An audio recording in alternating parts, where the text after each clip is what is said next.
Testing, testing.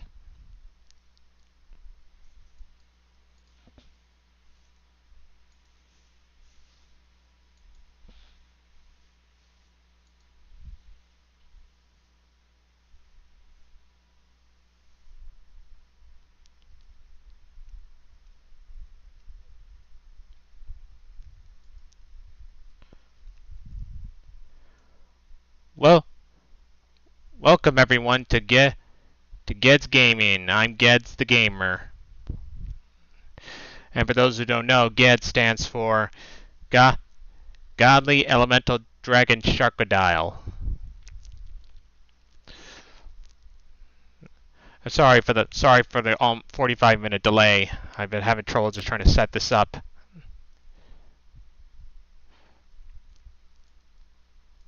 But now that I finally got this set up, I'm delayed, so let's just get right down to it. Personally, I wish I was competing.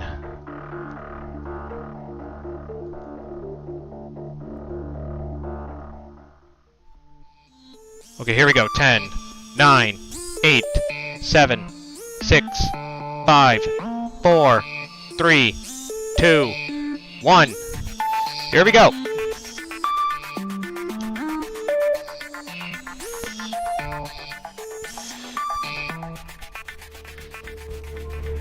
Object up.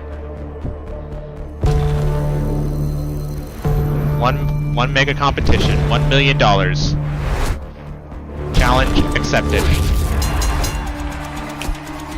Every clue cracked. Every token found. Every puzzle solved. 10 players remain. Winner takes all. The Hunt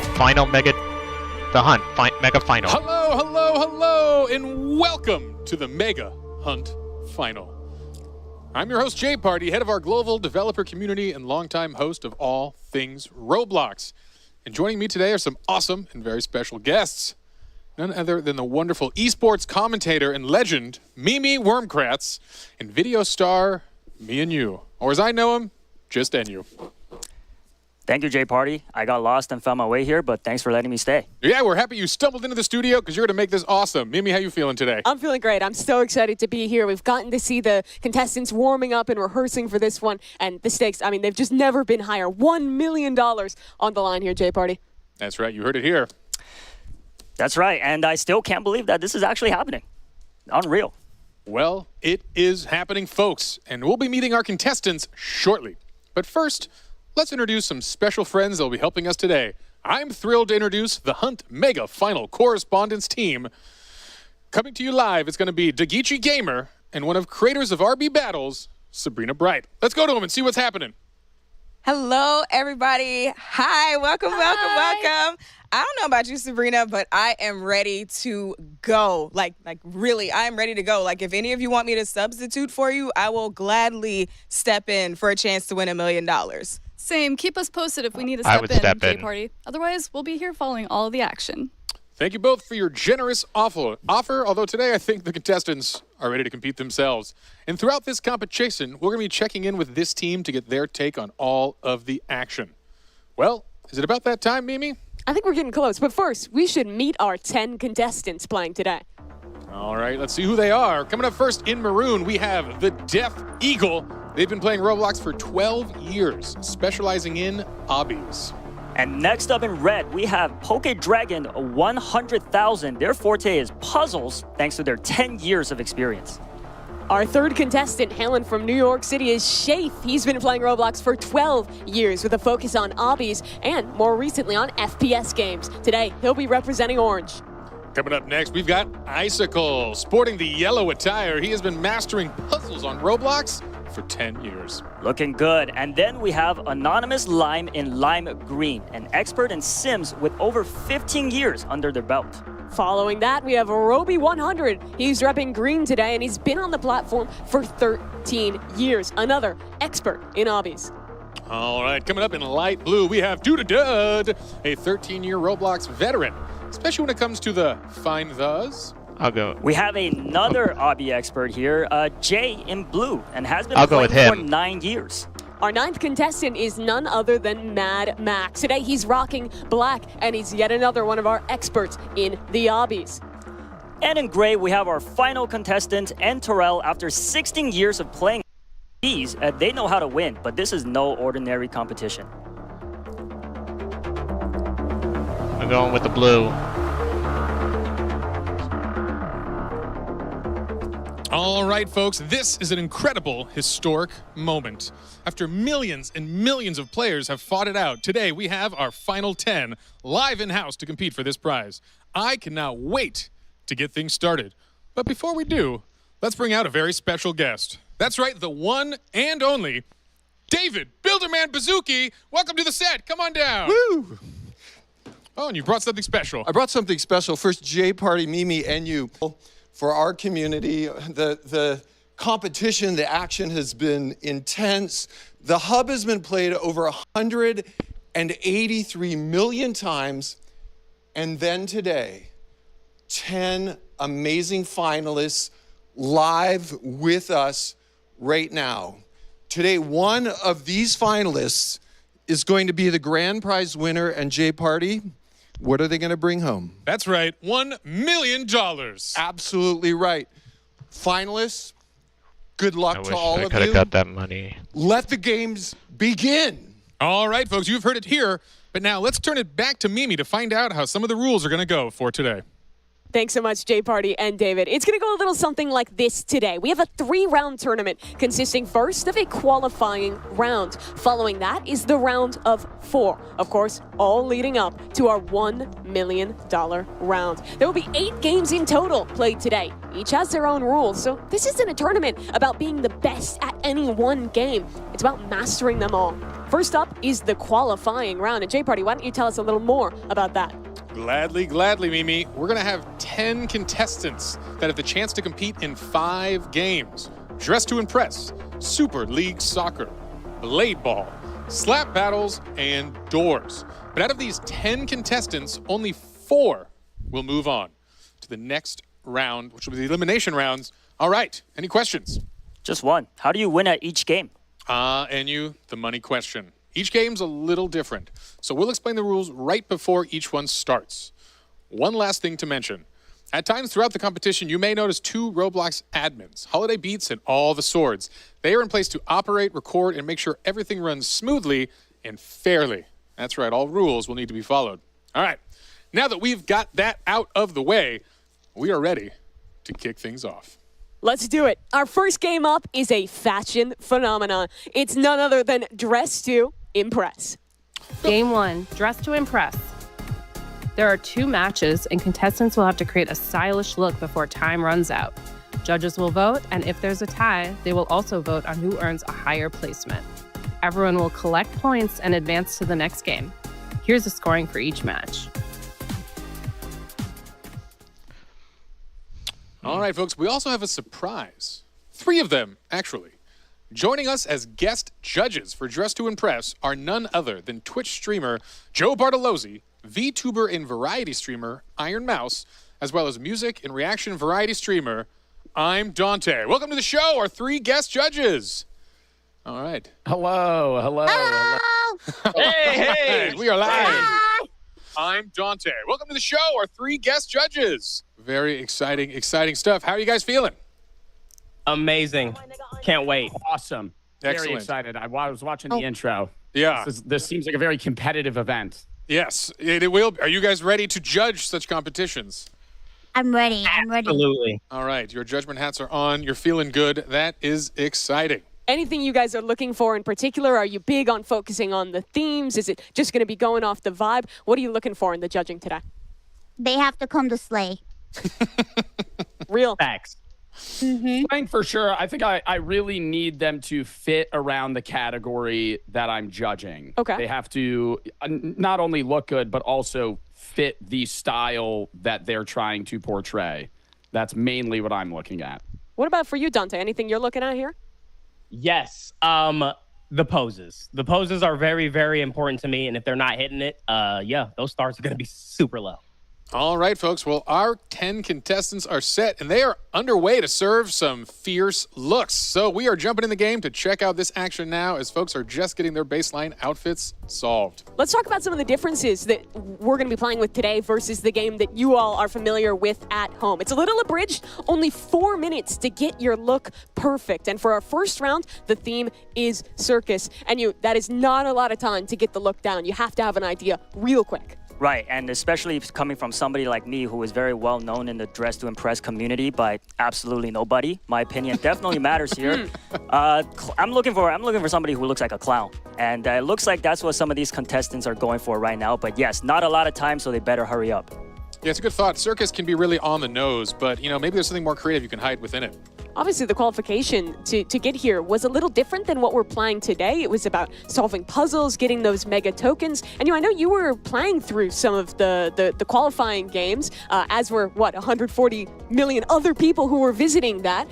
What were you looking for? How much of a challenge was it actually to be one of the 10 players who made it here? I mean, I played for a total of like maybe 5 or 6 hours and immediately realized that I stood no chance against some of these guys that are here today. So very, very challenging, very impressive that these 10 made it here today. A little note, too, for the folks at home. There is some additional rules the folks are playing with to give them an edge in these short rounds. They are running with the custom makeup unlocked, VIP access, run faster, and, of course, the increased item limit for some really creative looks that hopefully can slay out there.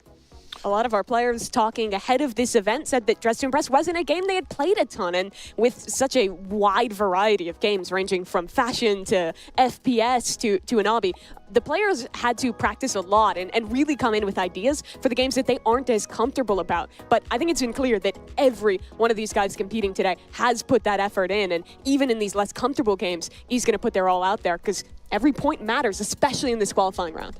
Right, definitely. And it's good to put them outside of their comfort zone for the first qualifying round to see what kind of miraculous outfits they can pull off. And I will honestly say with a minute and a half left, everybody is looking good. Yeah, we'll see. We thought this was a relaxing warm-up, but talking to the contestants again, this is a high-anxiety round of fashion, putting some of their skills to the test here.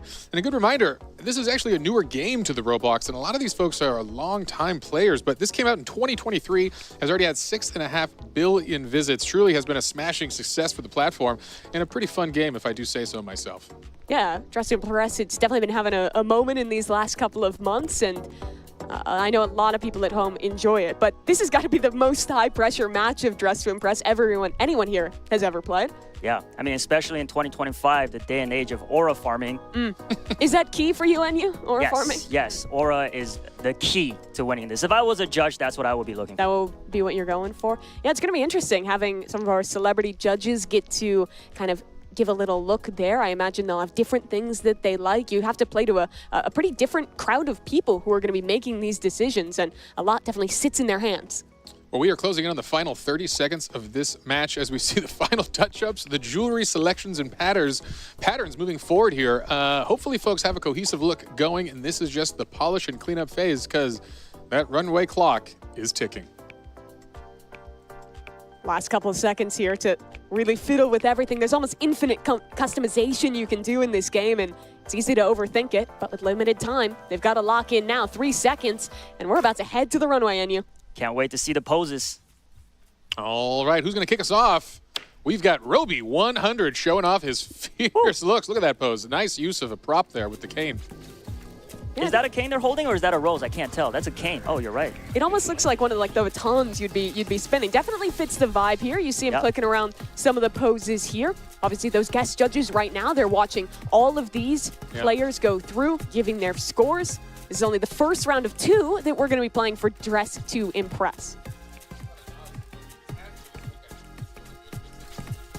Not bad. The angles. Choosing those poses has got to be a big part of the action here. Definitely. How many poses can you choose from? Yeah. It's a pretty long list. Yeah, there's quite a lot. And you got a lot of time right here on the stage. Yeah, we're seeing a lot of time. Still going. Absolutely here. Just really living up the moment. Yeah, absolutely. The extended. Well, we'll see. He must have got that off complete. All right. They We have finally got Roby off cast the him. runway. Our next contestant coming up to bat. It's Mad Max. Wow, a sassy look. Taking it real fierce for the circus. Yeah, I like the makeup going on there. How well do you think this matches Circus, Enya? I personally think this is what I was looking for. Okay. Yeah, this is great. Yeah, it's an interesting prompt because you can really get very direct on the nose, but I think there's some subtlety that the fashion judges are going to look for. As we know, this is a different style than normal DTI, as we have extra fashionable judges judging these. And here is Anonymous Lime. Yeah, I like the microphone. Definitely looks like a performer up on that stage. Yeah, with the mask. What do you call those masks Sexy again? at there. That's better. Masks is a good name. Yes, very good one. Yeah, looking like the Another ringleader proper of the name. circus there. It's good stuff. Another contestant down the runway. Oh, Looks like this might be Dutta Dude and Giving Clown. Honestly, this might be my favorite thus far. I think it's right on the money with the theme. Yeah, classy yet circus. have you all noticed that a red seems to be a very popular color? With I all feel like of when you these think outfits? circus, it's like red and Red, white. At least for yes. me, that's what pops in my head. Definitely. Red you and just blue, see maybe? the tent. Yeah. Maybe the blues. Yeah, the red and white color. How about here we go? Oh, only a touch of red here. A little more Whoa. subtle. I like it. The cotton candy hair. Yes, that is Yeah. a lovely addition. You're Yeah, right. Catching very that. creative.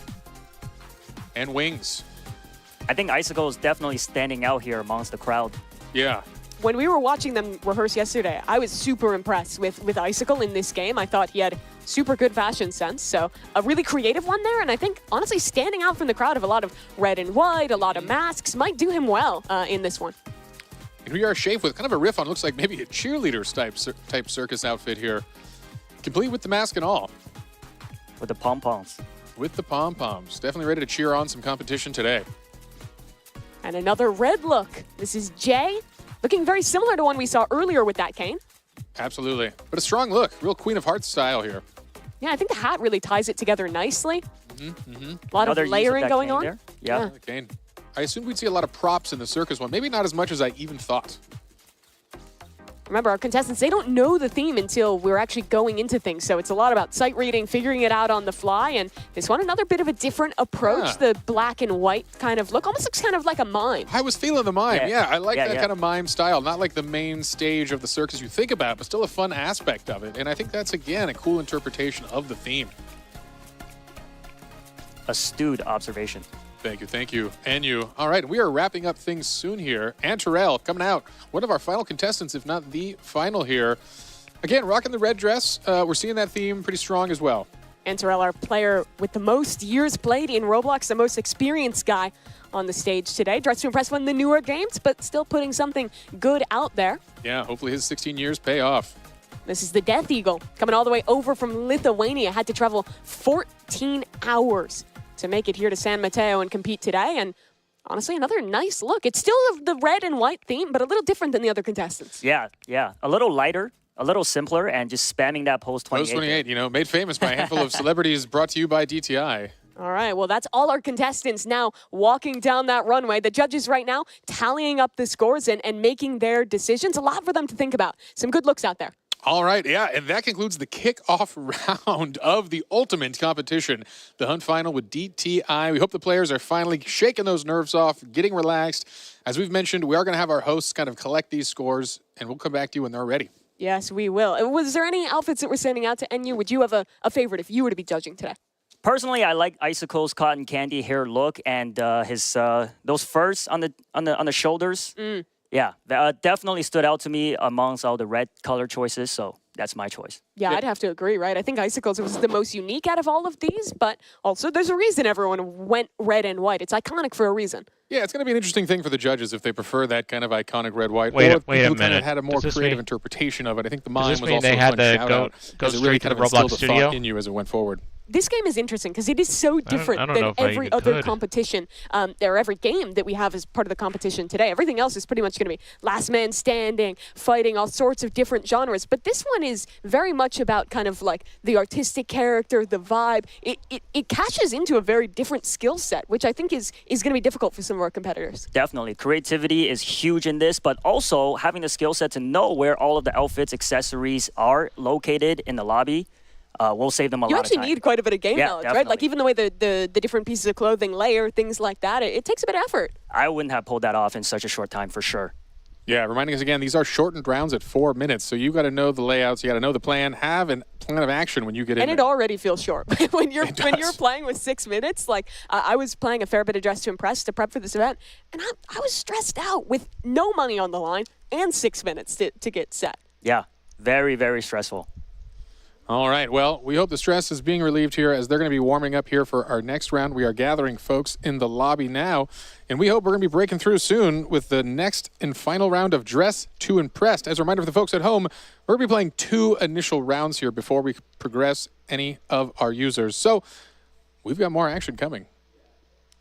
Yeah, let's take a little look here, though, because the judges, they've tallied up our first round, and Dud repping that light blue is taking things home here. Yeah, followed by Jay and Icicle. And again, all the points matter. Your spot is a big deal. You want to climb to that top as much as possible. So an interesting kickoff indeed.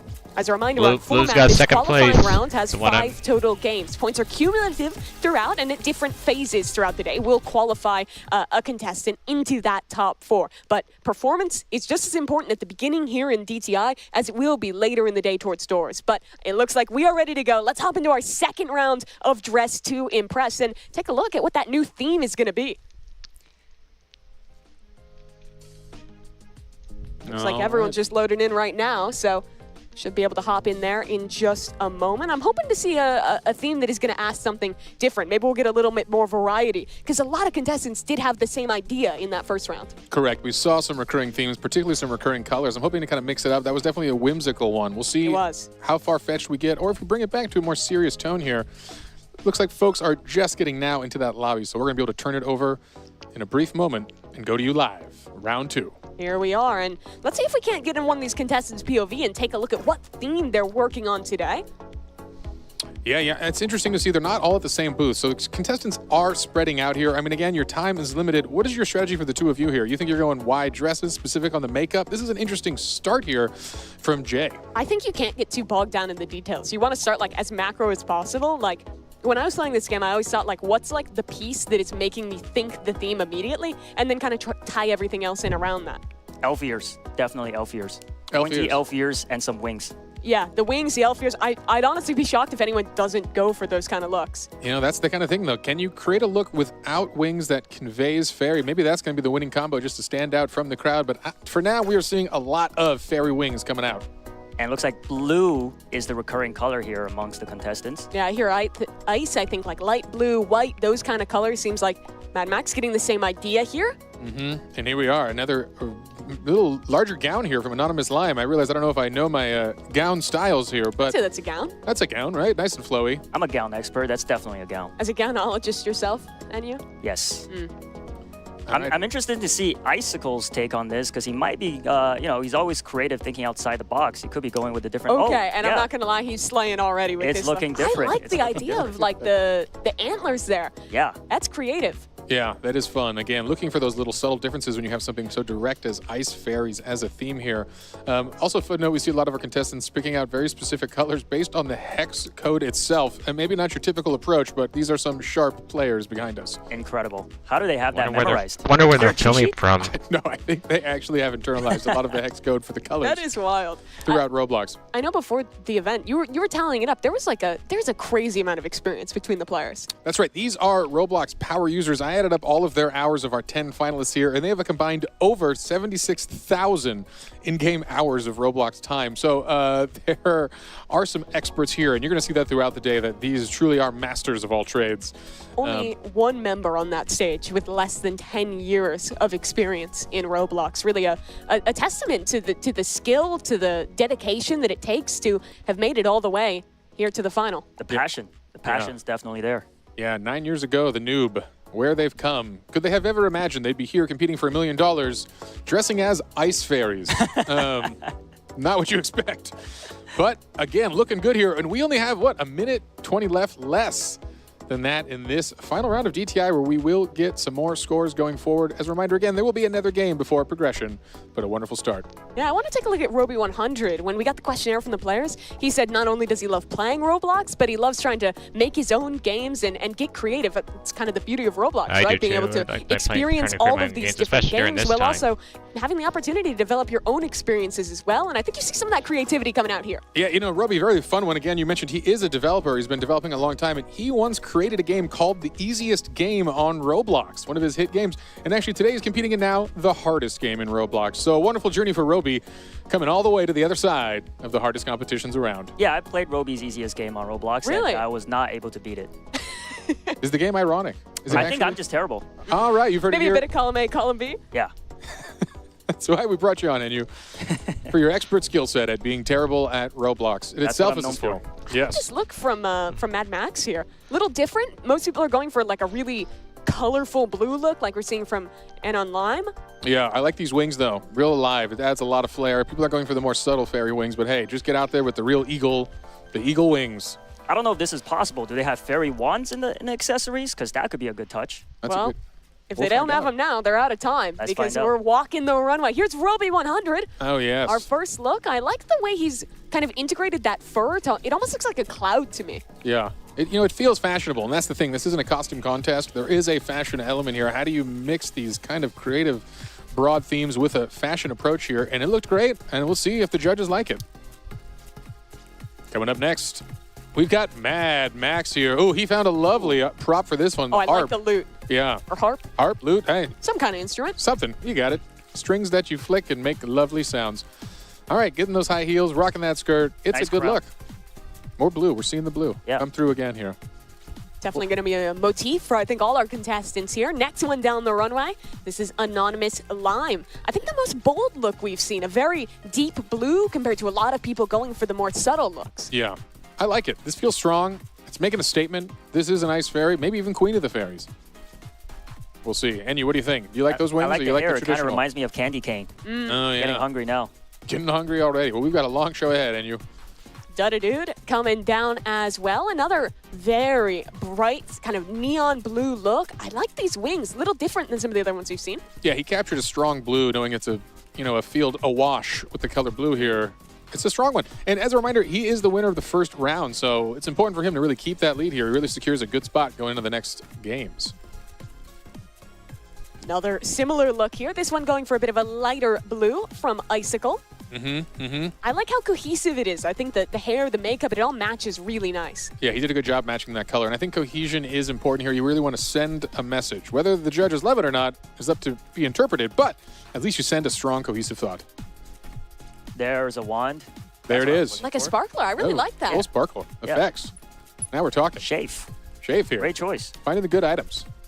Look at that. And mastering the pose. He had a lot of starred poses here. He had a plan. He knew the good ones, and he marked them. And that's important. All right, a couple more contestants here to come down the runway. Who we got left? Who's coming up? Looks like this is one of the looks we were talking about. Those antlers combined with the bow. Wow. This one looks super good. I like it. A little bit of a forest ice nymph here. Or ice fairy. Who are they? Fairies. Hair so high we can't even see the name. That's true. A good cover-up. Keep it mysterious. Definitely a nice look, though. Yeah. Let the judges be objective. Can they? Okay. Already coming out fierce. Whoa. Oh, I like the idea on the mask there. Again, I think that the players who went for these slightly more unique spins are the ones that are going to stick out in the judges' memory. Yeah, what is on here? It's some sort of large arm. It looks like almost oven mitts here, but I'm assuming there's something more I think that's fashionable. the fur Oh, again. that is the fur. But That just is in a our very little bright boa. neon Those are color. definitely oven mitts. I was confused. What's happening here? I thought that might have been what's happening in fashion. Antarel, one of the few players to not go with any kind of ears or antlers, instead just these kind of cold weather earmuffs. Earmuffs, yeah. Yeah. Uh-huh. Ice fairy, they got to be a little cold, right? Got to Fair keep play. warm. I like it. Again, trying to stand out. In a crowded theme here, you want to be having that unique look. And this one is looking pretty nice. This is from the Death Eagle. Got I those love wings the ice flapping. cream. The Does ice he cream, have two wings layered on? I think that is a wing layering, and he's got a nice animation that kind of makes them flutter out. It's actually yeah. a great look, and I think the ice cream is a good touch here. Our first break from the blue color scheme. Yeah, it's kind of I like that, a little tongue-in-cheek, not taking himself too seriously in this mode at least. Yeah, I think you've got it. It's an intense day. Start out with a smile. and a little bit of ice cream. A few of these players knew each other from the online Roblox community, maybe from even trying to qualify into this event. But for a lot of them, their first time meeting or first time playing in person was here at this event. But we've interacted with them, and it seems like a lot of them have gotten pretty comfortable with each other, have been having some fun. It's definitely high stakes, but still a cool opportunity to meet a bunch of different other experienced Roblox players from all around. Absolutely. It's been an incredible journey for them, I know, in their last 24 hours, all arriving from around the U.S. and around the world, actually. They've got to know each other pretty well here with some of the warm-up games, some of the practices, and it's wonderful to see that kind of camaraderie and teamwork from these folks. We know there's a lot on the line. Competing for $1 million is a lot of high stakes, but keeping that kind of general positive spirit and a good sense of camaraderie is important for the folks. Yeah, so we have our judges tallying up the points right now, and again, this is going to be combined scoring from both Dress to Impress and our second game, Super League Soccer, which is coming up after this. But I know every one of these matters because it is cumulative. All of your points from this qualifying round count towards being one of only 4 players that is going to progress. Right, definitely. You cannot take the first round lightly because the scores, like Mimi said, are cumulative. So going into soccer, though, is going to be a much different skill set that they're going to be showing off. Some teamwork, as Jay Party suggested. They got some time to spend with each other. So it'd be nice to see their teamwork. All right. Scores are flowing in. As a reminder, in our first game, we saw Dude taking first place, followed by Jay and Icicle. We'll see if that holds again for this one, but I don't know. I'm expecting some upsets this time around. We'll see. A lot of those looks were similar. We saw the Blues stand out, so we'll see what the judges think again. I know DTI is not the experts of a lot of these players, but hey, a win's a win, and you got to come to win. That's the thing that's brutal, right? It's like it's a category that you're having to sight read, figure out within 4 minutes, put a look together that's cohesive. But let's take a little peek at what our scores are. This is going to be the cumulative points from both rounds now, and it looks like our player coming out in front is the Death Eagle. A middling placement in the first round, but a strong 30 points in the second puts him out in the lead early on. A great showing for the Lithuanian. Absolutely. And now total points. Second Coming in place. second, we had Mad Max, which is going to hopefully raise him a bit in the standings, but unfortunately still down here as Jay takes another strong spot and bounces up into the second spot here, up by 3 points, followed by Dud, who does fall into third from that one. An unfortunate showing in the second game, but hey, still in a great spot. You see the spread of points is still pretty tight. It will be anyone's game here going in to our next game. Here's some of the players.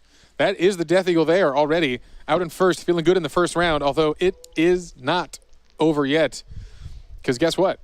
I think it's time to see some more of our next game here. Yeah, definitely. I mean, even just going from the first round of Dress to Impress, you see how their rankings change so drastically after the second round. So it's good to be confident, but definitely stay alert. All right, folks, the judges have put in their verdicts. Let's hear more from the judges themselves. See if we can get them here on the stream and find out what stood out on today's runways. Judges, how y'all doing? I'm doing great. How are you? Oh, yeah, it's fantastic. I mean, we are just getting underway here. All right, we saw some styles, hopefully some of them even fierce. Love to hear from y'all. What stood out on today's runway? What did you love seeing? Maybe we'll start with Joe here. Work our way down the judges. Okay. For the second round, I loved the person that won for the Ice Fairy round. I think it was all very well put together. The accessories were great. The ice cream was great. Obviously, ice cream, Ice Fairy matched perfectly. I was really looking at themes. I took poses into account, not as much as Dante obviously talked about doing, but I don't know. I was surprised at how good some of these outfits were. Yeah, here we go again, seeing the recap of the Ice Fairies round for all of our contestants here. Some of those exciting outfits, as you mentioned. I think the one you're talking about might have been the last one here to come up. That was our winner. Yeah, that was the Death Eagle with that double wing, the ice cream look. Iron Mouse, I wanted to ask you as well. When we were talking the other day, you were saying you were going to put a lot of emphasis on how well the players were fitting into the themes. How well do you think they did overall? Did they impress you in how on brand they were with these? I have to say, I think the second round was much better than the first. I feel like they struggled a little bit in the first round, but I think the first round was kind of like a warm-up. So the second round was amazing, and I was very impressed with all the different looks. They looked so good. All right, Dante, how about you? How you feeling today? What impressed you? What stood out? What stood out to me was some people were going too blue. It wasn't giving ice. It wasn't giving cold. It was giving more mermaid. Ocean. Yeah, mermaid, more water, ocean-like. mermaid. Yeah, docked off some stars for that. But the white, the snow, the crowns, the antlers. Yeah. Antlers were good. Giving very much Ice Princess. We love that too. All right, folks, we're going to move on to our next segment as the players are antsy and getting ready to jump into Super League Soccer. But a huge thank you to all of the judges. That was a lot of fun. Joe, Iron Mouse, and Dante, thank you again for joining us as guest judges on the Hunt Mega Final. Loved your outfits, by the way. Yeah, y'all looking like you slay yourself. Fresh. So, Super good, fresh. Good stuff, good stuff. All right, coming out of that first game, what do you think so far, Mimi? I was honestly impressed. I think the players did super well at ETI, but we've got something more coming up. Super League Soccer, it's a team game. It's going to be super different than what we saw in Dress to Impress. All right, folks, the players are ready. And while the Death Eagle may be on top for now, it is still anyone's competition. Let's check out the rules for Super League Soccer. Game 2, Super League Soccer. There are 3 matches total, and contestants will play 5 versus 5 in randomized teams. The team with the most goals wins the match. The contestant with the highest cumulative score will advance to the round of 4. Here's the scoring for each match.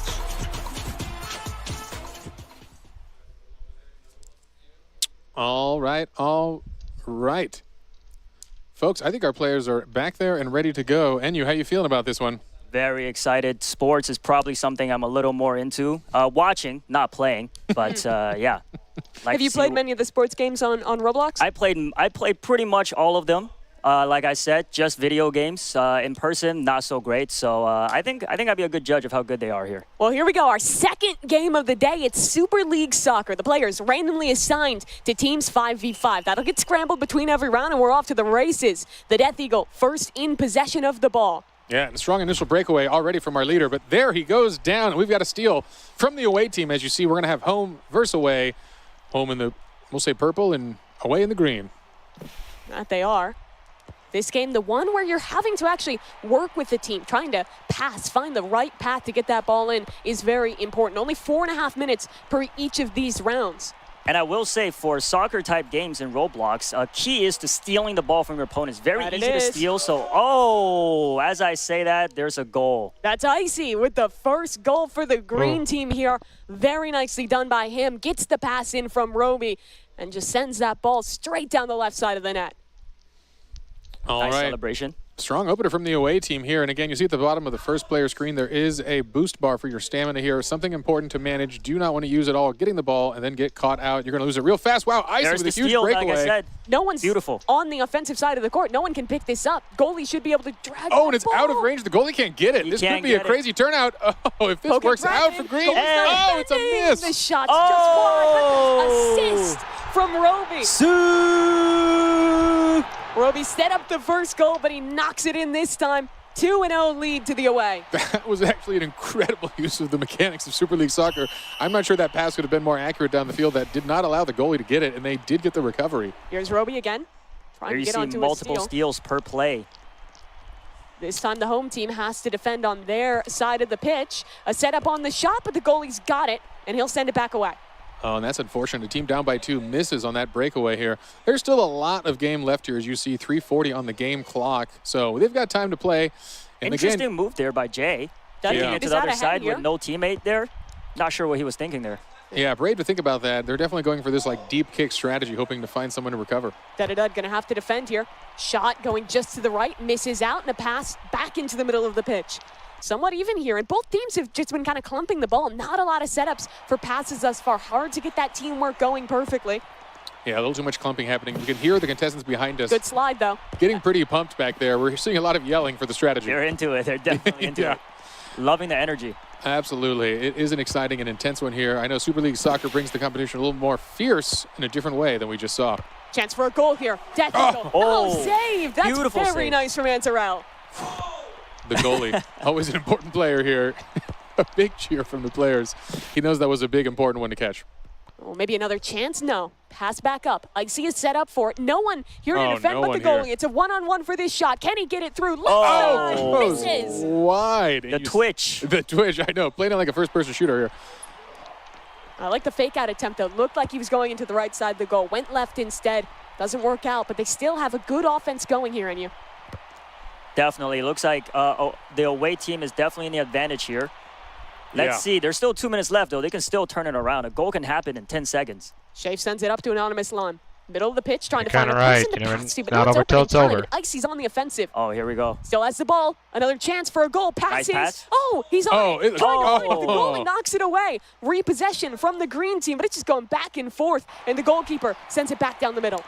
Man. The home team got to give a break to their goalie. I know, really relying on that here. He's Whoa, like, that was wow. Shot from the Death Eagle. Absolutely, the one-on-one with the goalie. Not a chance there. Death Eagle has shown he has come to play today. He is an incredibly strong competitor. As these few minutes have continued, we've seen the players, I think, doing a better job of setting each other up for passes. That was Shafe on the setup there for Death Eagle to get the goal. Absolutely. We're seeing more of a spread formation here, playing a proper offense and defense, and that's going to pay off for sure, as this is still anyone's game here. Yeah, I'm reading the chat here from the live stream, and the chat is rooting for Team Bloxy Cola, which looks like the home team here. That's good to hear here. They're rooting for a comeback. I can't Another pass participate up in the the middle. chats considering how They've got to behind come I back am. quickly. Minute and a half on that clock. And Shafe's had to do a lot of work as the goalkeeper here. Okay, Dragon gets possession again, and the passing seems better from the green team thus far. A chance for Roby, too high. And he gets spun out of control as the ball passes back. Almost gets the backboard shot for himself there. That would have been one heck of a pass. Self-assist, Yeah. stat padding. 1 minute left to try and tie up this game. And at this point, I mean, you're oftentimes just thinking about trying to keep possession of the ball, run down the timer. Every second continues to move in the favor of the team at advantage. Yeah, this is an intense game, and as we've mentioned, these are some of 10 of the best players in all of Roblox. Each one of them deserves to be here in their own right. But for these players, this is another game where a lot of them said they weren't experienced. They had to learn it for this match. Another chance at a goal, but the keeper's got it. Shafe doing so well to defend, but he just needs some offense. Just a little overshot, and that is important to note here. We're warming up with some of their least experienced This could be the games tie. here. This could be the tie. Oh, and the steal over the Okay. shoulder. Oh, they got it back. No, he gets it back. Yes! Just in the nick of time, It's he's tied. tied this game up. Oh, man. This is intense. 30 seconds on the clock. This becomes anyone's game now. Oh, gosh. Death Eagle is hyped. I like that. It was. We'll see, Like the the energy. tiebreaker out of this one. 30 seconds is enough still to score. That's the question. Roby and Jay in a competition for the ball. Roby takes it back, trying to make his way up the court. A pass out wide, a shot, an opportunity for da-da-da to end the game, but it's saved. Yet again from Shafe. Excellence from the goalkeeper. Oh, man. Intensity is high behind us for the players. They are aware of what's at stake here. This is a lot of points for the Wide open team. lane.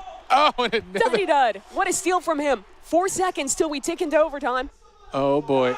And the time is up. Oh, no. So I believe we're not playing the rules today. We'll not be having overtime. You're There right. It is just going to be a tie here. Tie scoring, which means equal points for both teams. Great Uh-oh. comeback by Bloxy Cola. Yeah, All seeing right. some of the reactions from all the players here. Yeah, we are. throughout We that are. round. All right. I think we have seen the conclusion of our first soccer game. As far as I understand, unless the voice in my head tells me something different, I believe we saw a tie, but no, we're seeing a kickoff here. We'll have to You hear see how here. passionate the players are. Everyone is getting active in this one. Yeah, I'm not sure if the folks at home can hear what is this tiebreaker extra. We'll see if they're playing the extra innings. Oh, and these are free kicks here. Still 3 kicks left for each team. Yeah. All right. Oh, we are doing the free kick rule here. All right. That was a change from what I understood here. So as we see in the left there already, looks like the home team is up by 1 goal here, but more goals to go during the free kicks. Let's see if we can take a look at Roby. His chance, left Oh! side. Nice goal. That was clean. That was Great clean. fake. And guess what? We're back to a tie here. Yes, we are. 2 shots left for each of these teams. Lime, his opportunity. Antarell on the defense. Oh, Wow. Misses. It's it. Just over the shoulder. And on Lime, retakes the lead for his squad. Another chance here. Dud-a-dud. Left side. Blocks Wow. up the They keeper. are Save. just trading No. goals. And no one is missing today.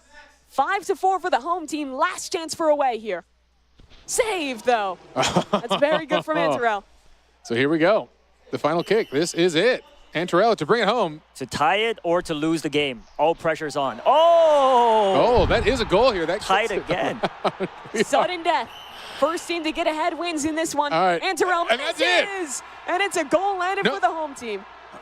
Now another chance to bring things back here.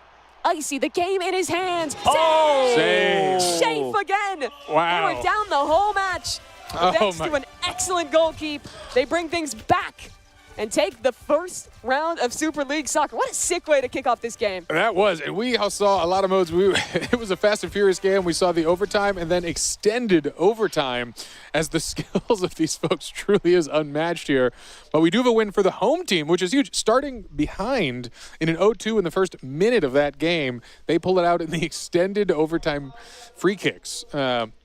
So that was exciting. I think it's time to check out these scores and see where we stand after that match. Death Eagle looking good on the winning team after being our winningest player from DTI as well. Yeah, it's true. And we see Jay as well on that team. So this is a strong start for the folks who are already in the lead here, winning that match one. As reminding the folks at home, though, we are going to mix it up. These are fully randomized teams for 3 sets of soccer. Although at this point, I think everyone's pretty excited to play, as they do seem equally skilled in this competition. Honestly, that was a lot closer than I expected. It's clear that I think compared to when they gave us the info that, hey, like most of us haven't played SLS, they put in some work to go into it. And even throughout the game, really, I think built into it. Yeah, very impressive teamwork, some amazing passes, some on-point shots. And like you said, Mimi, it really looked like it was over in the first couple of minutes for the away team, but the home team pulled off the unthinkable. You guys got any MVPs from that first round? Boy, it started off strong, and I would say Dud setting a good pace for that one in the beginning. Was a big score of those goals. Yeah, we saw a strong start, but again, unfortunately, his team did fall a little short in the end. But really a good player. Again, Death Eagle showing again that he truly is a strong competitor in this game, and I think we're going to see him excel in a broad array of games today. He has a very serious track record of being one of the best. So we'll see if he can keep that up today. Nerves is a big part of today. Absolutely, absolutely. I do think these early games are a good way to just get comfortable on the stage, feel things out, especially a team game like this. It's a little easier to just be a part of the group, feel a little bit more together than the competitors, than just every single win being about making a step up ahead of them. Definitely, yeah. It definitely takes a lot of pressure off you. You know, you're not just out there on your own. And just to go back on my favorite player for the game, I think was Shafe at the goal. Yeah, I have to really agree. made some clutch saves. I mean, his team has a lot of him. He had to protect that goal so many times in the first 2 minutes, and then he's one of the guys that hit the penalty kick at the end too to bring things home. Yeah, you know, we talk a lot about the mental game in these competitions. It's a long day with a lot of competition. You got to not let yourself get down. I know there's a handful of folks back there who are going to be feeling the burn of a loss here, and not as high of a fashion score as they'd like, but it's never over. Again, qualifying from some of the other games, it just doesn't matter. Put it behind you. You got to keep the attitude. Momentum can't destroy you. You got to let yourself turn it around here. So, you know, fantastic start from the folks here. I look forward to a day of good games ahead of us.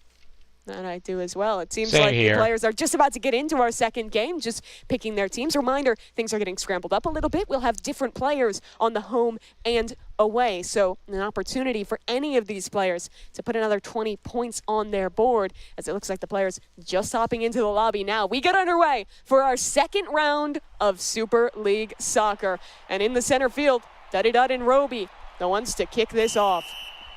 After that first game, I'm really excited now. Yeah, we'll see who can shine here. Again, and if they can keep their form strong here, again, we're seeing a lot of deep passes, but a hard cluster of all the players. Really want to keep that spread. All right, here we go. Our first breakaway. Do they have the stamina to go to cross the board here? The home team could come into a strong initial lead. Flicks too wide to the left, and Duddy misses that shot out to Icy. A tough one there. Yeah, and that's not going to stick there. Icy playing goalie this round, switching it up from offense in the last one. He's going to be the anchor man to stop those points from being scored. You get that slide tackle every 3 seconds. Got to be precise when you're trying to steal the ball. Poke, a chance for him against Lots of Icy stamina. again. Full breakaway. Right side, it's too high. Oh, he nearly had another chance as well. Taken by the goalie, out of Icy. the way. Great work.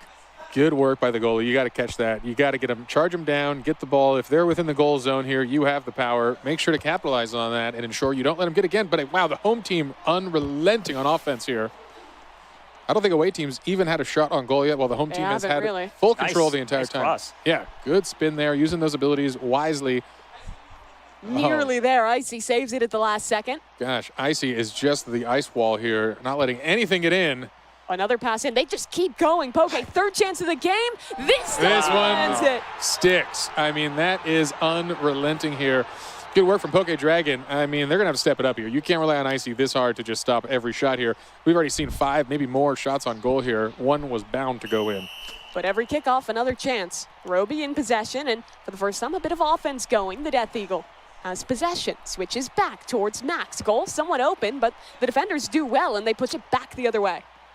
Yeah, all right here. Can this happen for There's the Poke away again. team? As again, they lose control of this ball so fast. Okay, here we go. We got a breakaway here finally. Great for our cross. Oh, and look at that. Amazing Players cross. down the field. They are ready.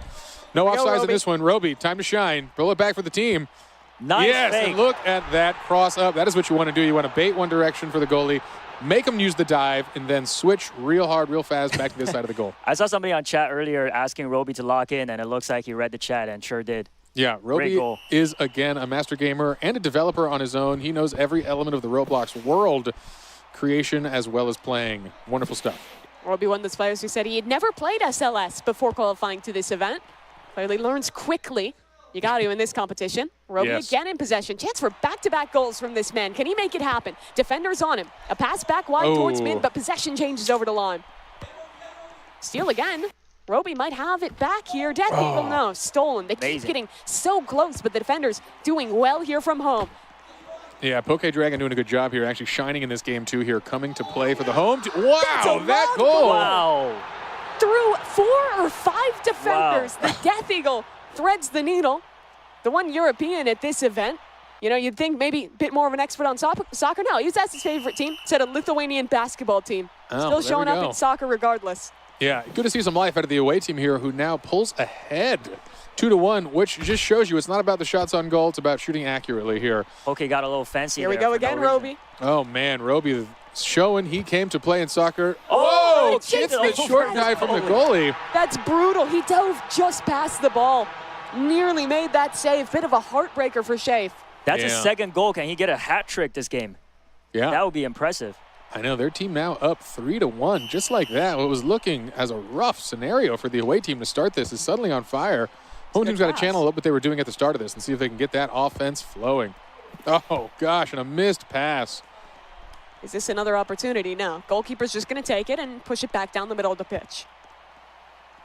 All right, we'll see here. Things get a little quieter here as the teams kind of cluster. Can they get the breakaway? Here's another opportunity for the Death Eagle. Good spin, Shot good spin. left. Wow. It's Oh, not- and he's there. Nice save. Shafe, he's so impressive on the goalkeeper. Yes, yeah. Great job keeping my goal coming from the first game. Yeah, that last second save here. Again, you don't want to be staring down the Death Eagle with this soccer ball. He comes fast and furious. Man, Shafe is on point today. That's another save. Yeah, the goalies are doing a good job in this game. Offense is pretty unrelenting in Super League soccer. So you got to be on it. Here we go. Icy, this is your chance, and unfortunately, Duddy Dud just better in that position. A great bait out from him, and that should tie this game back up. Yeah, you know, it's hard. You can't blame the goalie in that situation. When you've got a one-on-one with that much time, it Yes. should be the offense's ball here. You need a defensive player to be there with you. And that's the issue. We've seen a lot of these teams clumping heavy for the offense, and that can work well, but sometimes you take risks with that. You have no defenders, and your goalie gets kind of left out to dry. Yeah. All right, closing into a minute left here. The score is 2-3, and again, anyone's game. I'm shocked. No blowouts happening here in soccer. We are seeing fierce competition. And can the away team pull it back? No, they lose it. Oh, they have it back, though. Line has a returned it. good pass. Goes a little wide to Duddy Dud. Off this left side, it's a tough angle to get a shot through, Oh, and the that's- pass is yeah. not in Ole. time. Beautiful. You need that from your defenders there. A strong offense. Force the pass. Force them into the corner. Oh, Roby, a shot maybe here. Can he get dove on in time? Oh, Pass nice back pass to to himself. Oh, You see that attempt of the self-assist backboard into a sliding kick. He almost had that pulled very off. smart move. Yeah. Jay just missed that slide. Dud might go for his second goal in a row. Here's his 1v1 against the Tying goalie, it up. left side. Hey, Oh, Duddy Dud lands it again. He's on fire this game. Yeah, quick, short shot. The goalie wasn't ready for it. Overshot the dive and could not get the defense. We are closing in to a potential tie on another 30 seconds remaining in this round. I mean, you can see the two forwards on the team, each with 2 goals. A great choice in their position. All right. What are you focusing now? You think you want to play defensive or go all out here in the last 30 seconds knowing you've got a tie game? You got to go on the offense. Yeah, Duddy Dud knows it. These are the best players in the world. yeah, it's true. Go for that win. Don't risk it in the free shots. You don't want to have free kicks. Lime wants his chance here. Poke Dragon keeping possession for home. Is there anyone to receive that? Up front, Duddy Dud. The striker. Could he close it out? The striker back to for back, the goal. Bloxicola. Oh, Oh. narrowly misses out. And with only a few seconds left, it goes back down the middle of the pitch. Yeah, that was a hard, low probability goal there, but the ball's moving down. And it's overtime. And it's over. Again, another tie into the free kicks. Let's see what we got here. Poke Dragon Intense. baiting out. Oh, that was Great a movement, strong Pokey. bait. Pulls the goalie completely out with a whiffed dive and gets an easy, easy tap in. Death Eagle here. Let's see if he can continue his streak. And boom, that is that patented crossover from the Death Eagle. He has got a good look here. Really baits goalies well. He makes it look easy. Good Yeah, on he these does. goals. Chafe, the goalkeeper, hero of the first match. He's good again. 2 goals in a row for home. Yeah, you can see they've really developed a better strategy here, going again in overtime. They've all had some practice. Man. Oh, they definitely learned from game 1. No one is missing. Ooh, and That's safe, Icicle though. misses one there. That's a Yeah. little rough. The goalie finally coming out here, not as warmed up as the rest of the players. Oh, he had a chance for redemption, but Dadidad sneaks it by. 3 goals landed in a row.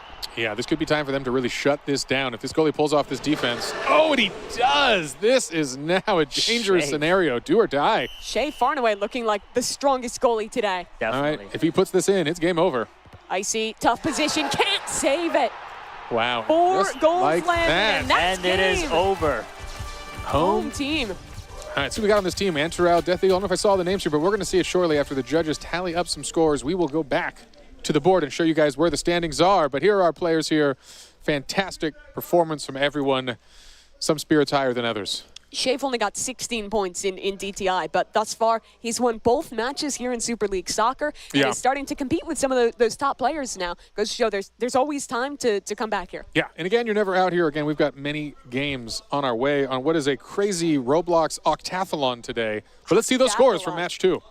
All right, so a couple players undefeated here. Lime, Shafe as well as Poke Dragon are all looking good there. But Lime and Shafe, the 2 members to win both matches back-to-back in Super League Soccer. You know, and the folks needed that. I'm seeing a lot of the current leaders on the loss for that round. So that means the points are swinging back to the folks who need it most. An impressive display here on round 2. Yeah, those All guys right. trying to go 3-0 into this 3rd round if they even can end up on the same team. Again, it's randomized every time of how these teams lay out. So we'll wait for the players to shuffle back in and have one last round here in Super League Soccer. I'm liking the development we're seeing throughout. I think they did a much better job this time of setting up for some of those passes, especially the home team.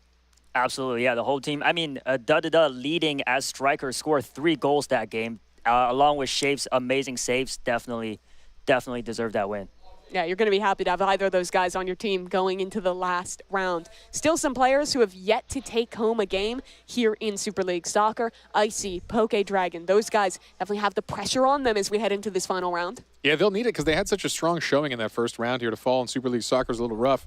But hey, it's a whole day of competition ahead It and is. not the last chance here. Well, folks, this was an exciting one. Super League Soccer has been a wonderful game here. Some fun facts about Super League Soccer. Please. It is one of the top sports games on Roblox. And actually, the governing body of soccer for North America, Central America, and the Caribbean actually released a mascot through Super League Soccer specifically. That was their major announcement. So it's exciting to see these actually large governing bodies using Super League Soccer as a way to talk to their fans and do some major releases. So it is a legitimate and recognized game in the world of soccer. And up there with some of the A reason I iconic need Roblox games we're playing today. Roblox itself Super to help you with my classic game. ones like the way we're ending, of course, with Tower of Hell. This is a relatively new game, but it's definitely taken off very quickly. Similar vibe to Dress to Impress. Correct. Let's take a look back and see some of the highlights from that second game. Was a very exciting one here, Enyu. Yeah, taking a look here. I can't tell whose costume that is, but there's That's a Roby. Roby. Yeah, Roby coming in strong Yeah. at the beginning with 2 goals, right? So unfortunately, he has not won a game. Yeah, that is painful to see. Such strong Yes. individual play here, but could not actually eke out the win. Look at Yeah. another breakthrough, and that goal was beautiful. That was beautiful. I love that one. Yeah. You got to feel bad for Shafe there. He dove just past the ball. Almost had that one.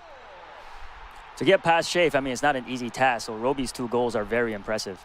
Yeah, Duddy Dud as well. I mean, I feel like we can't say enough good things about him in this one. He's looked so good on that offense. Yeah, definitely needs to continue playing the striker for the next game. Yeah, we've got some good stuff here. Maybe we can learn a little bit more about our Yeah, players here. We're please. taking a brief pause here to get our next game ready. I know they've come from a lot of different places all over the world, or some are from around the world, some from Canada, and a handful of them all from here in America. Yeah, I believe we have a Canadian, and then we have one guy, the Death Eagle, coming from Lithuania. Everyone else here is living in America. We have a Korean American as well, Yeah. born in South Korea. So a pretty diverse group of guys here from different places around the world and around the country. I wonder to- how to they come out get and that. compete today. Wherever Yeah, we they had are. some fun stuff. The Death Eagle on camera right there, you know, a really impressive player. Not only did he come all the way from Lithuania, he actually turned 18 on the plane ride over Wild. 2 days ago, which is required for this competition. So we were excited to see that. That was fate. What did you do on your 18th birthday?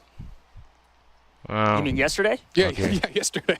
That's I right. don't remember. Yeah, no one does, but I bet you didn't compete for $1 million. So that is an exciting twist on an 18th birthday that a lot of us don't get a chance No, to I'm do very here. jealous. I'm very jealous of these guys. Yeah, well, I think they put in the Same work, here. and it's paying off here. Nothing like a couple thousand hours of real playtime dedicated and focused on the skill. And really, the competition itself, the hunt, was a wild competition. Yeah, With can the you folks talk at a little home- bit about the qualification? Because it was very different than how we're actually playing the games here today. A lot more about solving puzzles and having to do some really challenging stuff to make it through. Yeah, absolutely. Playing through 25 events, these contestants, as well as 100+ million, had to compete over solving intricate puzzles, solving clues, solving tests, and actually dealing with a handful of missions across all of these games. The competition took over a week and hours of gameplay, and it was really a collective thing. We had some pretty master puzzle solvers build these internally, including a handful of PhDs within the company who specialize in puzzle algorithms. And what's wild about that, some of our top players here actually completed those puzzles over twice as fast as the PhD That's so masters wild. internally at Roblox who helped construct them and peer tested with each other. So really like unfathomable talent when it comes to completing complex puzzles. Yeah, I think it's so cool as well. Some of the different backgrounds. A guy like Icicle here, he's native to the area, grew up in the Bay, but he went to college for robotics, and he said like one of his biggest hobbies is like web puzzles, is riddles, is trying to solve challenges like that. As I thought it was imagine, in it. looking at robotics would be a similar thing there as well.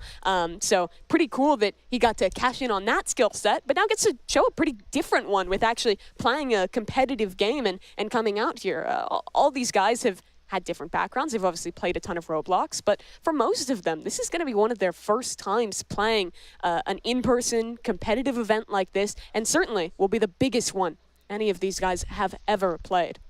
I like that you guys just gave out some facts about where the players are from, because now the chat is going to supporting their home countries with Lithuania, the US, and Canada, along with Team Bloxy Cola or the Witcher's Brew. So a lot of competition in the chat as well. Very exciting. Yeah, we have 2 Canadians as well. Poke Dragon hailing from Saskatchewan, and then another player in here, Anonymous Lime, coming over from Ontario as well. I'm rooting for Canada. Yeah? Canada. I'm That's ready for real the right now, US, Andrew. Yeah. but I'm also rooting for Folks that don't blue know. player. First time revealing it. Okay. Now we know. No one could ever guess. I imagine, are you rooting for Lime then? Another guy from Ontario? I am rooting for, honestly, I'm rooting for Roby. I think he deserves some points in this competition. He's been doing really well, scoring the goals, so I hope to see him win the next game. Yeah, a lot of our players, when they talked about their expertise, I would say the most common games they told us was Tower of Hell. Tons of Obby players, you heard it in the intro. Yeah. And Rivals as well, our penultimate game, the first-person shooter arena game there. So for a lot of these guys, it's a matter of being great and being confident in the later stages of the tournament, but you still need to make it there. There's 10 players in this competition. 6 are going to get eliminated in this qualifying round. And even then, you have to play a driving game before you even get to some of the ones you're going to be the most comfortable with. And even when you are there, it's going to be the highest pressure you've ever felt playing those games. Yeah, as a reminder from the folks at home, we are a couple minutes, or hopefully seconds away from our final game of Super League Soccer, and this will be the first time we progress a player. So the first rounds of this are going to be a progression-based, as you heard from us earlier, but just a reminder for the folks just tuning in here, we're going to be closing out one more match of Super League Soccer, and we will progress our first player who will be in the top 4. Our players that we're looking at to be the most likely to make it here are going to be Death Eagle, 66 points, Jay, 63, and Dudidud at 60 points as well. Those are the front runners right now. Remember, a win in Super League Soccer gives you 20 points. There's no bonus points for being the best goalkeeper, being the best person who's going offensive and actually hitting those shots into the goal. So it comes down to how well your team can do. And let's say all those guys ended up on the same team, it would be the Death Eagle, thanks to his great performance in DTI, who would be the first qualified member. Teamwork makes the dream work.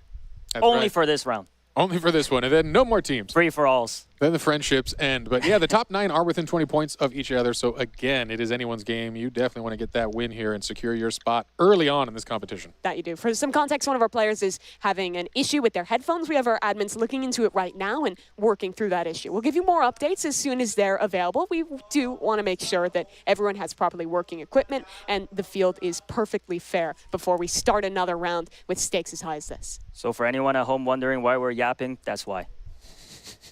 Very concise, thank you.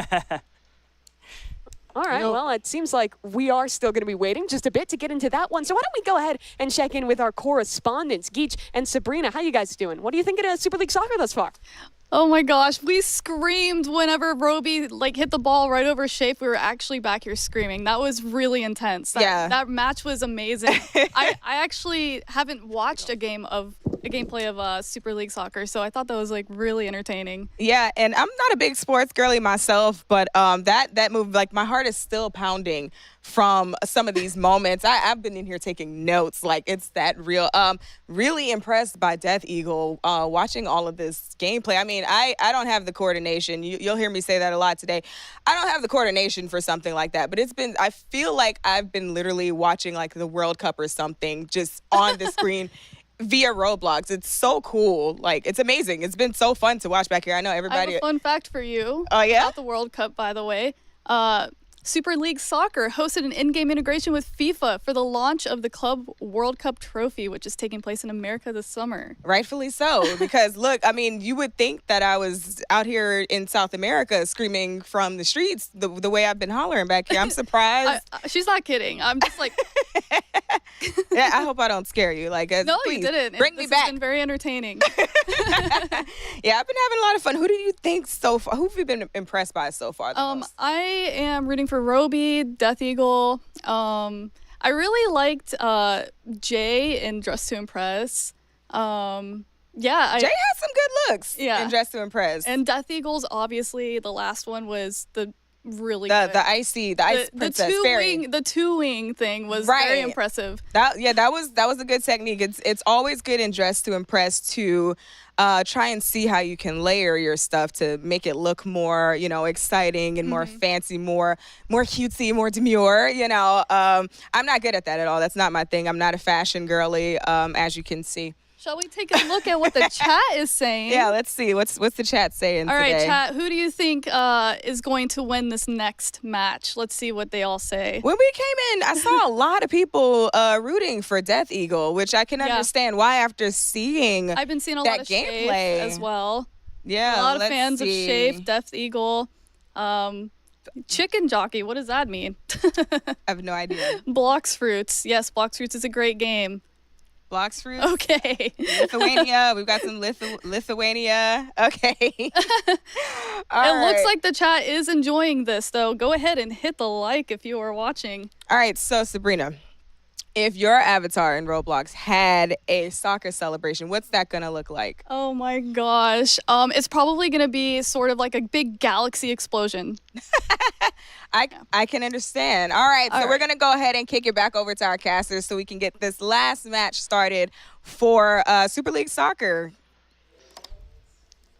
All right, folks, we are back here. We've got hopefully we are closing in on the opening of this last match here, but a couple more seconds for you to enjoy the soothing sounds of our voices with our faces.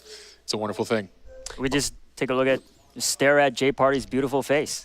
Yeah, that's a real stall content. For some context, viewers at home, they're still sorting out some of these tech issues, making sure the monitors and the headsets for one of our contestants is working perfectly. I pulled up some trivia for you guys. You guys are Roblox experts, right? Would you consider yourself such? Yeah, absolutely. A historian. Would you consider him an expert? Yeah, and you is, regardless of his opinion on it. He is a master of all things Don't knowledge. put me on the spot. All right, I'm going to ask some questions. Just slap the desk to buzz in. This one should be easy. What year was Roblox officially released to the public? 2006. Here you go. I'm going to say 2006. Ding, ding, ding. Good Yes. job, NU. That's the first point to you. Another year question. What year did Roblox introduce the ability to create and sell game passes? Okay, I know this one. It's Go about the ahead. birth of the expansion of our developer program. I believe it's 2012. You're correct. Another one. This one about number of players. In chat, you guys should play along too. Write in chat who you think this is. See how well you know Roblox. Which game on the Roblox platform holds the record for the most visits as of 2024? It's probably the wrong answer, but I'm going to say Blox Fruits. Incorrect. That is correct. I'm curious. I'm going to give the folks on the chat a couple seconds to respond here. I think they know this one, and it is a surprising favorite amongst the roleplay Can't community, answer. if I know correctly, as I do love numbers, and that is How are they doing, Enya? Brookhaven. You see that chat? Yeah, what they get? They get it right. The answer, I believe, is Brookhaven.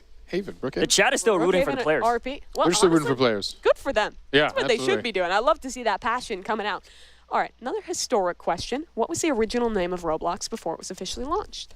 Oh, this is a fun one. Dude, the folks, this is a good one for chat. I wonder if they do know I this don't know one. Yeah. this one. I might even be wearing those socks. Oh, no, wait, I'm not. We didn't. It's different ones. I believe it was called Dynablocks. You're correct. Dynablocks was the original, and it was a physics simulator at the very start here. It was a pretty impressive little creation here to kind of demonstrate science and physics to kids and everyone around the world to kind of learn. And it turns out if you allow logic into a block, you can pretty much make any game the world has seen. And that's kind of the origin, I think, of all video games. And we saw it here in Roblox kind of evolving over the years from the old world of Dynablocks into the Roblox we have today. Full-fledged game engine. So, you know, for the folks at home, we're waiting. Go ahead, open studio, start publishing your own experiences, and find out what it means to create and build some of the coolest things around in the world. What experience do you guys have with actually building games? Have you spent any time in the creation studio and tried that out much? Yes, actually, I have. I went through a tutorial with some of the developers here at Roblox. They went through a simple one for me, but they threw out some terms that was very complicated. I did not retain any of that information. So whoever can make games in Roblox are very smart. It's so impressive what people actually put together and how much work it takes. I know you get to work with the devs on a day-to-day basis. Must be special to see what creative things people put together in this Roblox game. I do, and it is fascinating to know our developers from around the world. They are incredible folks who do awesome and wonderful things, but they're also good people. I think that's such a fun part of Roblox. A lot of our creators are building things they want to play, they want to create. It's both a hobby and a profession for them, so we see incredible stuff. Yeah, and for this tournament as well, we had to ask a lot of developers to change things up about their games and make modifications for this tournament, and it seems like everyone was pretty willing to do that as well. All right, folks, so here's the deal. We are trying to ensure this is a fair competition as much as possible, and I believe we're ready to get back in it. But to solve some of this out, we're going to be removing the headsets for this next round of Super League Soccer here to ensure it is an even playing field for all 10 of our players. And guess what? I think they're on the pitch. It's going to be new teams, a new look, and a last chance to make it. Two players competing for that top spot, Duddy Dud and Death Eagle. One of them will be able to be the first making it through, that or 3J, who's going to be on the same team here. Mad Max in possession, sends it up, good pass, but a little too wide. No one super well in position to receive. Another pass going back, chance for a goal, and it's not in. Shafe again on the defense, and you once again. Yeah, almost bobbles the ball from the goalie there. Thankfully, he recovers that, and it is out of there. Another chance for another play. I'm looking for Roby. Yeah. Which team is he on? A crowd favorite, again, without a win under his belt and maybe the most goals on the field. Hopefully, Rovi gets his big break soon. He's going to be back on the green team there, joined by Duddy Dud. Jay as well, rocking with the home team. Indeed, indeed. Again, a little slower of a start here. No one really securing those quick goals in this third game here. I'm sure the defense is starting to shore up and understand the strategies from all the players. Good defense from Lime. A new person stepping into the goalkeeper position. That's true. This is the first time with Lime here, and I know they discussed briefly beforehand who would be the goalie as they need to rotate that with their new teams. Wow. The quick looks like a lot of here. fouls there, but nothing being called. What is happening? Where is the referee? Those slide tackles are not coming in from the correct angle. It is vicious in this game. The only way to change possession other than a missed pass is to just go for those slide tackles. Not going to get the red card. Oh, and definitely. And this is not in the sweet spot. I know they try to put it just out of the goal box here. Definitely a specific strategy tied to SLS, and that's what you got to understand here with the best players in the world. Understand the mechanics perfectly well, and we see that kind of sweet spot in the corner. When you don't have an out-of-bounds mechanic, it's definitely where you want to put it for some of the safer passes. Let's check in with Jay, one of our top performers thus far. Passes it to his goalie, and he'll send things back into the middle yet again. This one a bit more reserved from our teams than the first, but maybe a chance here. No. Shafe, again, very good on the defense. Yeah, closing in on that first minute. It has passed, and we are still 0-0. Lowest scoring by far, and really low shots on goal in general. Nothing too serious. It's been pretty casual. Defense playing it up. Maybe that long pause really slowed down their adrenaline. Absolutely. Gave the players time to breathe here. And I think, again, we're seeing a bigger plan. These folks are learning just as much as we are, again, how they play, how they perform, what the strategies are. But here's the first breakaway, and that is it. Oh, Death Eagle. Our top player in the standings thus far, Death Eagle with 66 points. If he can win this game, he would bring home the first spot in the top 4 for himself, and he wants to do it with his own hands. I know we've talked a lot about his skill in so many competitions. If anything, the players maybe need him to get out now. Give other people a chance here, as he has demonstrated he has a strong fortitude for a broad array of game types. It is truly a luxury to qualify this early. But it seems like there is a bit of a technical problem with the match for competitive integrity. the admins have made the decision to reset this game. So forget what you saw in that one. We're resetting to where we were with 2 games finished on Super League Soccer, 1 yet to play. We want to ensure that with stakes is high, everything is perfectly competitively fair for our players. So they're making that call. We'll get you guys back into game with the proper third match as soon as possible when that technical issue is sorted. All right. Well, it wouldn't be a sporting event without something to solve in the physical world. So we're going to get that resolved here, folks. Thankfully, that was a much slower game here. Defense was really dominating that one. Not a lot of hard breakaways. So, it is what it is, but still an exciting day of competition. So while the team figures that out, we're going to talk about a couple other things here. Maybe get to know some of our players. Maybe some fun facts about the folks competing today. As you can see behind me a little bit on the screen here, they each have a color. That is the player's corresponding color. So as we go about the day, their outfits will be marked with that so you can understand who they are. And it matches the monitor back there, so you can kind of reference the face to the player as well of who the real person is repping that Roblox avatar. And they've got their outfits to match here, a very stylish way to identify folks and keep it cohesive. So very cool stuff. Indeed it is. It looks like they also have pretty jackets as well with their names that are matching up for this event in you. Yeah, can I get one of those after this is done? Or just steal it off their backs? I like those jackets. Well, don't let him in the player room. He's going to just start pickpocketing people for jackets. If somebody wins the $1 million, they could afford to give me their jacket. I want to see if we could take another look at those points maybe, because we're starting to get to the point, like we were talking about, where the first player is going to qualify their way into things. And every time you win at Super League Soccer, you get 20 points. You see it thus far for Shafe and Duddy Dud. But the overall standings right now have the Death Eagle and Jay and Duddy Dud as the top 3 players. So basically, if any one of those players is to win this next round and they don't have someone with more points than them on the team, that's basically their ticket into the top 4. So definitely important things to look at and important players to keep watch on as we get into this final round of Super League Soccer. Exciting times. But don't worry, after that, we're going to be playing some blade ball. We're going to be playing some slap battles and, of course, doors to round out this progression system in the first set. I want to ask you guys, we got a lot of games today. What are you most excited to watch? My favorite on the list is definitely Blade Ball, and that's coming up next, so I can't wait to see that. Why do you like it so much? I like that it's fast-paced, action-packed, and not a lot of teamwork because I'm not into that. I like individual competition, so I like to see that bring out their fierce competitor in these players. So I think that would be very exciting. A lot more shouting in the back, probably. Yeah, Blade Ball is an exciting game of reaction speed. I'm pretty excited for Rivals myself. I know we've talked to a lot of these players. Rivals is one of their favorites, but I think as just an internal employee, we play a lot of Rivals. It's actually how promotions are decided within Roblox. Fun fact here. So always ensure you're on a team where you're better than your boss at Rivals. How do I apply? I know. That sounds like a great job. You'd love it. So that's going to be a real exciting thing to hear. I think I have to agree on Rivals. When I was prepping for this event, I played all the games, and I gave myself like a good few hours to practice them all, and I think I spent half the time just playing Rivals. Because I got a win streak going, and I was like, I can't stop now. It's really addictive. I love how the movement has so much skill expression in it. You can really go back and forth with the slides. You can out-movement your opponent in a lot of ways. And with that main AR only having 20 bullets, precision, movement, it's all super important. So a super fulfilling game to play, and one that even for players that hadn't played it before, I think a lot of them had the same feeling we did, that it was one of those games that just gets you hooked once you start playing. Yeah, high adrenaline, high-paced play, and a fun competitive mode to boot. It's really got the perfect recipe. Looks like it's 2-1, Rivals versus Blade Ball. I want to see what the chat says. Let us know what your favorite games are on here today. Yeah, we talked about a lot of them. In the meantime, I think we might just toss it over to our correspondence team. I know they've had some time to think, some time to talk. What's going on over there? Hello, J Party. We are just talking about our experience in this event ourselves, right, Geach? Yeah, so I'm going to tell you right now, I'm not good at any of these games. So I already know my strengths, and I just, when the hunts start, I do my thing. I jump in. I just kind of like dibble and dabble here and there, nothing too serious. But Sabrina, you actually had a chance to, you got all the tokens, right? I got all the mega tokens. I did. I think I did a total of 19 hours streaming live. It's not as long as some other people. However, I did have the help of the community, so I had a little bit of a people helping me through. W community. Which would you say was the most challenging game? Oh my gosh, definitely pressure. I literally, there's a clip of me screaming. I'm like, no, like because I tried for 4 hours straight before I beat it. Yeah. What? So I got the mega token after like 4 hours. Yeah.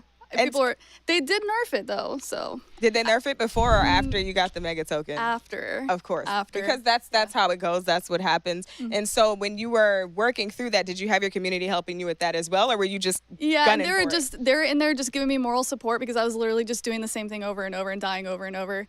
Yeah. And you didn't. But I became a pro by the end. Like I felt like my last run was so good. I should upload it as a video. You definitely should, because after 4 hours, Pixar didn't happen. Yeah. Yeah, you gotta put it out there for the people to see. So how did you actually what was your intro to Roblox? How did you get into Roblox? I started in 2017. I had a gaming channel already. People were, commenting, you should try Roblox, you should play Roblox. I actually played it with my little brothers at first. And then I was like, this is kind of cool. There's so many games. And just, within like that year, we became Roblox exclusive. DJ and I. My boyfriend, who also is part of the channel, Terabyte Games. Shout out to DJ. Yeah, so similar to me as well. I actually started because of my children. Hi, children. Yeah, so it was one of those things, where they kind of introduced me to it. Is, of course, Mommy, you should play this game with us. And then I get on, and now that's like all I do is play Roblox. That's awesome. That's such a good thing to bond over. It is. It's really cool, and it's nice because it's, you can there's such a wide range of options when it comes to Roblox. Everybody who knows me can tell you I drive them nuts all the time. I'm just constantly preaching the gospel of Roblox. What's your favorite genre of game on Roblox? Horror. That's all your day. favorite? Yes, I love horror. I like horror games. So you in like general. Doors? So about that. Oh, okay. I guess we'll talk more about that later. We'll get to that later. But yeah, while we wait to get into that, we're gonna go ahead and get back to our caster so we can watch this last match of Super League Soccer. Thanks, guys. Okay, let's All right. We are back again, folks, and hopefully we are getting through things here. We are just checking out what's going on in-game and hopefully testing the replacement equipment to ensure the playing field remains even. Yeah, so it's going to be our third round of Super League Soccer. Reminder of the stakes, our first player that qualifies to the top 4 double elimination rounds will be decided here. The player with the highest points at the end of our our final round of Super League Soccer will be that player making it through. So exciting stuff here. Yeah. Let's talk about some of those guys who are going to be the focus here as well.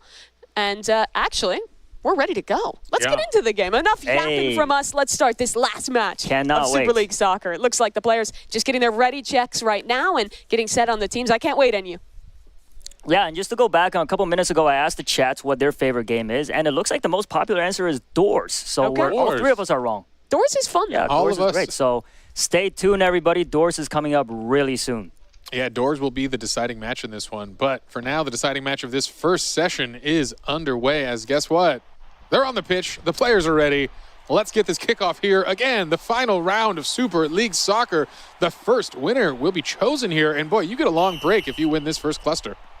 And our 2 strikers, the 2 center fielders, Dud-a-Dud. Dud-a-Dud. And of course, on the other side, the Death Eagle. Death Eagle. Trying to compete to make it into that top 4. Yeah, Dud-a-Dud showing he's not a dud in this game at all here. Doing a great job. I believe scoring our inaugural goal of the entire set here. See if he can do it again in this game. Can I just make a prediction here? We got Dud. Oh! I mean, he's not going to let you talk, and you Dud-a-Dud. Another goal. He started us strong here, and he wants to qualify. Hey, my answer has not changed. Definitely the away. They got Dud-a-Dud and Roby on the same team. 2 amazing strikers. I feel like they can pull this off. Yeah, this is his chance. The Roby comeback here, he deserves it. He's been doing such a great job here. And look at this. The team gets the breakaway again. Can the away team do it? Jay and the Death Eagle are 2 top players thus far on the same team here. Yeah, we'll see. Oh, nearly another goal there. That would have tied the game, but not today. Death Eagle has it back in possession and will pass to his teammate off the side. Ooh. That pass was a little dangerous. That was a dangerous. The old crossover on your own goal there. Set up for another one, though. Pass back to Death Eagle. Oh, we can't get it. Goes a little bit wide. No. Oh, but just a minute of time. Here's his shot. His chance. Death Eagle. Oh, whoa. It looked like it went in, but it didn't. It was very close. An attempt there, a little short. Not the Death Eagle's usual style of a cross goal. He kind of kept that one a little too short and easy, and they're able to recover it. Wow, great teamwork there by the away team. A lot of amazing passes. That's a scary spot. When you see the cluster just gathering on the net, it's hard to tell what's really going to happen there, and it's a good chance for the offense to get a score. Looking at this match, on your home team, you have the Death Eagle with 66 points. On the other side, Dudadud has 60 points on the away team. If home or away wins, their respective top scoring player will be the first one qualifying. So especially for those two, this is where their performance counts. Everyone must be really hungry for this win. Yeah, we're hearing a lot of commotion from the players in the back. Passions are high here. Oh, slip and fall results in a quick goal there. That's 2 goals in a row for Dudadud. The world's greatest striker. The away team showing they came to play in this round here. Dudadud gets the 2 goals for his team so far. Off to a really strong start, but again, with 3 minutes remaining, we've seen major comebacks. Dudadud is truly doing this for himself, trying to get himself in. Yeah, again, his own breakaway. We'll see if you see that backboard shot. No, ooh, I like it. Baits in the defender a bit, but it's not enough. Jay gets the steal, and it's out. Here's a chance at offense. This game has been all about our top scorers, but maybe a new member stepping up. Antarell needs to score some more points in this group stage, and with the help of Icy, here's his chance. Open goal. It's in. No, it is not, but the chaos continues here. A dangerous spot. They're going to get it out. That's the right move here. Just get some time to breathe. Death Eagle is a one-man army here on offense. Antarell again takes possession. Passes to Icy. That duo back at it again. Can they land it? No. Lime. Good on the defense. Yeah, absolutely. That's an important goal to save there. You really want to keep your hopes alive here. 2 goals is nothing to catch up to. That 3rd goal gets a little dangerous. We proved it in our first game. It was an 0-2 comeback to make it to overtime there. Yeah. Great save by Anonymous Lime. You're not going to get the charge down on the goalie there, hopefully. Ooh. Oh, and another save. Death Eagle cannot catch a break. I know. He's trying his hardest here, but the offense has been rock solid for the away team. It is really tough for Jay and Death Eagle here. They're going up against Shafe. He's been the best goalkeeper of the day. Roby went from an amazing striker to a great defender, really holding it down for the away team. Yeah, and they need some of their best players there trying to play defense on the Death Eagle, who shows that he is unrelenting on offense. Antarell's done well. A couple key steals for him, but he's yet to actually get a goal off of it. Another steal, but it's back into the possession of the home team, and again, they steal it out of the clutches of the Poke Dragon. Oh, and here's the breakaway. Can he do it? His best shot at it yet, and it's easy peasy. Death Eagle keeping their hopes alive here. He is unrelenting on offense. He wants to keep that first spot in the competition so bad. Yeah, absolutely, and that is important. It would be nice for him to get out early, get a little rest, stretch the fingers out, take a sip of water, and watch the rest of your competitors compete. Really see who the competition is going to be in the finals. And it's just serendipitous that, again, it's Death Eagle and Dudadud on the kickoff together. Those two trying to make that qualification happen here. Dudadud back on the offense. No one defending but that goalie. However, not sure what that was. Home team's going to be a little ahead of it, and they'll pass back to the goalie safely. Yeah. Easy exit, end that play. Oh, no, the goalie gets a missed kick. Wow. Oh, no. Bit of a fumble there. Lime had his chance, tried to send it back up the middle, but a great position played in from Icy. That was an actual mistake there from the goalie. Played it too short, and on a missed pass, it just comes right back to his team. Same 2 players up at the kickoff. Yeah. And Okay, again, Dragon this time. still down by 2 with a minute remaining. This is not over yet here. They're going to need to step up that offense as we see the Death Eagle again trying to get in position. Oh, but Dudadud plays it well. Slight delay allows him to break away with the ball. Dudadud is still on the offense, even though they're up by 2. Oh, no, looks like he's killing time. Yeah, he's doing well at it. Down to 40 seconds. Tried to pass it out, but stolen by 3J at the last second. They need goals, and they need them quickly. 40 seconds to try and lock this up. But Antarell again, they're just killing time. Yeah. Lockdown defense by the away team. Yeah, that was a big steal here. Very important stuff here. Lime defends yet again. All right, back down the field. Another shot for offense. I think the Death Eagle needs a support player here. He can't do this again on his own. It is 3-on-1, so man. Antarell with how many steals? Antarell really came through in the clutch here as defense. That was a 3-on-1 and manages the steal and ends the play. And that's just not enough time left. Dudadud. This is his opportunity. If they can wane down these last few seconds, they'll lock this game up, and that's time. They're just standing still now. 3-1, the away team. They take things home, and that's Dudadud. Our 3rd place player heading into this round with 60 points. We'll claim 20 more, and that should be enough to put him ahead. Yeah, we'll have to see here. We're going to let our judges tally some of those points. In the interim, we're going to talk through some of the incredible things we just saw there as we bring to a close Super League Soccer. our only team event in the day here, working together to start because things are going to get fiercely competitive right after this. They absolutely are. Really impressive wonder how stuff fiercely across competitive. the board from our players. I think my biggest takeaway players were honestly just the 2 stars. Dud and the Death Eagle were both looking excellent on the offense this game, but you can't forget Shafe and Lime, honestly, in that last round as well, holding things down at the goalkeeper. And Terrell did great, played amazing defense there. But if I was Dud right now, I'd probably feel like the main character. That is just, I must feel on top of the world if I was him. It's the game that mattered for him. He was just in that tight race to make it into the top 4. And that win there, of course, we have to officially tally it still, but that should be enough to push him across the line. And let's take a look at those scores and get official confirmation. And there it is. Dud takes home 40 points there from that one, but that's cumulative with their first points from DTI as well, where he had an additional 46 points. Yeah, worth noting, Shafe, the only undefeated player in Super League today, holding it down with 60 points. You know, it's interesting. We didn't see as much of him on offense. He was a really strong defensive player and even a strong goalie. Yeah, he had a pretty tough DTI as well. Only picked up 16 points in that round, but bounced back here in Super League. Yeah. And that's a big opportunity for the comeback, which means a lot of our scores have shifted dramatically.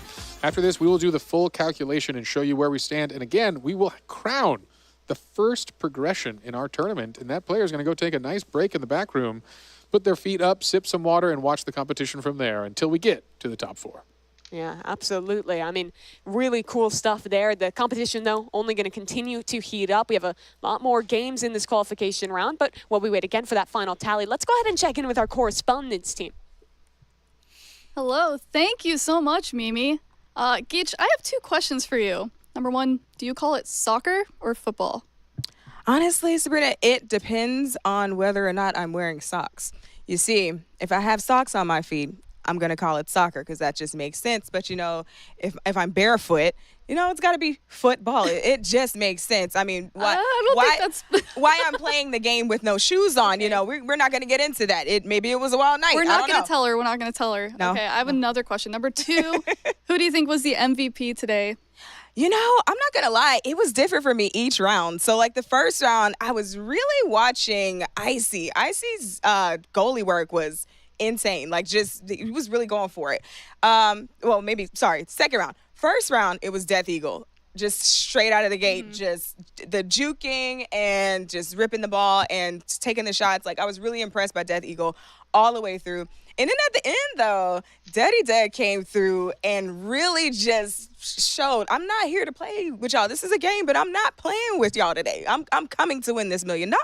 I think Shafe also is putting on a very good game today. Shafe definitely did a great job. Shafe's defense, except we got to talk about the Roby shot. We got to talk about the Roby shot. Somebody's got to clip that. Listen, it's getting clipped and both of you are going to be forever immortalized in Roblox history. You know, not necessarily for the best reason, maybe, you know, but Shave, you know, great job regardless. Like, I probably it would have gone the same way, real life or in Roblox for me. I agree. All right, let's take it back to you. Thank you so much for answering those questions. All right, folks, we are back again. Exciting stuff here as we draw to a close. The first 2 games, you saw it here, Dress to Impress and Super League Soccer, done and dusted. Now we're coming into our officially first contestant into our next round. Mimi, you want to let the folks know who it is? Let's do it. After our first 2 games played, we have our first player advancing to the top 4. It's none other than Dud. Congratulations to him. He'll have a chance to step back, take a bit of a break before coming back for the top 4. He's already one step closer to that $1 million. All right, incredible stuff. Dud really showed up with some fantastic scores in both of our first games. Let's see if we've got the leaderboard. We can pull it up and see the total scores of the day. Always fun to see where our players stand. Dud advancing, and I'll let you know his score was 80. So 4 points ahead of Shafe. And then a little bit of a stretch from the Death Eagle. But you see all top 5 of those players within 20 points, which means that game of soccer mattered. It definitely made the biggest difference because if I remember correctly, Death Eagle was very far ahead in the first place.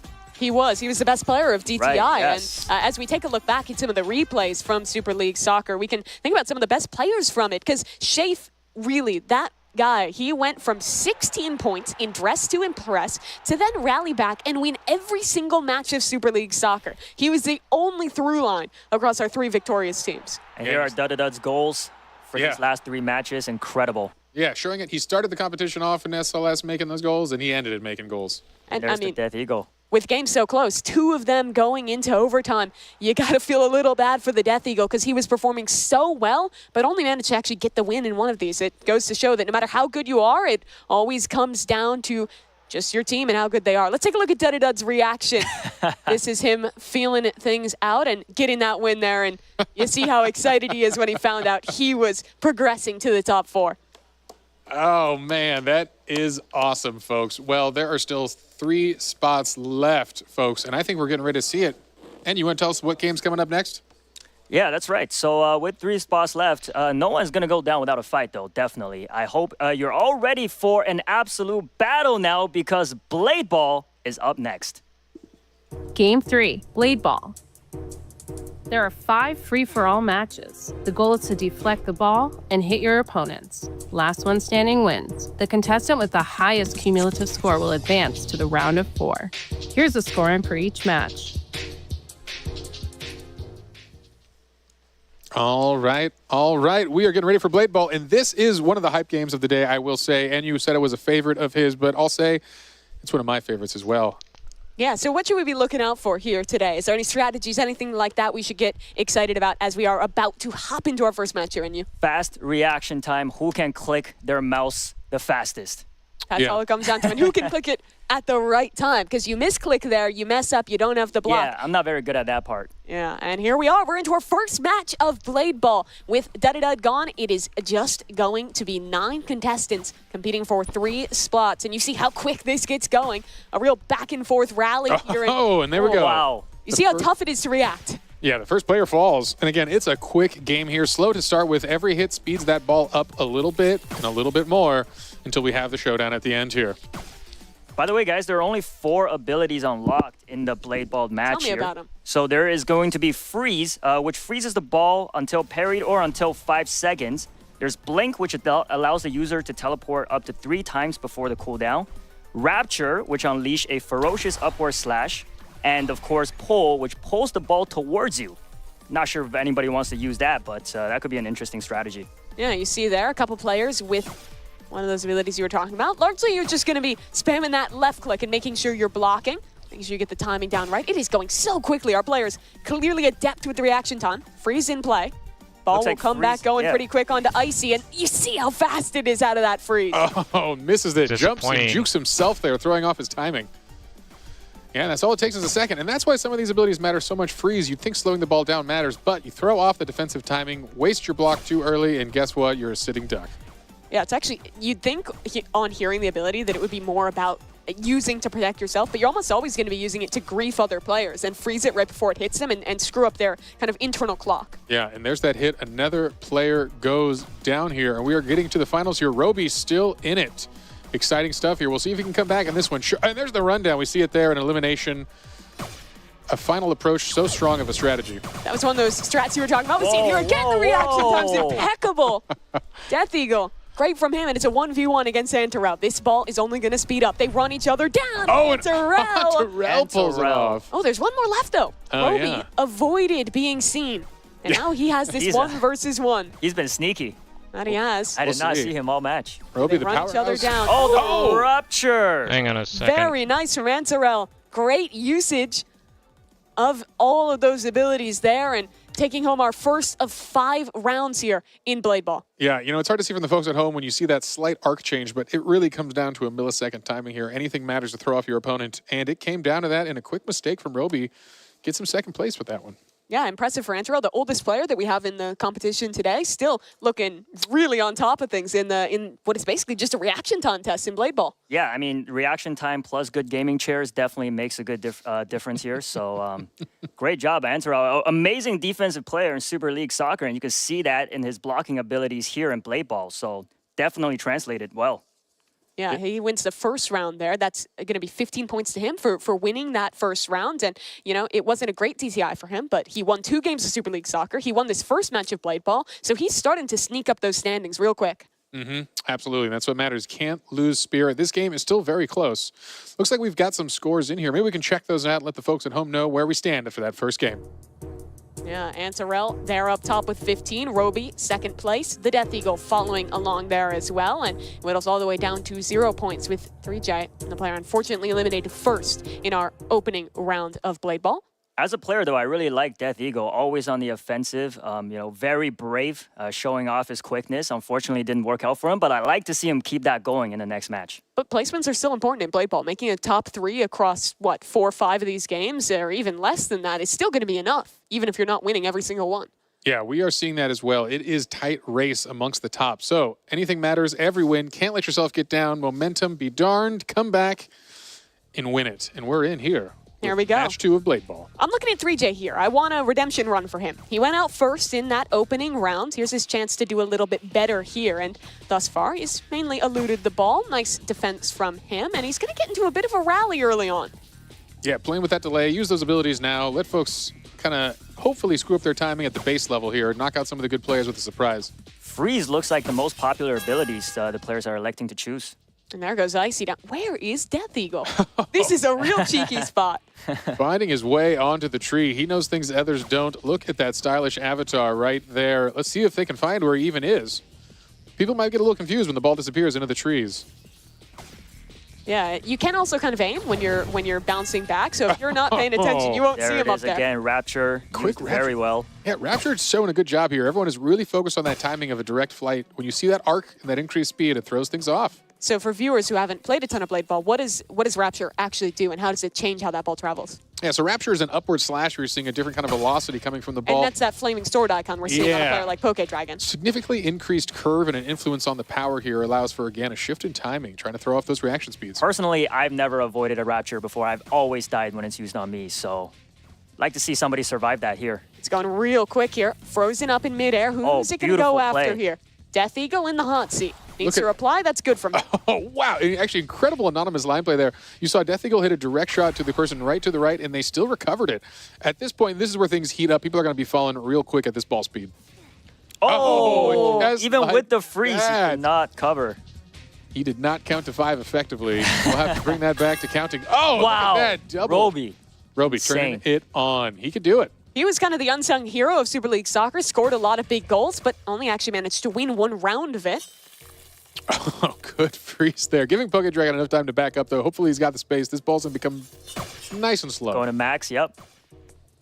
And this is as fast as it's going to get going. Zipping back and forth. Our players doing well to react. It seems like it all comes down to the abilities with how you survive. And just the flick to the left there is very nice from Mad Max. I don't think Shafe was ready. No, sending him back to the AFK zone to observe this match from afar.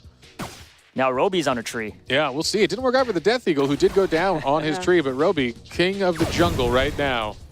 Rapture used. Actually, I think the first time we've seen Rapture not end in an elimination, but there's one back with the Rapture as well. Look who we see again. Antarel, defense of the soccer, now showing this is what matters in Blade Ball. I want to try and check in with Antarel. Let's see if he can go back-to-back here.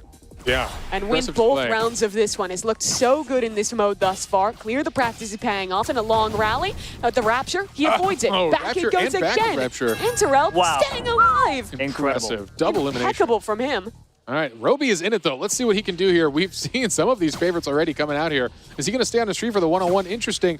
A good position. We see the rundown strategy happening a lot. Folks close that gap, force incredible reaction speeds back and forth really, really quickly, but we won't see it here if he stays up there, which means, no, he's coming down. He's going to play off this field. Doesn't like the angle for himself either. It's going so fast. Who's going to make a mistake first? Who messes up at the beginning? Roby, he's down. Again for Antarel. Back-to-back for Antarel.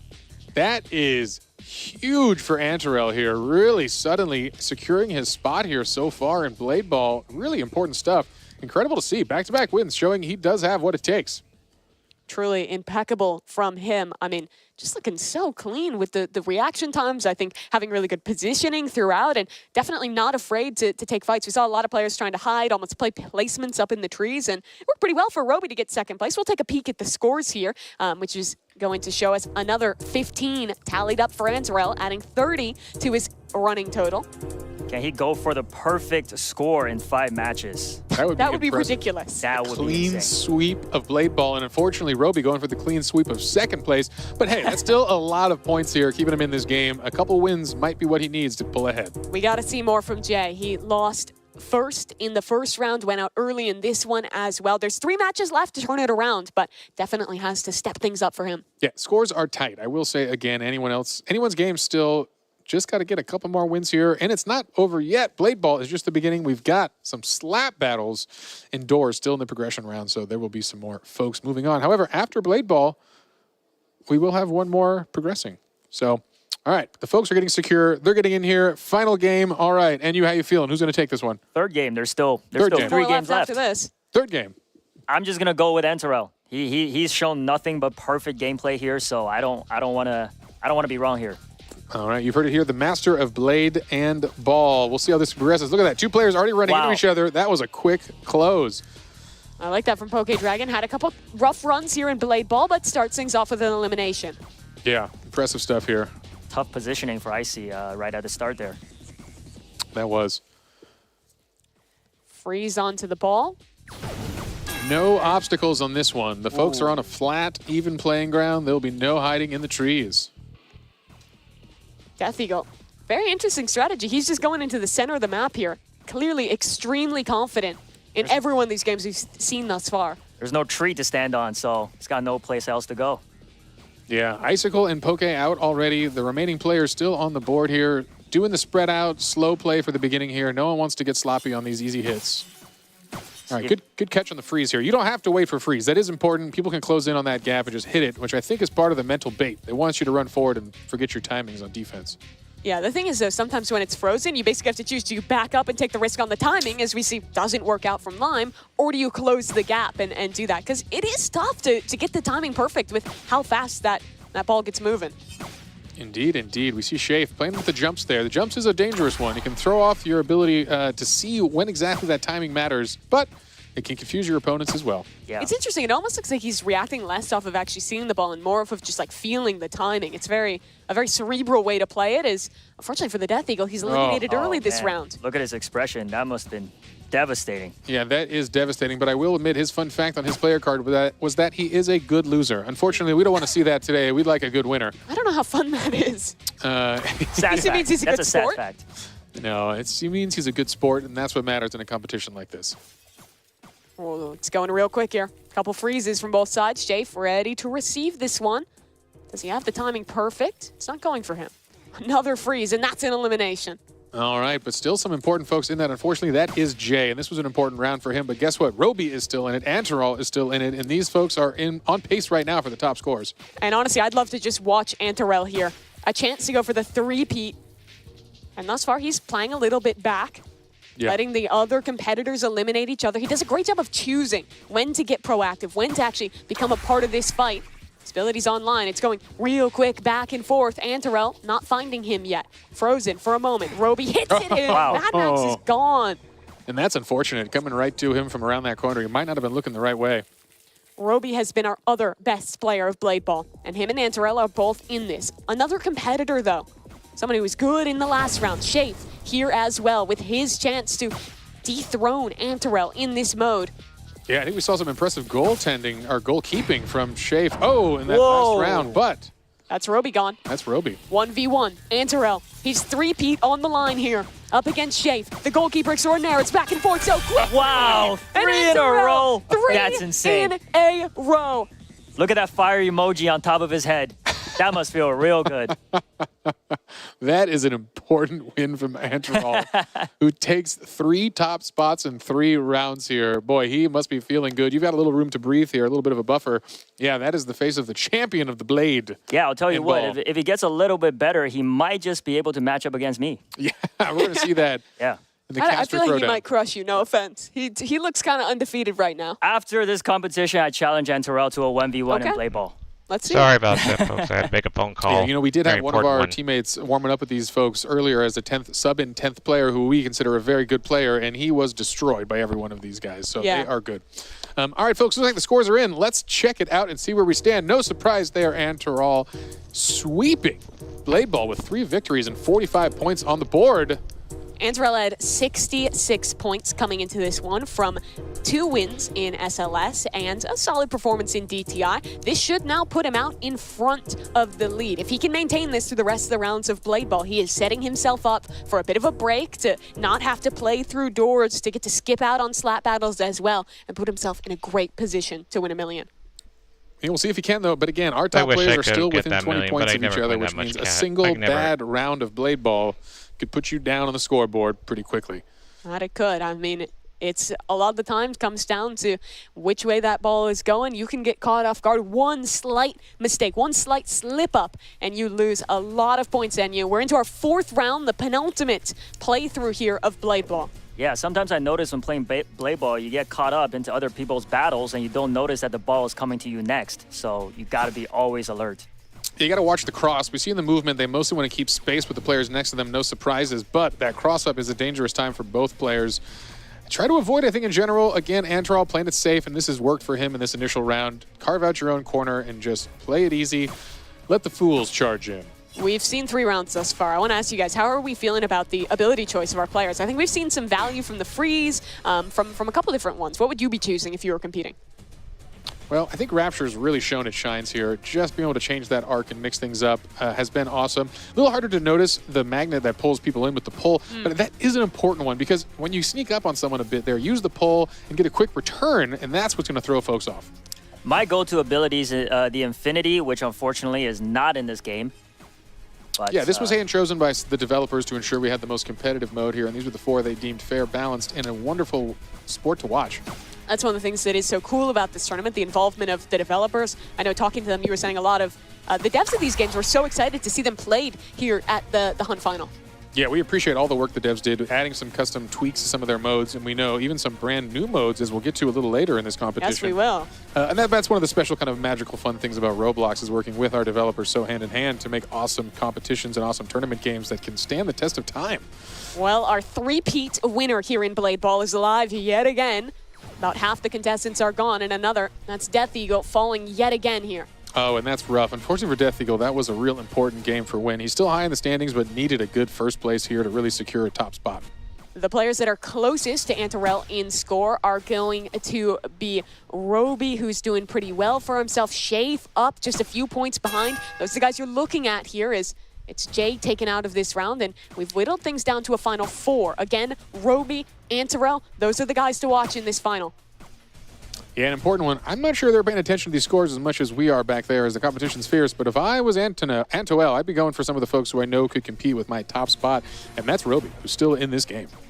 But Anonymous Lime, a 3rd contender, trying to step up. He's closing the gap. Antarel somehow always avoiding getting involved in these early fights. Yeah, they really should be teaming up on him. Yeah, that's right. They're kind of playing a little passive here, just splitting the board across this triangle. It's just going back and forth around the triangle. Lime hits it in.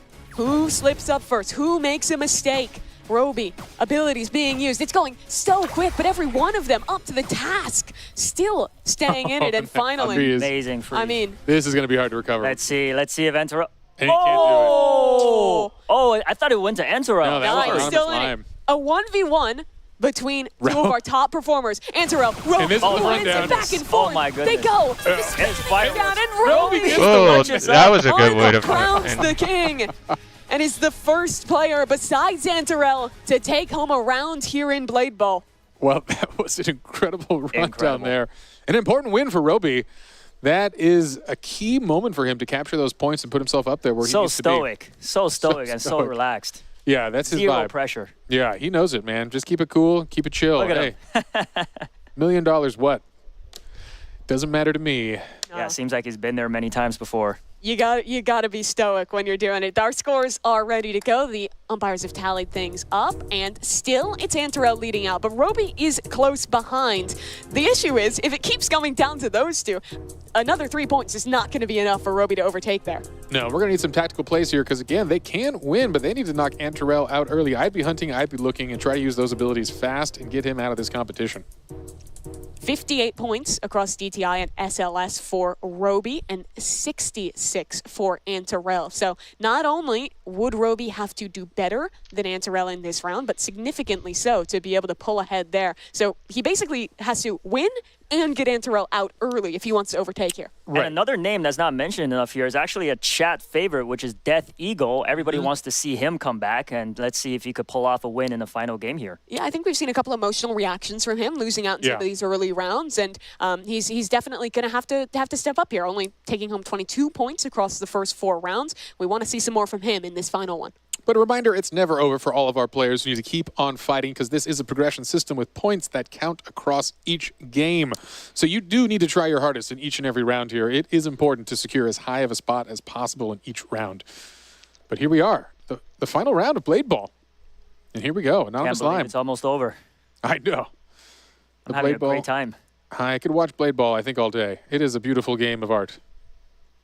It is really fun to watch. The pace at which it plays, it's kind of unlike anything else that we're going to be playing in the tournament today.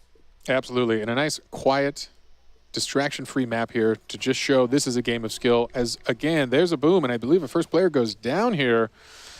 Exciting stuff, but Shafe will not be remaining in this round of the competition. Yeah, the brand new classic V2, I believe, the map, a fan favorite here. That's really tough for Shafe. He was one of those players just on the edge, cumulatively 101 points for Shafe. He could have, if Antarell and Roby had been eliminated early, maybe looked to overtake, but unfortunately today's not his day, at least in this one game. There's still more for him to play, but that opportunity to qualify straight to the top 4, not really looking too possible. All right, Death Eagle takes down Icicle quickly there with a click and a sweep, and that is down for the count. That play just before that, too, with Jay freezing that Rapture was amazing. Mm-hmm. Yeah, it's one of the best direct counters, I think, when we're talking about the abilities in this game. Absolutely. Great reaction time there. All right, well, Antarell's still in it, and that is the play to be watching in this round. If they can take him out early, there is a chance here. It is an important moment for him. We'll see where this freeze is going. I'm not sure they saw the trajectory. Mad Max. Oh, going with the counter freeze. Absolutely. Oh, and that is Antarell out. Wait, this is a chance now for Huge Roby play. to The come king back has here. fallen. It's true. Now, suddenly, this is a moment of truth here. Roby can claw this back. That was an early knockout.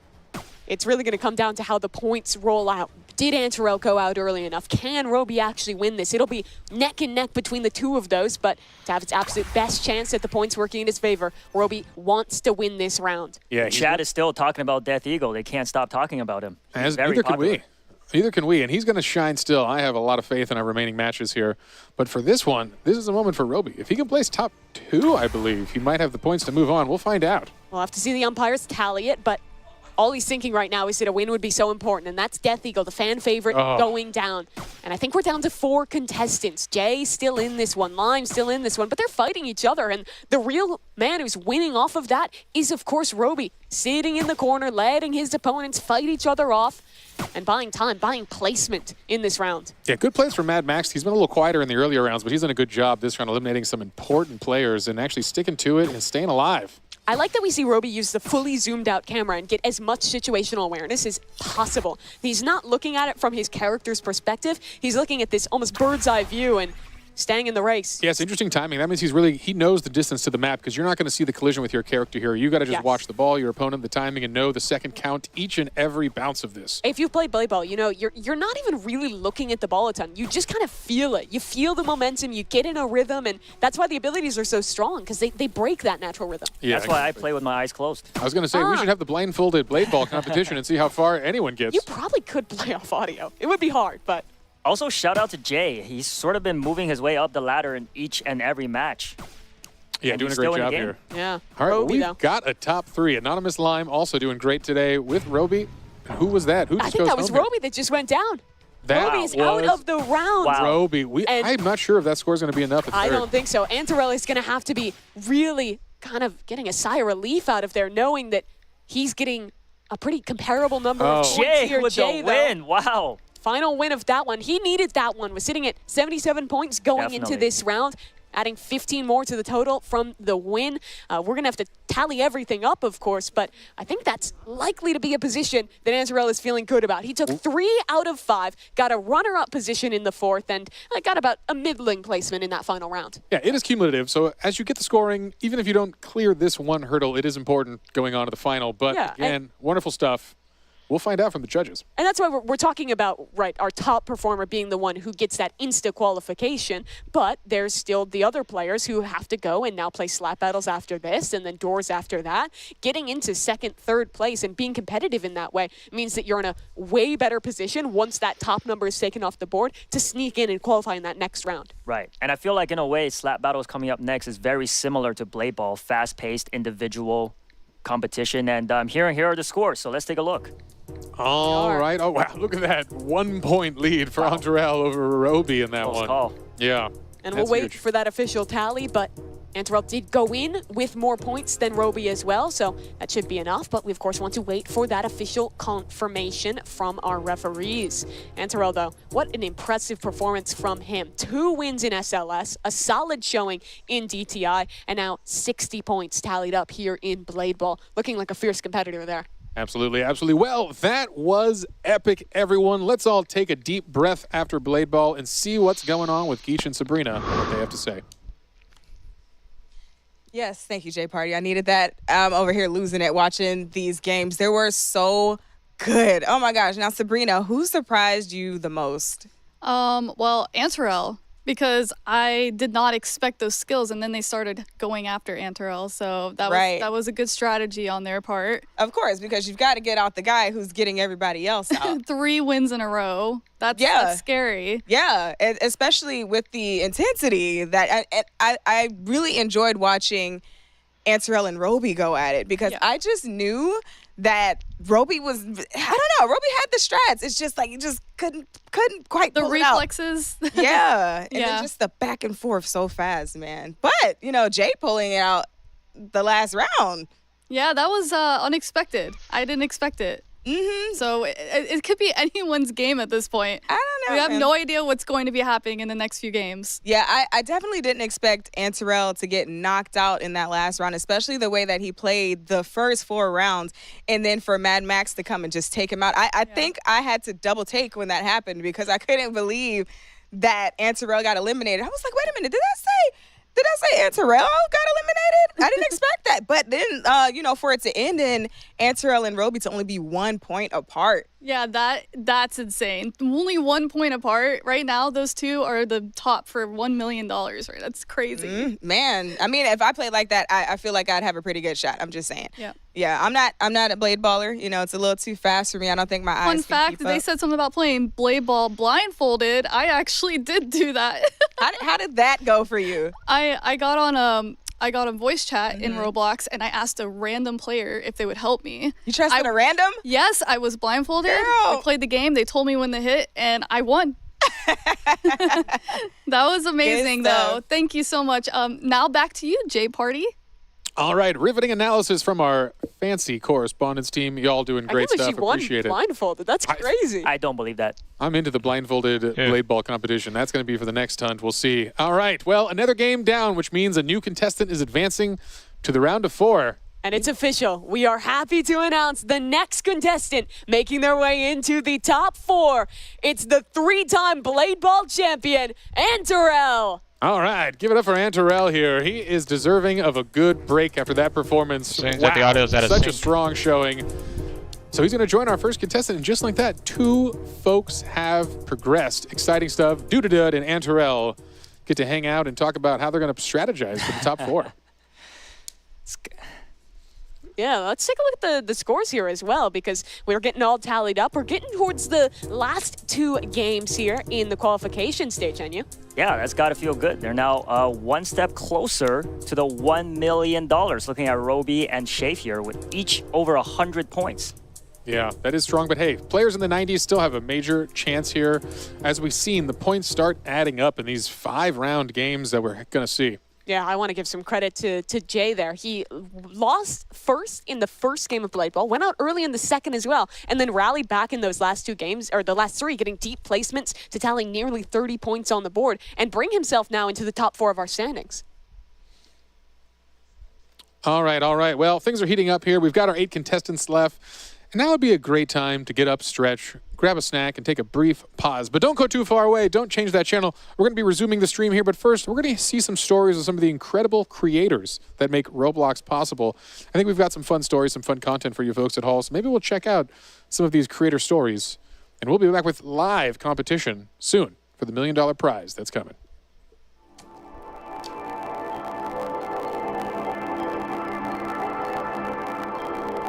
It was funny being the art director on a high-end fashion game. And I wear. I'd fast forward if it wasn't for this stuff. The difference between this and all of our other projects is there's very little. The color pass is actually just kept blank. I'm an art director for Sawhorse Productions. Sawhorse makes interactive brand experiences on Roblox.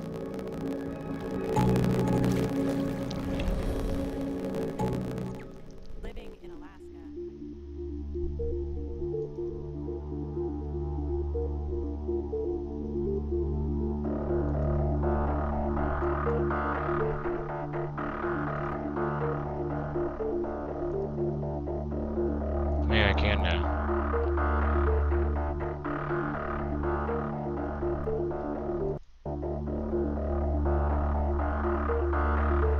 Now, then fast forward to skip to the commercials. I gotta catch up and get back to the live stream.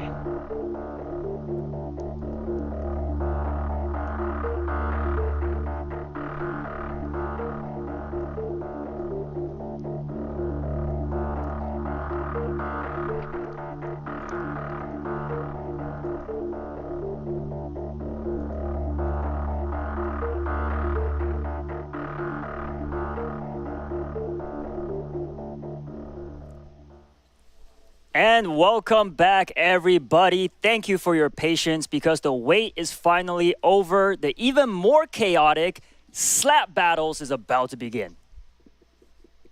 Let's check it out. Game 4, Slap Battles. There are 5 free-for-all matches.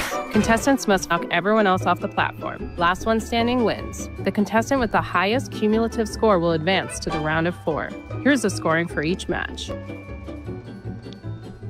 All right, folks. Don't let that charming music deter you. This is a serious competition, and it's really important for our players as there is a pretty close scoring amongst our top here, and it's still anyone's game because in 5 rounds of slap battles, if you go out first, you ain't getting any points. And if you make it to the top, you're getting a lot. So, again, the competition is in it. We've got some exciting stories from our players, and I think they're doing good stuff here. Mimi, what are you thinking? I'm thinking that this is going to be exciting. I think we're going to start to really shake out who our true top players are because it's down to the wire and we're into our first round of slap battles. There's going to be 5 total and this one is a little bit fun, a little bit chaotic. Normally this is a game with a ton of different gloves, but in this version, we're only playing with one to keep the competition fair. Yes, the basic white glove, and of course, the fart ability is the only one that is in the game, and as you guys can hear, it's already being used. Absolutely, you're going to hear that flowing here. As this game's going to have a little bit of a slower pace start, the players are going to kind of jockey for position in the middle here with this basic glove. It doesn't have a massive knockback, which is kind of an important part of this, as the terrain will start to burn down around them and force them onto a smaller and smaller island. I gotta say, everybody must be trying their best, fighting for life to win, because losing in slap battles must be the most disrespectful way to go out. I will not take that. Yeah, you hear a fart sound effect and you fall off the map. Yeah.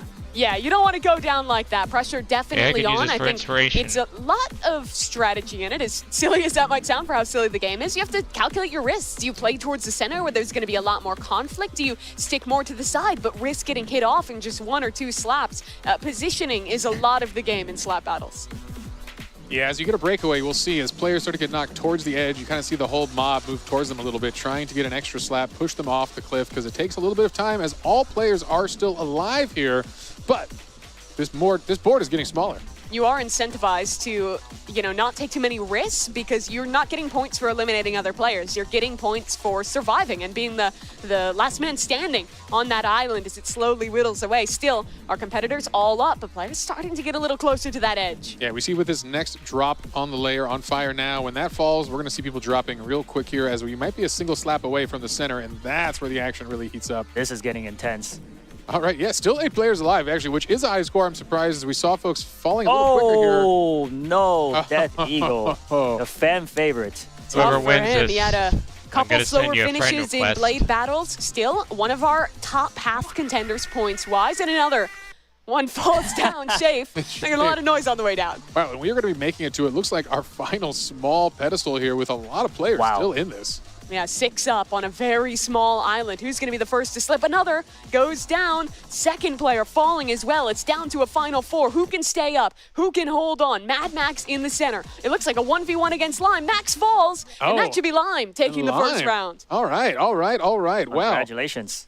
That got a wee bit chaotic here as all 8 players made it to a really small form of the island here. But Anonymous Lime taking our kickoff match of slap battles and a whole new array of top players coming out in this next game. And that's instantly going to shoot Lime way up the standings here. The pack was super tight in the middle of the group, and getting those full points for the victory is big for Anonymous Lime. Yeah, it seems like his name's just popping out of nowhere now. Didn't really see him much in play ball there. And me personally, I played a lot of slap battle, and I have some overpowered gloves. Just seeing them use the basic gloves, it must be really, really difficult to knock somebody down. This is the game that induces the most rage out of me. So really, it's nice to see the players are still keeping their cool. Yeah, I mean, we already saw some emotions starting to come out in our last match of Blade Battle, and I imagine it'll only get more intense as the games get closer and players realize that that chance to make $1 million is slipping away. But our scores are set to go, so let's take a peek how we're doing. No surprises, Anonymous Lime up top, earning 16 points from his win. Yeah, Mad Max coming in second with 13, and Jay needing those 10 points. And it's good to see some folks popping up. Icicle had a rough round in Blade Ball, but takes 4th here. We'll see if that's enough to keep his hopes alive. Unfortunately, an upset here with the Death Eagle falling first and Roby going down again early on in this match here. So that's unfortunate. We'll see if that's enough to knock him down, but I think they've still got a shot here. Yeah, looks like players are getting into the match now. So let's go ahead and hop in. Our second game getting underway now. And the island, for but a moment, is back to being calm. Looks peaceful, right? Not for long. And there's the countdown. Again, no early knockdowns that last round. We'll see if that sticks to be the case because it's anyone's game, but the player's still playing safe. Everyone kind of jockeying for that King of the Hill in the middle there. That's the spot to be. You could see a bit of a rundown if anyone shows weakness on the edge there. I think we see the Death Eagle playing a little more outside the pack. No one needs to get their hands dirty up front here. Take it slow. It's funny because you actually see him kind of actioning a similar strategy to what he did in Blade Ball, staying back, playing the fringe of the map, trying to just basically avoid attention from other contestants until he runs out of time. Icy, Roby, both doing the same. Definitely feels advantageous, but there's a fight towards the edge, and Lime goes aggro, knocks Jay off the world. Ooh, that's rough for Jay, who needed some more points here, but goes down early in this round. Again, this is only round 2 of a 5 cluster of slap battles here, but yeah, an early knockdown for Jay. Jay was having a good run back like you were talking about. Good placement in the first round, as well as back in our last game with Blade Ball as well. Maybe that's why Lime was targeting Jay right off the rip. Yeah, you wanted to go for that. Go for the people who are leading right now. You know, while the map burns down. Oh, wait, we did lose another one. Poke Dragon goes down. Fun facts about slap battles. You know, the devs develop and update this game all the time. There has been a 1 glove released every Friday for 4 years since this game's creation. So that's a lot of gloves. Yeah. And there goes Roby. Roby again going down early, and that is rough to see. Roby has a pretty comfortable position here, but if he goes down early again, that's going to slip away. Oh, but that's Death Eagle, one of his main competitors here. Oh. Close call. Yeah, that was a close one. Anonymous Lime holding on. Well, oh, but he couldn't hold on for long. Couldn't hold on there. That was a close call. He tried. Yeah, so our winner of the first round off, and it's 3 contestants working for it. Shafe, one of the top standers right now in terms of points, a chance to win a round here. 1v1v1. Shafe pushed back towards the edge. Gotta get gets up back quick, up just in the nick of time, and Icy falls off the Icy platform. goes down, but takes 3rd, and that's an important score for him. He needs those points. Wow, and Mad Max falls. Look at what he means to him. You can see the players heating up with their reactions as we go on. So for Mad Max, back-to-back second places as Shafe takes that win.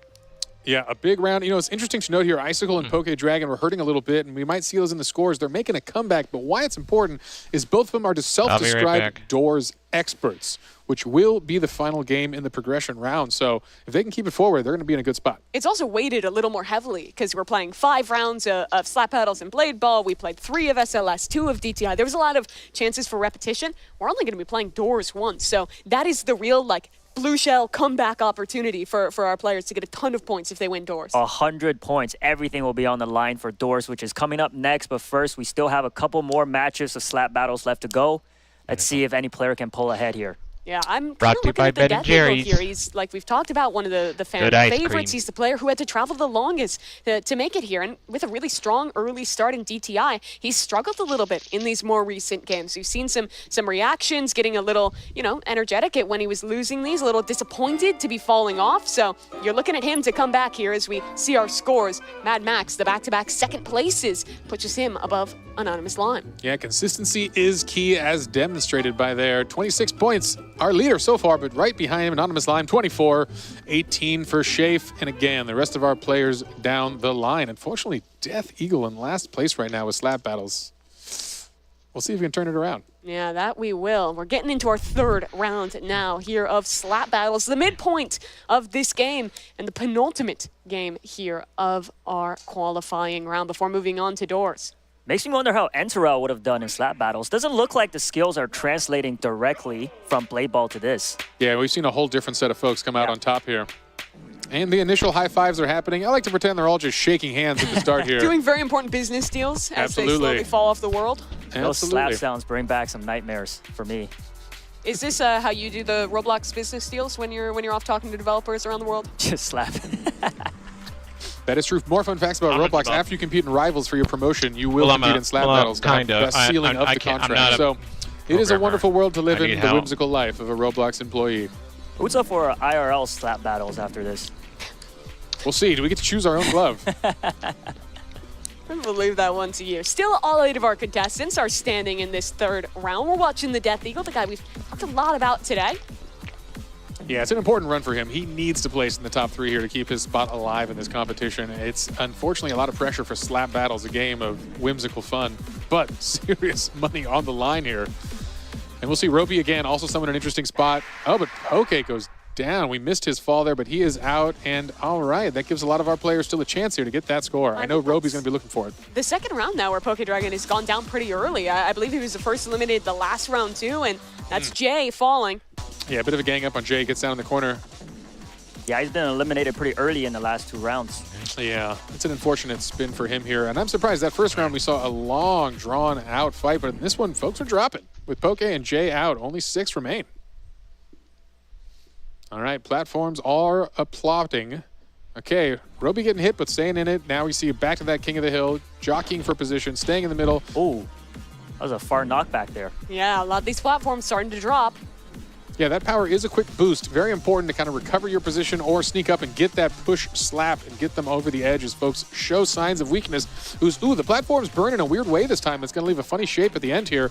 And we're going to see a lot of folks dropping Can real Shafe fist make it here. back? Oh, good use of the blast there to boost his way back in. But Oh, an icicle shape, anonymous line. They all fall one by one, and it's Roby and the Death Eagle. Oh, this is an important one here. Oh, Death Eagle, can he make it back onto the platform? Just in time. The slap connects. Roby stuck on the platform. They're both falling. Ooh. Who makes it down first? Good Roby competing. Oh, who who wins fell? it? Roby's just above the Death Eagle. Death Eagle steals it away at Wins the it. end. The most intense round we've had is slap battles thus far, and you see the elation on his face, disappointment the first 2 rounds, and now feeling good off that win. Oh, The fans man. must be real happy after this one. They've given him a nickname. They're calling him the Deagle in chat. The Deagle. Oh, that is a good nickname. Wow. All right. Well, a win that he needs, that is for sure. However, the person he didn't need to get second was Roby. So that's going to keep things tight here as this race is getting into, what was that, our third round? I think we had 2 more rounds left 2 of more slap left battles. to go. Yeah, our umpires, it came so down to the wire. They're still tallying things up to make sure we get everything right here. But you were mentioning it earlier. Doors, a maximum of 100 points here. So even if you're one of these bottom players right now, I'm looking at Pokey Dragon, Icicle, the guys who have been struggling a little bit more. As long as they are not more than 100 points behind the first player, they still technically have a chance to rally back. Exactly. Yeah. It's still anyone's game. So do not give up on your favorite player here in chat. Go ahead and show your love for whoever you're rooting for. But yeah, it's really interesting to see that all 3 matches had 3 different winners. Yeah, a little more competitive than the domination we saw from Antarel in the last game there with Blade Ball. Right. Yeah. Good stuff. Good stuff. You heard it here. Important for our folks. There is still points on the line in the 2 remaining matches. Hopefully, Poke Dragon and Icicle can step it up. And again, our friend Poke Dragon, the player in red from Canada, is a self-described expert of doors. So is Icicle. So that is their time to shine here. But keep it alive with the right slaps here as we are getting underway and getting our next game ready. Maybe that's what they're doing. Maybe they're conserving their energy for the final match to pull off that miraculous comeback. I would love to see that. That would be intense. It's a good way to do it. How to shark your opponents. You got to just let those first games flow away and then turn it up when it matters. Get their guard down, right? Yeah, when the money's on the line here. So, impressive stuff. Very exciting. Yeah, back in our last game of Blade Ball, it was Jay who pulled off a last-second win, taking home the fifth game of that one. He's in another position to kind of have that rally back towards the end. Born in South Korea, moved over to California when he was young. One of at least 2 players that are local to California playing in this competition today. So for him, definitely looking to get another late win on the board and start to rally his way back up the points. So, Enyu, as a master of the slap arts, are you seeing kind of a meta forming in this competition? Anything unique popping out here that you weren't expecting in the slap battles rounds? I personally haven't played the slap battles where the platform falls down, so that is definitely making a huge difference in the players' play styles, I think, rather than just having the original platform. And like I said, I've always been the one to use the OP gloves because I don't have too much skill. I just like slapping people out of the map for fun. So these guys are very good compared to me. We do have such a mix of the games that I think very naturally fit into like a serious esport. You think something like Rivals, it's an arena FPS. It's like a ton of other arena FPSs that have been popular esports before. But Slap Battles is one that is so unique that it's funny to kind of have the tonal dissidence of this incredibly silly game with these super high stakes and seeing the emotion come off the sleeves of our players while duking it out. Right, and that's kind of the fun here, as I've nicknamed our Roblox Octathlon, a series of skills you would not expect to see in the gaming world here. Again, starting with fashion all the way to shooters and platformers. And today, we're in the reaction speed games with Blade Ball and Slap Battles here. And it's a broad array of skills, which again, these players, again, with the millions and millions who competed in the hunt initially, was a game of puzzles and skills and ingenuity and working together to solve really complex kind of mental challenges. Now you're tested on all these other elements of gaming. So these folks truly are masters of so many ways to engage in a digital world here. It's quite impressive. We talked about it a little bit earlier in the show, but I want to go back because, Enyu, I know you played some of the qualifying rounds to make it in. Can you speak to the challenge that it is? Because 183 people visited that main page for the hunt. Only these 10 made it. It was truly a difficult run to qualify here. Yeah, definitely. I think it really goes to show what their perseverance, as we mentioned earlier, over 70,000 hours combined from these players. Right. The amount of, and it's not just about the skill. You could be very good at the game, but if you don't have the dedication and perseverance to put the time in to the actual event, then you wouldn't have made it here either. So it's very impressive all around. I didn't. All right, scores are in. Let's see what we're up to from this match. Plus I forgot about it, It's getting tight at the top here. Anonymous Lime now tied with Mad Max for first place with 32 points each, and Shafe at 28. All right, big comeback from the Death Eagle, who goes from the bottom of the board to fourth place here. Very good from him. Lime, Mad Max, not just tied in the points for this game, they're both sitting at 123 across now our he's gone to seventh cumulative place. score here. They're pretty close to Roby and Shafe are top 2. Is it the same person? Could be. Just move back and forth really quickly. You'd never know. They might be. It's Anonymous Lime. We don't know who he is. He could be the Mad Max we've been missing. All right, folks. It's underway. The folks are getting ready to go here. I think we're just getting them in position, and another island battle will be heating up. Scores are tight. We just saw there. I think it's still anyone's game, as we mentioned. I'm excited. Let's see what happens. Here we go.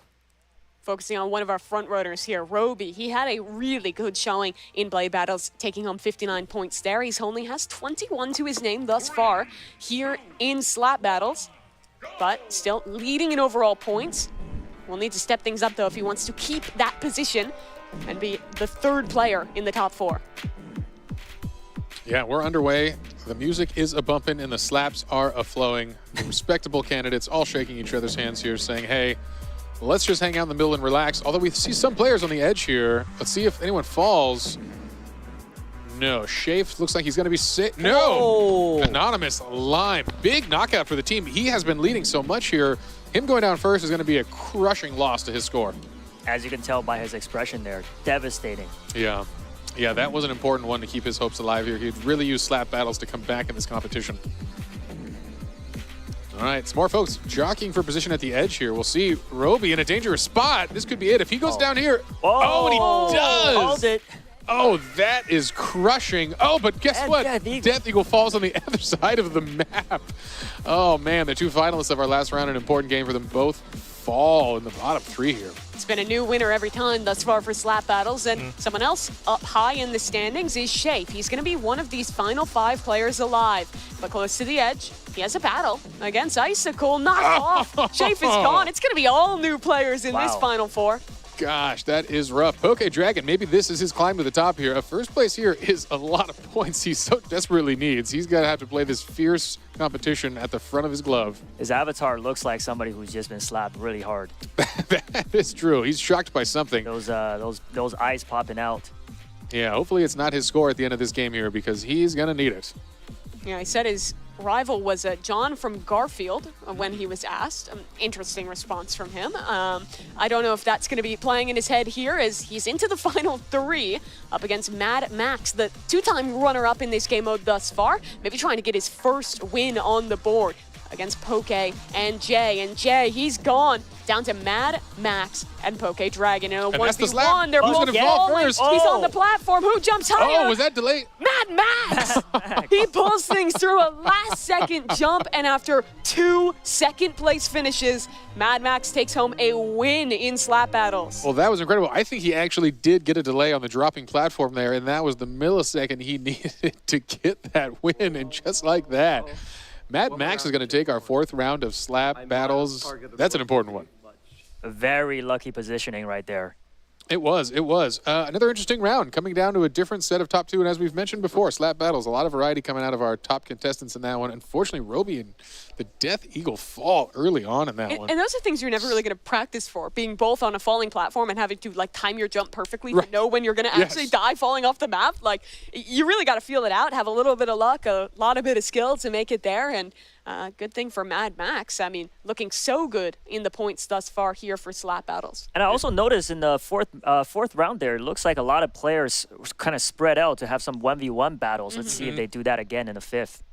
Scores are up, though, and taking a peek, Mad Max, 2-time runner-up, first-time champion, leading things by a solid amount of points there, up 14 over Shafe in 2nd. Yeah, that's a big breakout. He needs that. Mad Max now at 48. That is a huge lead as we see a clustering of all the other players. So again, as we ready for our final round here, I have to look back at Roby. He has the lead in terms of points right now, but Mad Max has whittled it down to 1. Shafe is only 5 behind as well. So this final round very well may decide who is going to move into the top 4 and claim that second to last spot. Yeah, and we see Roby in the center of our camera right there. This is so important to him. He came in as a massive leader in slap battles and unfortunately has fallen quite a bit now, and his competition is right on his heels.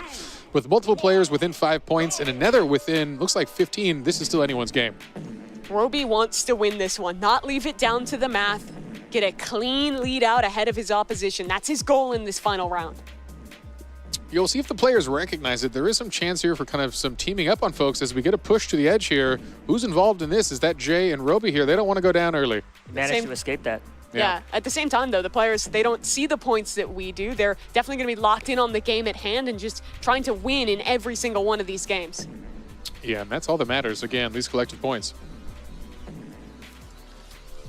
All right.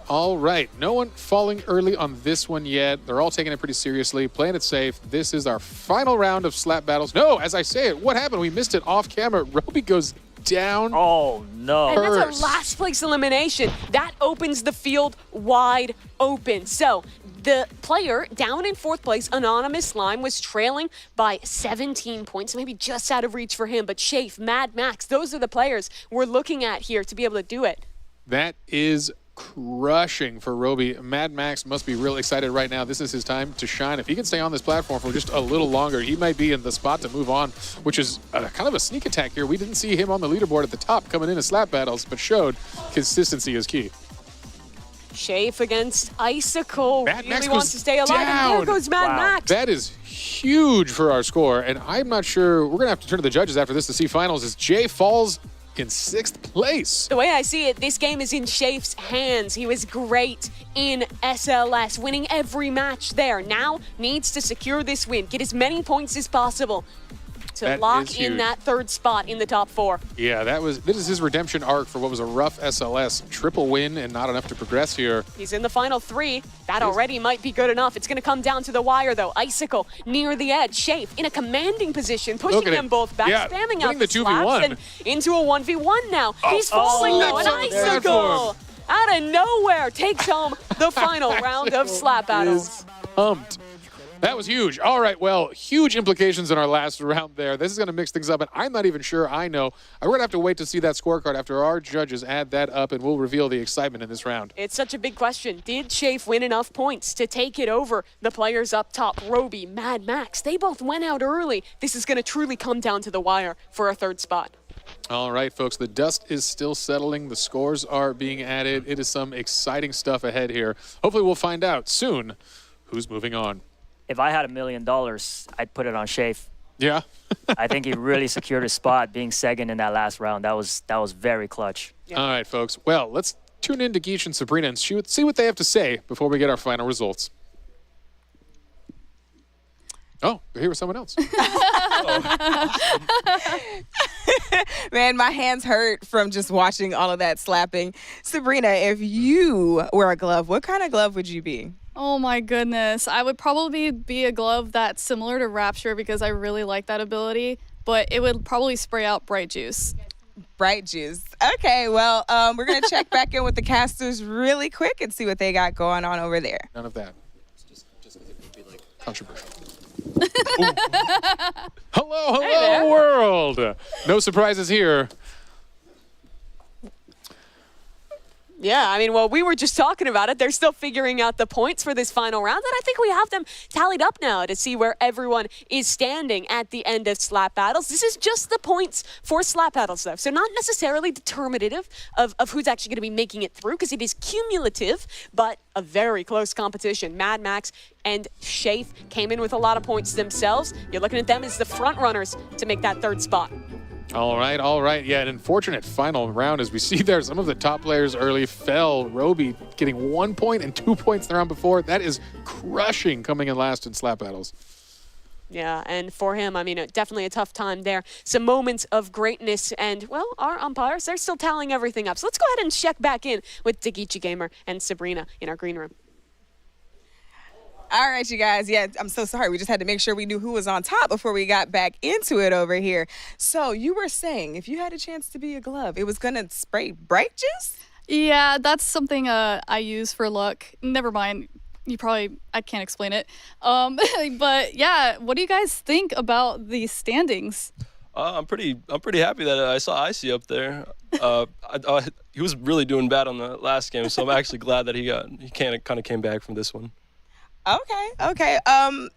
With that being said, with Icy, kind of pulling back up, are you not worried about having to go up against them?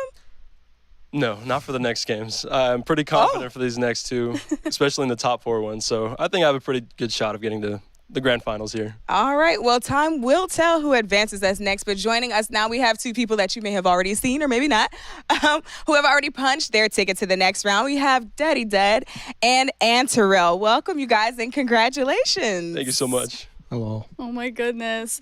Daddy Dad, you've advanced after playing Dress to Impress and Super League Soccer. How did you prepare for such a wide variety of games? Yeah, I played Dress to Impress for like hours and hours and hours with friends because I think my sense of fashion at first was really bad. I was not confident for Dress to Impress at all, but I was really surprised when I got first on that one round. So, and then Super Soccer League, I mean, I don't know. I thought I did pretty well there, so. Oh, yeah. Just a little bit of practice on that one. You definitely went crazy on the third round. That was my favorite on Dress to Impress. Thank you so much. I like the first one was really good. My second one was pretty bad, I think, but that's okay. You thought it was bad? I thought it was bad because I saw everyone else is doing the ice fairy way better than mine, and my colors didn't match, I think, so I thought it was bad. Okay. Well, okay. We are definitely our own harshest critics, for sure. Yeah, I beat myself up a little bit because I thought I could get first, like, way better there, but it's okay. It's okay. Well, that's how you do it. Just play with your friends and let them be your critics and let them judge you and troll you. And then eventually you end up in a competition where you can compete for $1 million maybe and pull it out, Shout out to Makio for that friend that helped me out. And so, Anterel, what was your strategy? How did you approach Blade Ball? Like, what was your strategy for that? Just survive. Right. Oh my goodness. Well, clearly it worked. All right, so we're going to take it back to Jay Party. Thanks, guys, for kicking it with us, and we look forward to seeing you in the next couple of rounds. Thank you so much. All right. Good job. Yeah, thanks so much, guys. It's good to hear from some of our contestants that have already made it in. But we have another player joining them, and I'm happy to announce our umpires have tallied the score. And the third finalist making it through after the conclusion of slap battles. It's Shafe. All right, Shafe, congratulations. You've made it through. You get a slightly shorter break, but a break nonetheless. Rocking the orange outfit, it is Shafe. There he comes, the Slap King. Really came back. You know, I think he deserved it. After a really, really impressive Super League Soccer wins across the board, swept it, he needed a big comeback. And this was his redemption round. All right, let's check out the leaderboard and see where everyone stands coming out of that competition. All right. And again, a tie now. Roby and Mad Max. But right on their heels is Anonymous Lime. And, of course, the Death Eagle going into a massive scoring game here. Hey, we know by this math, this is a huge point score. So guess what? Anyone could still make it, although Poke Dragon, the man from up north, has a lot of work ahead of him. That he absolutely does. Roby, though, got to be feeling a little bit rough after placing last in slap battles. Had just a couple points more, and he would have been making it into that top 3. But he has another chance indoors and is still our leading contestant heading into that next game with a lot of really points on the line here, Jay Party. All right, good stuff. Note to myself, don't try to shake Shafe's hand after this. He might just slap me. But that's not important because right now we're going to hear the rules of our next game. It is the final round of the progression system, and it is an exciting one. If you weren't already on the edge of your seats, you will be, because coming up next, it's Doors. Game 5, Doors. There is just one free-for-all match. The goal is to avoid attacks and survive. Last one standing wins. The contestant with the highest cumulative score will advance to the round of 4. Here's the scoring for each match. All right. We are in with Doors. This is an exciting game. I know a game that a lot of the folks at home are very, very familiar with, but if you heard there, this is something a little different. This is actually a brand new mode released on April 1st. What a good timing for a new mode. That's a whole battle system indoors. This is going to be a whole survival competition between all of our remaining contestants to see who can stick it out, make it the furthest, and survive the longest. Yeah, I was playing a fair bit of this leading up, and it is so different than normal Doors. Doors is a slow horror game about staying alive and pushing your way through, but now it's really upping the tempo when you're playing in ranked. You run a lot faster, you can slide, there are power-ups, and your main goal is to grief the other players, not work together. The monsters are a problem, but your other contestants are tough as well. Well, folks, it looks like we might be loading this game and getting into it, and I think we have. This is the kickoff for the last chance to keep someone's hopes alive. One more player will be progressing into the top round of 4. Who will survive and who will fall? One round of Doors is all that stands in their way. Looks like they can't wait to get out of that elevator. Yeah, we've seen them practicing their jumping. It is worth noting there is some new movement mechanics in this mode, including a slide. And you're going to see when it starts here, I think we're going to delay a little bit here and have them reconnect. But in that time, you're going to see a lot of aggressive forward momentum, a lot of movement. It is a whole different game on Doors. It looks more like a parkour game sometimes. Yeah, I mean, having reached door 100 many times, being carried by my teammates, I am definitely an expert in doors as well. But you can see these guys will probably make it past door 50 within less than 5 minutes because of how fast-paced this game mode is. It's going to be intense. It goes pretty quick, and it also ends a little early. I don't remember exactly what door, but once they get to the end, you get into like this basic sudden death mode where any damage you get from a monster, another player, anything like that will knock you out. And I imagine with how good our contestants are, you were mentioning, a few of them have even said that this is one of their specialties. We should be expecting them to go deep here indoors. Yeah, going to be exciting competition. And maybe we can give a little more background indoors. This mode also has an array of new items that have been added. So while you might be familiar with the monsters, there's a whole new array of objects, different bombs to throw, knock down players, slow them down, do some damage to their health bars, and of course heal that back up, as well as some fun, unique items hopefully we'll discover throughout the match. Some fun surprises.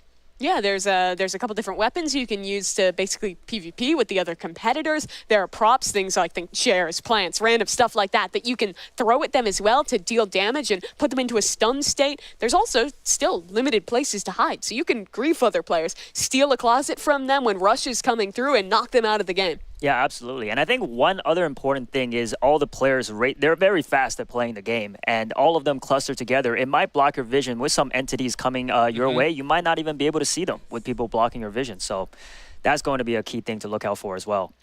Could be some unlucky players in this.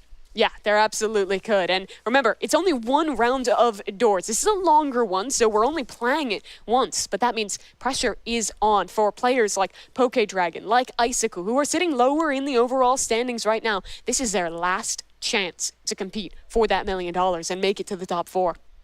All right, folks, you've heard about Doors, but let's talk a little about the creators behind Doors. Doors are made by Lightning Splash, a really awesome and wonderful dev I've had the pleasure of working with and hosting in one of our last award shows. He helped me actually announce some of those prizes. But not only does he make this game, he also produced the entire soundtrack and makes the music's good. The music, right. And that is such an absolutely important and critical part of the horror game world is that sound, that complete immersion you get from wearing your headphones. And so really an incredible work here. It is truly an atmospheric experience for sure. Another one of those games that I think has really taken Roblox by storm. But here we go. It looks like the players are all loaded up in the elevator, and we're ready to get things going here. This is Doors competitive. 1 round and a last chance to make it to the top 4 and have your shot at $1 million. All right, the first door is open, and we are underway here. Gosh, anyone breaking out in the lead early? Well, I'll tell you, it won't matter. This is a lot of game flow, and that's what you're seeing right there. This is a parkour-like experience. Look at those speed boosts. Incredibly fast. You're seeing players slide past each other constantly, and while you're playing for speed like it is a race, again, you got to survive to the end. If you're out, you're out, and that's what's so important here. With up to 100 points for the victor and 0 for the loser here, you do not want to go down early. No, you do not. 6.5 minutes, that's the maximum time that we're going to have to play this one through. You can see there's different strategies to go for. Do you want to be blazing the trail, being the first player up? There's risks associated with that. You're going to be the first to see the monsters. Or do you want to follow behind? There's risks there too. So in a very fast-paced game mode, you're going to have to make decisions quickly and make the right decisions to stay alive. There's the first bomb you see being dropped on his opponents. Yeah, small amounts of damage being done. We see those health bars above. Again, if you're an expert on Doors, this could be a new mode for almost everyone out there. So those health bars do matter. That's what's going to be reduced to 0. And there is ways to hurt each other with those items. There are also ways to heal. And there you just saw it there, picking up a heal. That's important there. Keep that topped off. You don't want to get low. It's an unfortunate way to go with another player doing damage to you. There is also these boost packs on the floor. You see now how ridiculously speedy these players are that can help you go just that bit quicker. And on top of that, the heal items on the floor, that's another thing there. The golden gun picked up and a lot of damage onto, I think that was Lime, knocked down to quite a fair little bit of XP or HP. Oh, you see another player get hit by something there, and look at that. One health bar is very low on one of our players, and that's a dangerous position to be in. You never know when a single monster sneaks up on you and knocks you out of this competition. I hear something coming. I do. I hear it. Could we get... So what monster is that we're hearing, Enyu? I barely heard that, but it sounded like it might have been Rush. I didn't see any lights flicker, though. Yeah. There is a lot of monsters that have to deal with. A lot of this game is kind of having the game knowledge, figuring out which monster you might be facing, what the proper reaction is. If it's something like eyes, you have to look away, but hear that little psst, and you got to look exactly at the monster. So yes. A lot to think about. Yeah, and Rush is a big one here because you can steal each other's there's hiding the place. right there. And there it is. Yeah, we see that sneaking up on you. That's a good one to keep out for. Why the sound design is so important here. We'll see what happens. Uh-oh, it looks like we have our first player falling here. We're going to find out a little bit who that was here. I'm not sure exactly, but... Looks like it was Anonymous Lime, I believe, that fell. He's looking into the spectator seat, and that's going to be tough. He had 132 points heading into this round, but that could be the end for Anonymous Lime. Yeah, the first to drop is getting 0, so it's a crushing blow, as you could be in first place and still drop to last just from this competition if you don't place high enough. Unfortunate for Lime there, but the rest of the players still in the running. Made it just in time. Wow. And that was Rush that we're seeing, right? Yes. So what's the deal? How do you avoid that monster? You must hide in the closet, or if I noticed one player had a hiding box, might have used that to avoid death. That's an important one. Allows you to keep your place in the lead if you bring the box with you. But again, health dropping low here. Looks like PokeDragon is running real low on health. He's going to need a health pickup, or he's in a rough spot where another player could knock you out. Remember, coming into this Roby 100, Mad Max, they were tied 141 points apiece. So yeah, just one place difference for the two of those will make or break your chance at $1 million. Yeah, but it also means all of our top 4 players, including the Death Eagle, are within 20 points of each other. Meaning, you take that first place spot, you can knock all of the other competition out of here and secure the last spot. When you look at someone like Icicle, like Poke Dragon as well, towards the lower part of our standings, they're preying on the downfall. Not only do they have to win, but they have to prey on the downfall of our top players. So for them, Anonymous Slime losing out this early actually gives them a greater chance as we go deeper into doors. Yeah, it's huge. It knocks the tournament wide open here and allows some of these players to have a real shot at getting at the last spot in the top 4. You have a lot more agency than in the other game modes of how to take other people down. So if I was someone like Poke Dragon, like Icicle, I would be trying my hardest to grief Roby, grief Mad Max, try and get them out, because those are your biggest threats right now. Don't give them any ideas. We'll see. They all seem pretty focused. And again, it is a dark and fast-paced world here. I know it can be challenging for the players to get a sense of where the competition is at while not falling too far behind, which is a quick way for a swift exit. If you fall too far behind, the game has some mechanics to ensure you're out of there. As we hear another monster close in here, just taking a second to enjoy the sounds of what is an incredible top horror game in the world. And you talked about this music. It's so impressive that a dev was able to just put that together as Poke Dragon gets a little jump scared, but still alive on a sliver of health. Yeah, his dreams of this competition are still going on that last sliver. We'll see if he can find any relief or if he's going to get knocked out by even another player with that low of health. Still 6 players alive, but as I say that, someone falls. Who did we just lose? That was Icicle. And coming into this with 107 points, only receiving 10 from his finish. That should be the end of Icicle as well. But good news for the lower players, Mad Max is gone. Oh, this is huge with Mad Max dropping again, one of our leading players. This means Roby and the Death Eagle are still very much so in this. Okay, Dragon's dream stays alive as well. Okay, we've got a lot of points still ahead here as we're getting deeper and deeper into the doors puzzle. I'm not even, do you guys know what door we're on here? I'm having a hard time just even keeping track of how quick they're moving. Our contestants are moving so fast, it's almost impossible to tell. Eyes spotted Screech as well there for Jay. He avoids it and stays alive. Yeah, good camera work. And it's important to note from the observers, those quick spins, those quick turns, they matter so very much in this game. Those are all tactical. You are looking for monsters. You are getting the response. Did someone fall here? No. Death Eagle gets caught. We hear some emotion coming out behind us, but he is not out of this. Thankfully, he had the HP bar to deal with that. I think I saw door 68 there. 69, 70, and they're still going. Ooh, I think narrowly avoiding Eyes there, and Rush as well, but someone falls to Rush. Who was that we just lost? That was Poke Dragon. Oh. And coming in with only 75 points, receiving 30 for that finish. It's not going to be them moving on either. All right, well, folks, this actually is an exciting trio because this order does matter as you are fighting for your life here. Roby and the Death Eagle in a good spot, but guess what? I believe 3J still has a chance here if he can be the top finisher and knock Roby down. Every one of these positions gets you 20 points ahead of your next opponent. The Death Eagle is within 20 of Roby. 3J is just about 22 behind the top finisher as well. So he basically needs to win and have Roby be the next out if he wants to make it here. Time is ticking. After these final 5 seconds, HP bars will not matter. We'll drop down to 1, which someone has an offensive item. That's a very Sudden big pickup. death has begun. Stop sign could put an end to it. Jay has his chance. Death Eagle Boom, is gone. Jay goes down. And this is it. The winner of this will actually be the survival. Wait, who just went down here? Was this It's Jay? Roby against 3J. Jay, all right. 1v1. The first one to land any damage will take this one home. Roby, though, came in as the points leader, has his chance to shore things up, and finds a hiding position. Wow. He wins it. Oh, and just like that. He led in points heading into doors, and he'll come out with 100 more. Roby, an incredible performance by him. We'll have to tally it up, but that should put him in a position to make it. His usual stoicism broken for a brief smile. We hope we enjoyed that. That is a huge victory. The winner of doors and a massive return to form for Roby, a definite fan favorite from early on in this competition. And, you know, it's amazing. He was a step away. He was the worst performing player in slap battles after coming in with the most points. He comes in with the most points again, finds his redemption indoors. Didn't have to call him out like that, but yes, congratulations to him. And also, amazing commentary on you guys' end there, because I was just trying to keep up the whole time, and I could not. It is an overwhelming game. What was going on. Like I said, I've always been carried indoors my entire career, so seeing players play individually is very impressive. Well, that's a wrap for doors, and more importantly, a wrap on our qualifying round. And, well, the umpires verify the ratings and update the leaderboard. Let's get some reactions from Geach and Sabrina. My initial reaction, wow. Just wow. That was some next level gameplay. How long do you think you would have survived, Sabrina? I would have ran into the wall and died immediately. That was way different than normal doors that I've played. It was so fast. Yeah, my eyes could barely keep up. It's already moving fast, but then we're zooming between the screens too. How did they know what to do? I couldn't tell you. There was so much going on, and that level was really different. Yeah. And they were able to sabotage each other?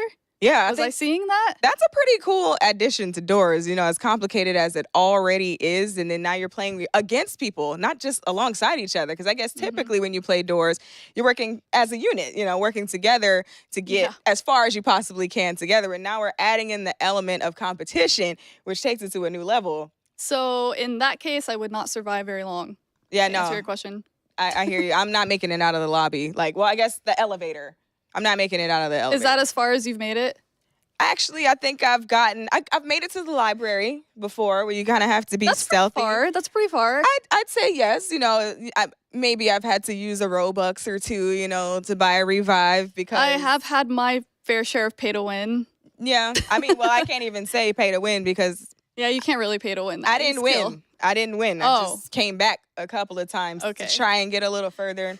Once those chase scenes start with that big long monster, it's down the hallways and stuff in the library. That's just kind of it for me. You gotta the soundtrack too, and all of the monsters, all the sound design is so phenomenal. I am curious, did you experience April Fool's indoors last year?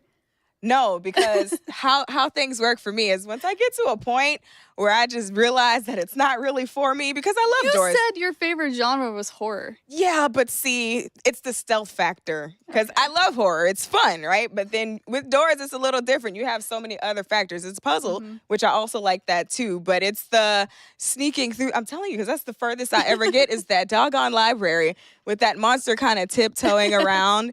And somehow I'm not good at that. I can't really get through. So yeah, the furthest I've probably gotten is that. But no, I didn't get to do the April Fool's one. It's been a minute since I played Doors. Yeah, the April Fool's one was totally done by mouth. All the sound design.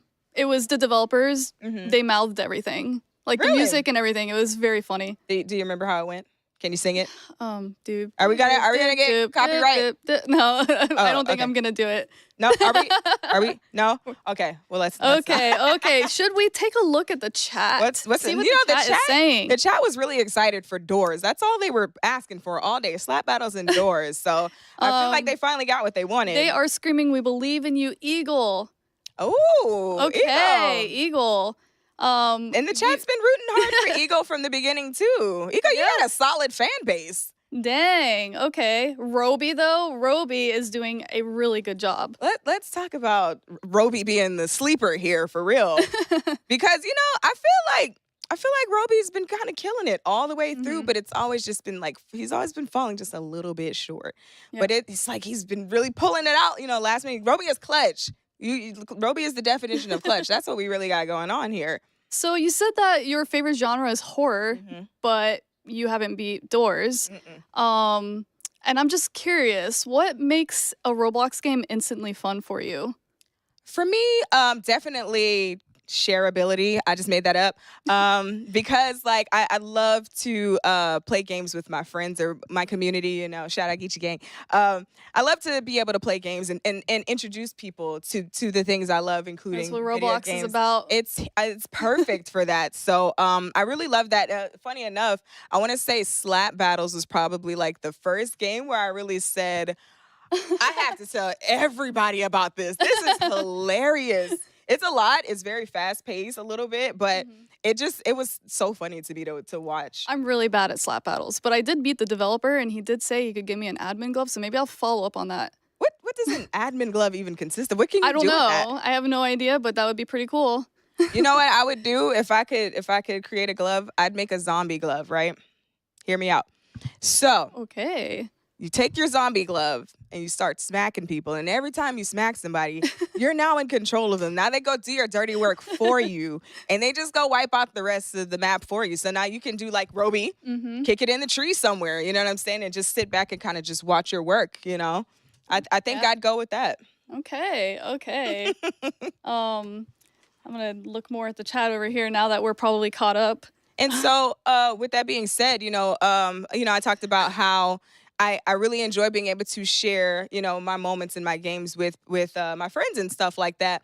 And this was a really cool opportunity for that as well because, this is the first event of its kind. What are some events involving Roblox that you've been able to participate? Because you said you did the hunt itself. So what are some other events that you've done? My favorite event was definitely RPO Egg Hunt 2018. It like changed my life kind of. It made me really look at Roblox differently. It was all about community, all about working together. And so we made an event that was really heavily inspired by it called RB Battles. I was going to say the chat has been talking about that too. Yeah, tell us a little bit about that. Yeah, we make a championship series sometimes. We've done 3 and we love to do something similar to this. And so this is exactly what I think the community was asking for with the hunt, with all the secrets and the hunting and everything. Roblox super delivered on that. And I think it's been really, really well done. I participated in the whole thing. And I love it. Awesome. Okay, it looks like we are ready. I am dying to know who's moving on. Any updates, J Party? Please, tell us. All right. The results are in, Sabrina. And a quick reminder that scores are cumulative for this round. So the contestants with the most points from all 5 games will be advancing. And even though only one of you will be moving on, you all get a good shout out and be proud of yourselves. With 180 million visits to this hub, you had a lot of competition and proved these were the top 10 best in the world. You did incredible work, you solved incredible things, and cemented each and every one of you in Roblox history as legends in the Hunt Mega Final. But without further ado, while we celebrate our last progress into the top 4, we want to say goodbye to our heartfelt competitors who had a good run today. So, let's find out who's going home right now. Heading out first, unfortunately, we're going to say goodbye today to our friend from up north, Poke Dragon 100,000. You did great. Take your final walk away from the stage. Thank you, Poke Dragon 100,000. All right. Going on next, we're going to have a heartfelt goodbye to Icicle. Come on out. You did fantastic. I think you had some wonderful wins, some wonderful moments. Unfortunately, we're saying goodbye today. Coming out next from our competition is, unfortunately, Anonymous Lime. We have to say goodbye today. You did fantastic work. Can't say enough. Again, beating millions and millions out for their spot today in the top 10 Anonymous Lime. Thanks again. All right, heading out next of our competition is the one and only Mad Max. We're sorry to say goodbye. A fantastic run. Again, thank you so much for all your hard work. That was exciting stuff. And now the next unfortunate contestant to head out of this competition is the Death Eagle. Say goodbye. You got a lot more fans today from the chats at home. The Death Eagle, wonderful stuff, wonderful job, incredible highlights, and that was incredible to see. All right, folks, they have been eliminated, but guess what? We have 2 folks remaining, and we're going to announce our winner. But first, why don't we bring them up? Why don't you come up here and join me in the middle of the stage here? Yeah, we'll figure it out. This is good. This is good. All right. All right, folks, come on down. Let's put one of you. Yeah, we'll have you here, over here. Excellent. Oh, is that the blue guy? How we feeling? Time to relax. Oh, I'm rooting for him. Still amped? So many emotions running through my head right now. It's crazy. All right, folks. Well, this was a wild journey. And after 5 games, you 2 hold the highest scores, which means one of you will be moving on into the next round, and the other is unfortunately going home for now. All right. Without further ado, the contestant with the highest score today is Roby 100. You are moving on. Thank you, sir. A big round of applause. Handshake today. Really appreciate it, 3J. Hey, you did great stuff. Get in here. Whatever we need. Wonderful work, my friend. We'll see you soon. All right. Again, 3J, thanks for all your hard work. This has been an incredible journey, incredible performance. But today, Roby, you just entered your top 4. Are you ready? You're going to be in it. I'm excited. I'm so excited. I mean, like that last round, like it all came down to that final game. Like, so everyone was so close. Like, I was like, bro, that was the most stressful game of doors I've ever played in my entire life. Like, bro, I was shaking the whole time. I was just so locked in. That was the only thoughts going through my mind were doors, hide here, hide here. Oh, there's a thing coming. Hide in here. I was like, bro, it's actually. But yeah, it was. I'm really excited. I'm really excited for the final. Well, that was incredible. You already hear the most stressful game, the most stressful mode, and the most stressful performance. But guess what? You made it take a deep breath. You've got a whole new world of competition ahead of you, and 3 other challengers await you in the back. But for now, incredible stuff. You showed amazing perseverance today. And again, that's a big time. How'd you prepare for today? I played a lot of games. I honestly, I practiced doors the most, so that really came in clutch there at the end. I was like, after the mode came out, April 1st, I just played it for hours until I had to leave to California, and that worked out in the end, so I'm glad I did that. Do you typically win when you play online with all the other folks just in the general Roblox population? I hold my place. I do fairly well. Yeah, I was really close to edging out those few other rounds, and then right at the end, But. All right, incredible stuff, Roby 100. Thanks you again. You're going to join your fellow competitors in the top 4, and we'll let you go and do that because we're going to get ready for the next round. It is exciting. It is a competition that is just heating up. But wait a minute, I've just got word that we've got a surprise guest. I think they're going to share their thoughts. Maybe we can jump over to our correspondence team and see who we've just got. Thanks, Jay Party. Joining us to give his analysis is content creator doors expert Creekcraft. Hello. Hi. Hi. How are you doing? I'm great. How are you guys? Awesome. We are excellent. We are on the edge of our seats through this competition. I know this has been like so crazy to watch, just like back and forth. Like I'm sweating over here, and I'm not even playing. Me too. That was so suspenseful. But Creek, how are you feeling about what just happened? I don't think I've ever seen a game of doors played like that. Like, it was so fast. I couldn't even tell at some points what was going on because they were just going so fast. They were moving so fast. It was crazy. Those were exactly my words. Yeah, it was quick. Have you ever considered, like, what it might be like to play a game of doors with all these added features to it? Because now you've got attacks, you've got bombs, you've got weapons, you've got extra attack. Now you're playing against people instead of just playing it to win it. How do you approach something like that? You know, before I saw them play, I was like, you know what? I think I'd be pretty good at this. And now it's like, no, I'll let them play. I'll just sit over here and watch from the sidelines. No way, Jose. So are you saying you would not play against any of these guys? Yeah, definitely not for money. We'll say that. Like for funsies, maybe, but money on the line, ain't no way. None of them. No. I do. You think you can handle that pressure? I'm desperate for the cash, but no, I play for the money. I'm feeling the pressure here, and I'm not even in it. So who do you think's going to win? Oh, that's tough. I don't know. I feel like the fan favorite right now is Roby. But I don't know. They're so good. I guess we'll see what happens next. For sure. Sorry, go ahead. You can go. Okay, so I want to know, how did you feel? Because, you've been watching. How do you feel about these guys' performance? So we have Duddy Dud, and Terrell, Shafe, and now Roby. How do you feel about their performance up to this point? Watching Blade Ball was crazy. I don't think I've ever seen someone so good at that game in my life. Like, it just constantly winning every round. Like, impressive. Super impressive. I'd never want to go up against him in my life. Whose dress to impress outfit was your favorite? It's funny because I'm kind of bad at the game a little bit. So I was just watching it and I could tell that it probably wasn't their number one game on Roblox. So like I was I'm like, okay, I see what's happening. I'm trying to create the number one game on Roblox. I gotta go with if anyone I don't even know. Help, you can.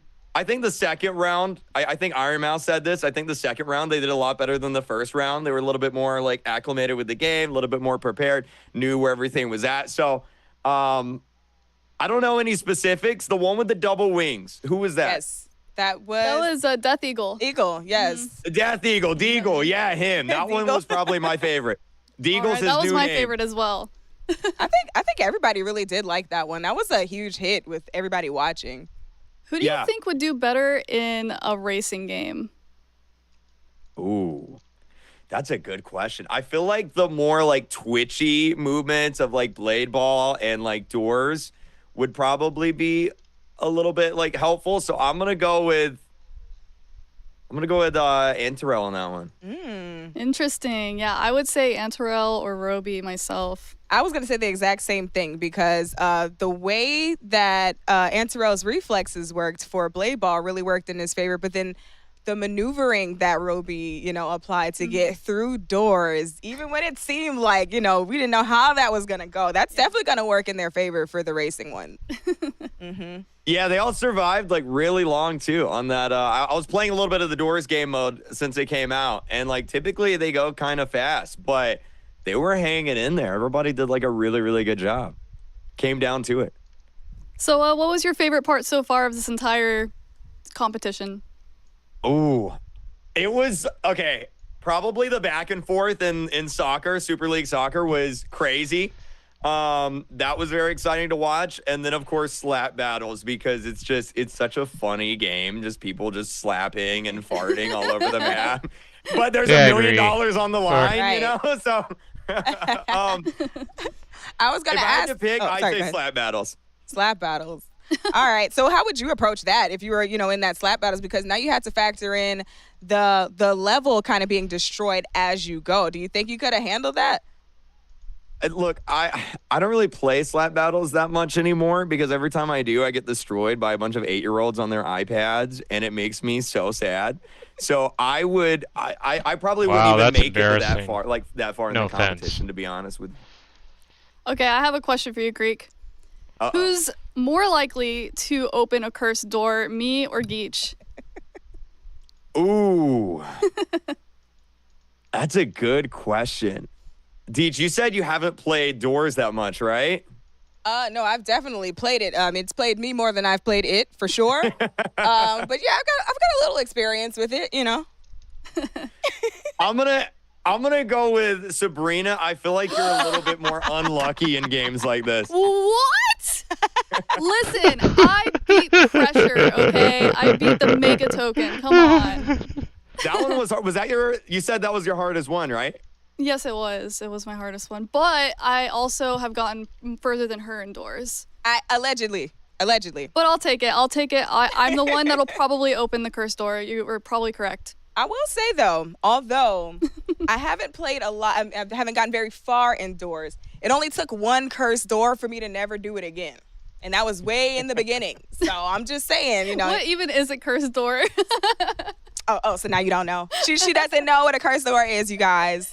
No, so for those of you who don't know, indoors, you have to find the correct door. The cursed door is when you happen to step into the incorrect door. So if you're on the wrong floor, you think you're going to 16, but really you've already done 16. You go into the 16 door, you're insta-kill. That's it for you. Game over.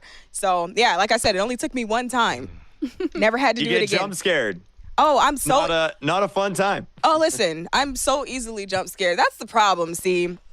My nerves, my anxiety is so bad, but I love horror so much, so I can't help myself. I don't know what it is, well, I but can hardly yeah, those get jump scared scares. anymore. What about Creek? How many times have you screamed at doors? Oh man, I remember when the cursed doors, I think they're called the mimic doors, they first came out, and I didn't know what it was yet, and that first time it like really got me. I like to think I'm a little bit better at it now, but see, the problem is remembering what door you're on. Yep. And I have the memory of a goldfish. I don't know if it's just because I'm getting older or not, but like I get really bad at that, and so it's not a fun time for me. Dang. Well, I'll make sure we have you playing more scary games. See now I want to see what it's like for you to play this new level, this new version of Door. I want to see you do the competitive mode now, because even though you were like, oh yeah, that in the beginning, it kind of got me a little bit. I just feel like you're too comfortable. So now I feel like you got to really push yourself and get into like the new modes and see how you can hang with the folks throwing grenades at you while you're sliding under a wall and also trying to ward off a screech. We'll see. I'll reach out to one of these guys at the end, and maybe we can arrange something and see just how I do. I wish I could talk to people Roblox, seconds, but we'll see. I need their help. Do you have a favorite entity / monster? A success. Oh, see, okay. From looks, I gotta go. This is about to be the most long-winded answer of all Take your time. Yes, do it, please. Let's hear it.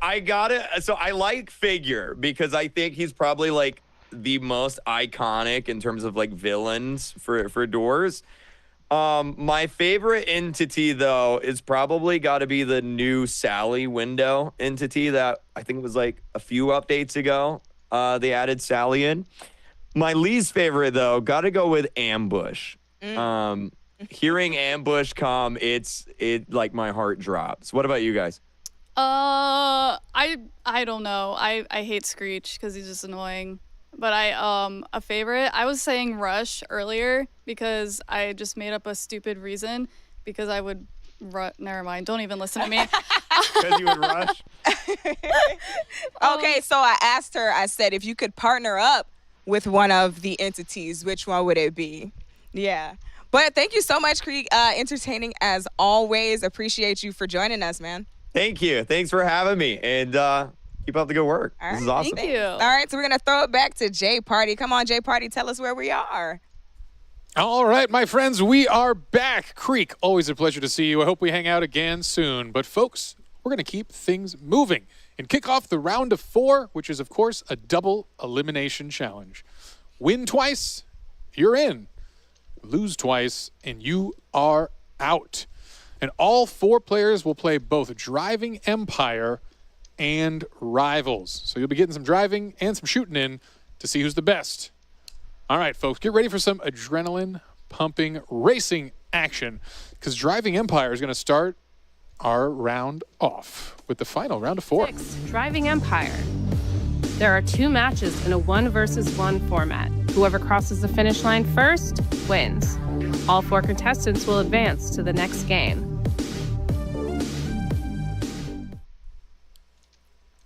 All right. We're in for Driving Empire. Folks, how familiar are you with Driving Empire or maybe driving in general? I haven't known to drive here and there in real life. Driving Empire, though, not so much. I think I have played it once before for a different event, so not too familiar with it. I don't have a car in real life, but I've played Driving Empire a fair bit. It's a really fun game. It's cool. It's one of those kind of special games. You have a ton of licensed cars. You have a ton of options to choose from. Today, all our contestants are going to be rocking the same vehicle to put us on a level playing field. But it's definitely an intense one. Going head-to-head in a race against one other contestant. You make one mistake. You turn slightly too much into a corner. You collide with one thing, and that could set you back for this entire race. And now no one's going to be eliminated in Driving Empire, but if you lose Driving Empire, you lose your opportunity to be the undefeated player into the $1 million round, which is an absolutely huge advantage there. All right, let's check out some shots and remind the folks at home who exactly is in this Final Four competition. And here they are. We have rearranged the studio. You're seeing Shafe and Roby here. Roby coming off an intense win indoors to secure his spot as the 4th finalist here. Exciting stuff. I know Shafe's had a bit of a break now. He's been able to breathe, collect his thoughts. Here we are in the new studio, thinking things out, getting set up in the game. It's exciting stuff. I know, Roby, a big fan from the chat out there. Hopefully he's got his fans still supporting him now in the top 4. And again, Dud and Antarel, the first 2 to qualify, they truly just cleaned up in the initial rounds. And if you were playing, would you rather have qualified early like someone like Antarel or Dud, or would you rather come in hot after playing through every one of the qualifying round games? I mean, it is a little risky, but I definitely would have loved to be in Roby's position just because he had played a more larger variety of games and definitely warmed up and got the adrenaline going. So I see him doing some good work in the next few rounds. All right. We'll see if that momentum can keep him moving forward or if the pause will be too much. Anyway, it's time to get things going. We're moving into Driving Empire. Let's kick things off with our first round. We're going to see who the top 2 racers are. And again, this is a 1v1 race. They'll both be driving the 2024 GT Mark II around an exciting track, and there will be no collision on. Truly a time trial against one other player to see who's on top. Well, it's the green car versus the light blue car. Roby against Dud in our first round here, and they're revving up their engines, ready to go and get us off to the races here. All right, we are underway here, right on this bridge start here. This is going to be 3 laps around this arena, and this is an interesting course. There actually is a handful of shortcuts throughout it as, we see some stuttering on that first turn there, and then we see our first opportunity for a shortcut not taken by the blue player. Roby falling a little behind. A lot of race to go, though. The risk with the shortcuts is if you don't land them perfectly, you can end up flipping your vehicle or kind of veering off in a weird way. So you really have to consider, and you see the second shortcut. The blue car takes that. That's Dudadud now pulling ahead here, but catching up with a lot of speed is Roby on the overtake. He's out in front again. Yeah, that was an interesting one. You saw the shortcut take, but again, going through the dirt there's going to slow your car down on that attempt for a max speed maneuver. But, ooh, this dangerous turn, we've seen this cost a lot of players time here. And they kind of weave their way through it with Roby actually getting in the lead there, taking a little bit of a tiny shortcut, but still neck and neck. Very close competition. It's 3 laps around the course. We're about halfway through our second. Shortcut taken for Dudadud, and that's going to get him back into the lead here. But just around the corner, they're very close. I think right on each other's tails here. How important you think map knowledge is compared to actual cornering skills and speed? Yeah, I think the map knowledge is incredibly important because that's where you got to apply your skills. And again, with the high speed shift, if you look at those mile-per-hour drops, it's huge. People are dropping almost 0 on some of these incredibly tight turns, and it's an important part of it. Well, just around the corner from each other, Roby is trailing. He won that last round, the final player to qualify to this top 4, and he's falling behind in this race. Dudadud, he takes the corner here. How close is that green car? Does he have a chance to catch up? Because Dudadud is doing this one perfectly through the finish line. He'll take this home in first place as Roby rounds through in the second place of this round. And for Dudadud, an opportunity now to head into Rivals as a victor in the first round, maintain his second life, and for Roby, it's going to be last chances here when he heads to Rivals. You know, true Roby style, he's got to keep it entertaining, taking a quick loss here in his first elimination. He's still in it. We want you to know that clearly, but he's only got one more chance to stay alive because, again, he keeps the drama flowing. But an exciting win. All right, folks, let's check out this Final Four leaderboard and see where we stand. This is how we're going to go through the double elimination here with Dudadud taking the win and Roby taking the loss. So this might look a little confusing. It's as simple as an O means they won the round, the X means they lost it. It's all 1v1, so you'll only ever see 2 players represented per round. You have to win 2 before you lose 2, which means at maximum you'll play 1 round of Driving Empire and 2 of Rivals. The win here for Dudadud, as we're mentioning though, it means when he heads into Rivals, he'll have 2 matches and 2 opportunities to qualify. Yeah, definitely. And I was just taking a look at the chat here while you were talking. We put up a vote on who will win this round, and it looks like the fans were supporting Roby. So hopefully he makes his comeback going into Rivals. Well, we appreciate his drama. All right, 1 match down and 1 more to go. Coming up next, we've got Antarel and Shafe heading in with the orange and gray car. We're I going to like have that orange color. in the orange. Yeah, it's a good color. We appreciate them matching their jersey colors for this competition. And here is the warm-up. Let's see who will get first off the gun here. Exciting times. And all right, across the bridge they go. No initial mistakes from either player. Coming into this first bank, this is where we see the people going a little too quick, hit this rock wall, and take a huge loss. But no, clean for both of them. Very nice cornering from Antarel, the player with the most Roblox experience. 16 years since he first played a game on the platform. Still looking strong in this one. Yeah, they've come a long way, I'm sure, from what his first game was that first week of the platform. But hey, still going strong. No one's electing to take that ramp. Oh, there's a crash there. I think Shafe might have just fallen, or Antarel, that is, might have just fallen behind. Yeah, wow. Antarel had the opportunity, and unfortunately, he falls into a trail position here. Yeah, huge mistake there. Flies off the course and loses a ton of time. But that's what shows you it's still anyone's game within this race. Yeah, he's going to need those shortcuts. Now's the time to put it all on the line and just take every shortcut you can. Shafe, he had a job opportunity in New York City. He put off his orientation for that job to take the risk. Come here, compete for $1 million. Truly putting important things in his life on hold to put it all out there for us. And at least thus far, getting rewarded. We're heading towards the final lap, and it's still a good lead for Shafe, but one mistake, and Antarel will be right on him. That was a great backstory. That almost had me in tears. Well, so far looking like a good choice as he is in the top 4, and that $1 million signing bonus could be a thing. Although for now, this race is looking a little rough as he still falls further behind here. Shafe has taken a dramatic lead. We'll see if he crashes. That's kind of what he's relying on at this point as he comes through one of the final banks here before the straightaway across the bridge, and that is a good high-speed moment for them. We're coming up towards the final corners, and Shafe, he hasn't made a mistake yet. He'll round the corner and take things home. Oh, man. Good thing he clears that. Into the water. He hits the final checkpoint, and Shafe wins his round. He'll face up against Dudadud in the 1-0 game when we head over to Rivals. It really goes to show that in Driving Empire, One mistake, that's all it takes to lose out. Antarel was looking great, but crashes once and he's out. Yeah, I mean, how long did each lap take? Like under a minute? Yeah, that's a fast game. A lot of time to catch up.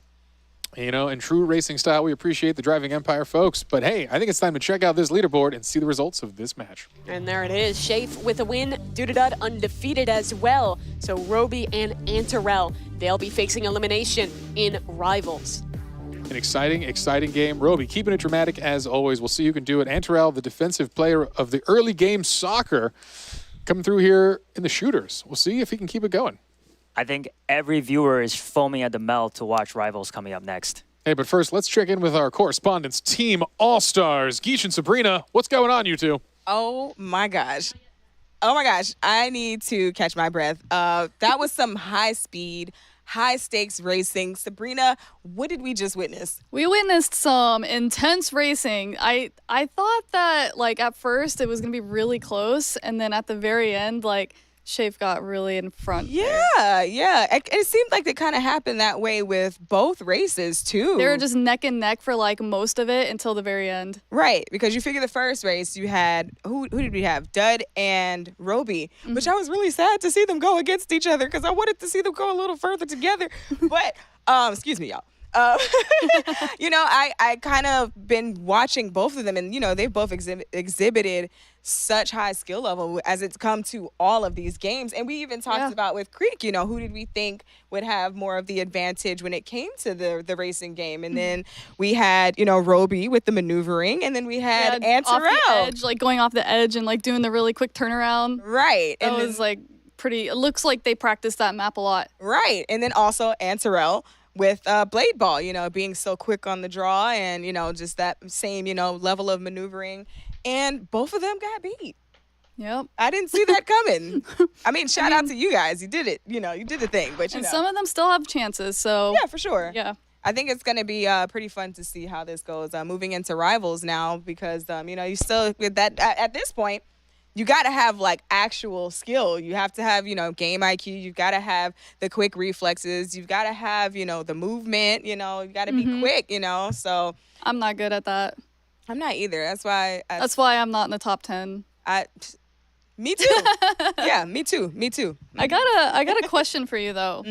So they've done some interesting brand collabs in this game. Which one are you most impressed with? McLaren, Porsche, or NASCAR? Oh, honestly, I'm impressed. I'm super impressed that anybody could get McLaren on board. You know what I'm saying? That's really dope. So yeah, I think that's I'd have to say that one. Okay. Well, we're gonna give it right back to J Party and look at the score. All right. Thank you, and welcome back to our competition here. Things are just heating up, and we're going to get this next round underway, folks. So, if I understand correctly, coming up, it's going to be the intense elimination matches happening on Rivals. Mimi, what do you think? I mean, I just think that was such a good time to start already in Driving Empire. But Rivals was the match that I was the most excited to get into here. I think this is going to be just a true test of reactions, of game knowledge, and the way that you position. There's a lot to think about when you're going into Rivals. Well, yeah, in my personal opinion as well, a 1v1 in a first-person shooter is the true test to see a gamer's true skills. So definitely very excited to see that. Great, folks. Well, Dudadud and Shafe are one win away from advancing. If you thought things were already intense, get ready, because Rivals is coming up next. Game 7, Rivals.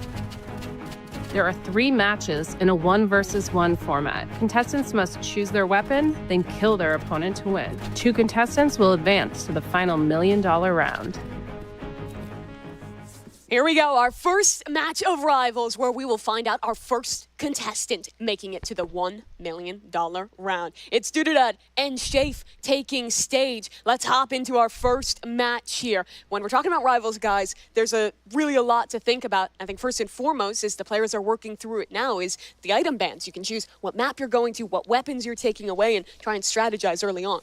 Right, yeah. I mean, not just aiming and reaction time, but gun selection is very key to the in the 1v1s. Yeah, it absolutely I'll say. is. He's going to go over and get ready to receive our winner who makes it to that top 2. You're leaving us. We're going to be finding out. I mean, he's got to greet whoever wins this round, but it's first to 5. Our map is selected, and we are just about ready to go. First round in construction. What are we looking for in this map, Enya? I think that moving a container box in the middle is a very good way to distract your opponent. A lot of head glitches, I feel like, on this map, so hopefully the players use that to their advantage.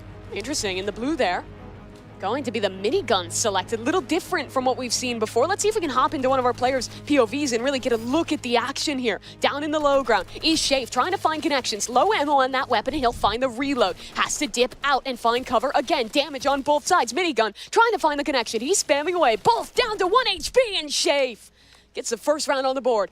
Very well done. I wonder why there gave up his high ground there for a second. Not sure, but you know, they're better than me, so I'm sure he made the right choice.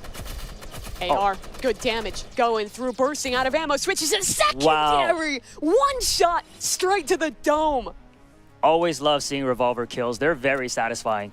Shafe up 2-0 now. Remember, it's first to 5 in this round of competition. More headshots landing for Shafe. He has been so precise in this match thus far. And Dudadut has to rally here. Reflections onto the minigun fire, but it's Shafe yet again, going huge for 3 NU. That is it. This might be turning out to be a blowout. I would hate to see it. See if Dudadut can make a comeback. Shafe, you see him good with the movement. Gets the drop on his opponent, but eats some damage back. Katana on the reflection. No shots received off of it, but that's good. Lots of damage exchanged on his first burst of the AR. Finds time for a reload, and did he fall off the map? Wow! Oh, that's a fumble you can't have at this point in the tournament. The self-sabotage. Oh man, that was embarrassing. That is very unfortunate. And that's when the pressure gets to you. Oh, using the One environment? little mistake. Another chance. This could be the closeout. Trying to use the slingshot of all weapons. Interesting choice. And trying to stay alive here for Dudadut and make it as that undefeated contestant to the obby. You'd wonder if that's a secret weapon or if he's giving up on the competition. You know he wants that $1 million more than anything. You know what this means to these contestants. He's really trying to bait Shafe into the low ground. Shafe, though, not taking the bait. He wants to hold his strong positioning up top and force his opponent to go on the offensive. Good damage, and finally Shafe falls. A chance here, right, but a slim one. He'd have to run it all the way back. He's got to get 4 more in a row, which is very difficult. Shafe back to his same position. Finds his opponent in the center. That's good damage. Finds a space for a reload. He's 1 kill away from the $1 million round. Good damage on a Dudadut. Can Shafe do it? His opponent's on 1 HP. Wow. And with the revolver, Shafe closes things out. He's the first player to make it to your $1 million round. That was very impressive. And Dudadut was actually the first to advance into the top 4, so it's sad to see him lose here. A tough one for him indeed. He'll have a second chance down in that lower bracket in the 1-1 game here, but that's huge for Shafe. It means he's going to be heading into the obby with 2 opportunities to win. His opponent would have to defeat him with a bracket reset. And let's check in with that leaderboard, show you guys how we're doing. Of course, 2 wins in a row. That's good enough for Shafe. Definitely, and just looking at the chat votes here, Shafe also had the popular vote, so it looks like they had the right idea on who was going to win this match. Truly an impressive player, Shafe. I think back to some of our earlier competitions, he only got 16 points in DTI, but won every single round of Super League Soccer, earning 60 points there, 25 then in Blade Ball, and rallying back right at the very end. A big congratulations to Shafe here. Let's see if we can maybe check in with him, and as we see him moving his way on into that $1 million round. A great moment here for Shafe. It's a huge sigh of relief. Very impressive from him, but we're ready to continue. We still have more matches. So I believe now we're going to head down to our 0-1 round, which means it's Roby and Antarel. They're playing for their lives in the tournament at this point. This is definitely elimination. So if, as you said, one of them loses, they are completely out of the tournament. No other chances given to them. And this is where the pressure really starts to mount. It's a game of inches of a little bit of damage going either way. And when the pressure's on, when the stakes are this high, it's easy to make a mistake. I mean, we saw Didida, I think, falling off the map in that last one. Little mistakes like that can lose you a life-changing sum of money. Right. Well, that's the thing about Rivals, right? Is the movement speed is very fast. It's almost like parkour, but you can use that to your advantage, but you also got to be very careful, especially a map like Construction. What did you think about the gun selection in our first one? Because we went a little unconventional there with Didida, and I don't think it paid off. I am a little bit surprised. I do like the minigun because I'm in the business of spraying and praying. But yeah, no, definitely not the right choice in hindsight. Well, the players are banning weapons into our lower rounds here, making careful consideration of what they want to compete against. Anything that you would want to ban away if you were a competitor here, Enya? I would probably ban the assault rifle. Really? It is the one where a lot of players like to play. When I'm playing this game, I almost always lock the AR. It is the favorite. So if the assault rifle gets banned, people have to get a lot more creative, and that will make for some interesting matches. But doesn't look like that happened. And it's the tried and true. Here we go. Elimination match. Antarel facing off against Didida. Oof. I am sweating, and I am not even competing. Antarel gets the first lick of damage. A bigger map that we're playing on here. Wide open on the crossroads. Up top, Antarel a bit stuck in this lower down position, trying to find his opponent. Still, not getting any information. Nade goes up. That'll catch a little bit of damage, trying to find the headshot. Jumping in the air. They're both low, but Roby on the revolver. The sidearms proving clutch yet again. Yes, because, I mean, the magazine, the assault rifle is pretty small at 20 bullets, yeah. Yeah, so you got to really use your secondary to its full potential there. Roby was our last qualifier. Played every single round. Heading into this one, and already a good exchange of damage going both ways. They're both down to half HP. A reload found for each of these players. The utility off the Molotov. Doesn't find a connection. Over the top he goes. Melee in hand. Spots his opponent, but the shot's not landing. Roby in the air trying to find a connection, and he does it again. Well done. One shot away from death. Roby clutches up. Very nicely played from him. I think Roby thus far has had some impeccable movement in Rivals. And it looks like the votes are in, and the viewers are voting for Roby as the favorite. So let's see if he could pull out these next. Whoa, there you go. Got another. Yeah, we're up to 3-0 now. I want to focus on Antarel this round because we're starting to get to dangerous territory. This man has got to turn this around when the pressure is high, when he's against a strong opponent. And this is what I mean. Oh. That damage, it's just incredible. He hasn't even received a lick of damage, and Roby's beamed him almost down to 0 HP. It would take an impeccable clutch to bring things back, but from mid-air, amazing movement, wow. Roby off the top rope decimates Antarel. And we're on the verge of a sweep. Oh, man. I would be so nervous if I was Antarel.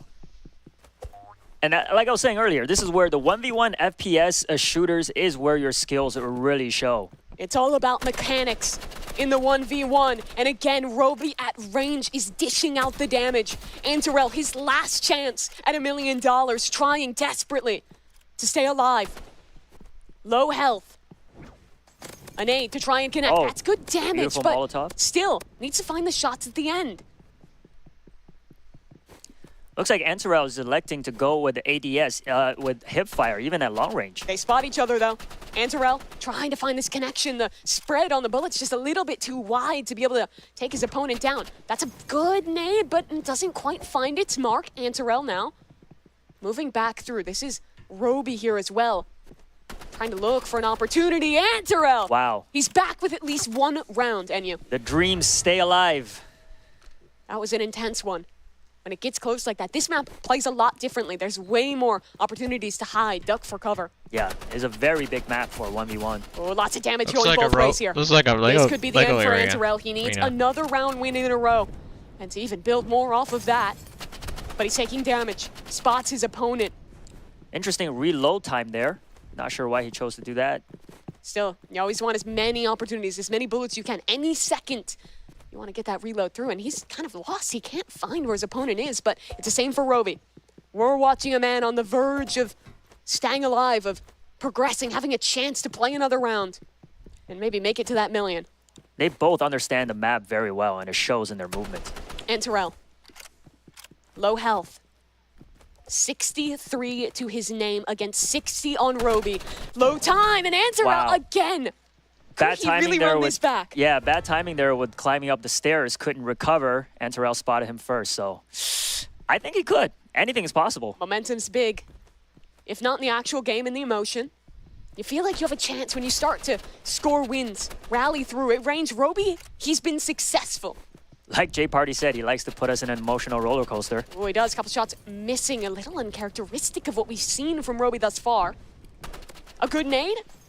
Doesn't do too much damage. Reposition. Antarel still stuck into the low ground. It's a danger to contest at this range, but the shots are good. He's connecting again. Wow. 4-3. He's 1 away from tying this round yet again. This is unbelievable. It did not seem that close from the beginning. Certainly didn't, Enyu. And now you have to start to look at this from Roby's POV. Can he close this out? He doesn't want to choke this opportunity away and find himself eliminated from a 4-0 start to Rivals. Dives into the low ground, close quarters battle. It's coming down to the wire. Did Antarel not turn around in again! time. Wow. The game is tied. I think Antarel's electing to stay in the low ground because he could just duck under the tunnels and move around and really lose Roby. It's happened a couple of times, so great strategy.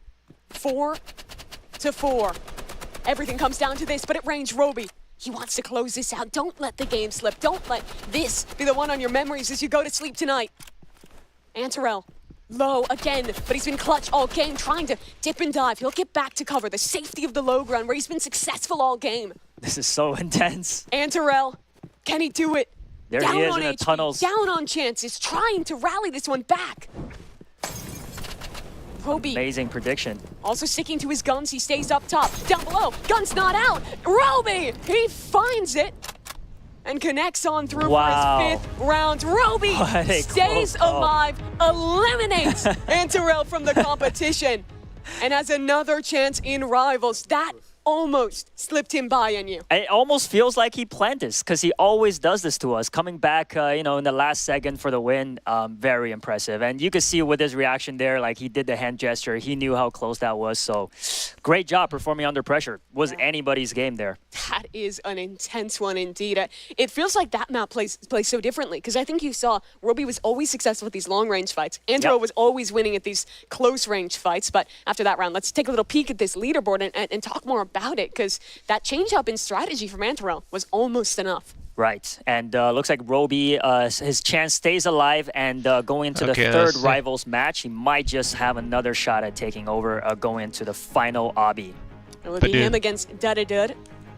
All of these players said they loved the obby. It was one of their most played.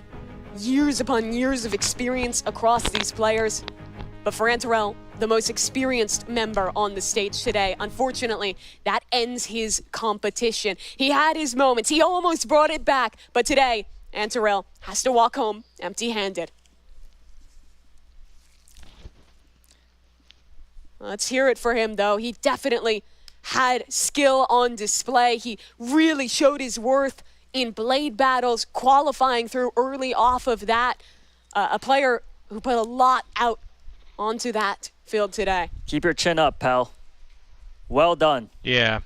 Would love to see him competing again sometime, but today, unfortunately, it comes down to seconds. It comes down to 1 round, and he will not be moving on. Yeah, it was a very, very close call. I'm still pumped.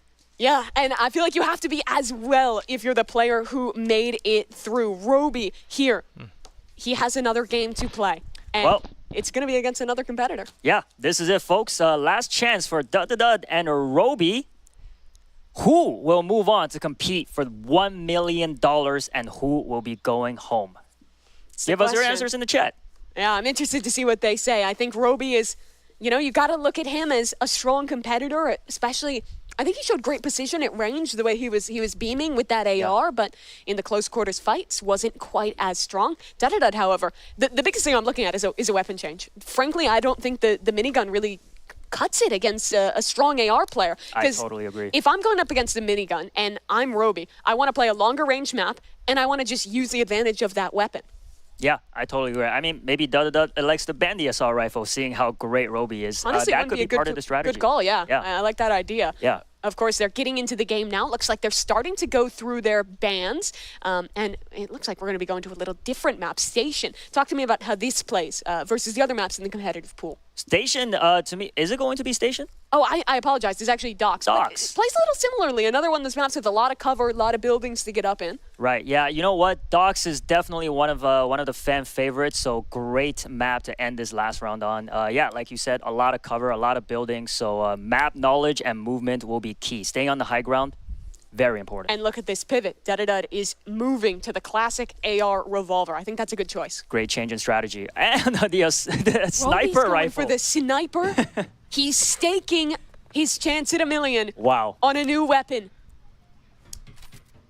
It's a game about movement and avoiding that sniper, and soon Dud will see that glint. He'll 80-80 strafe his way on through and deal a lot of damage to start. I mean, I believe Roby, with his accuracy, the sniper rifle could be a good choice here.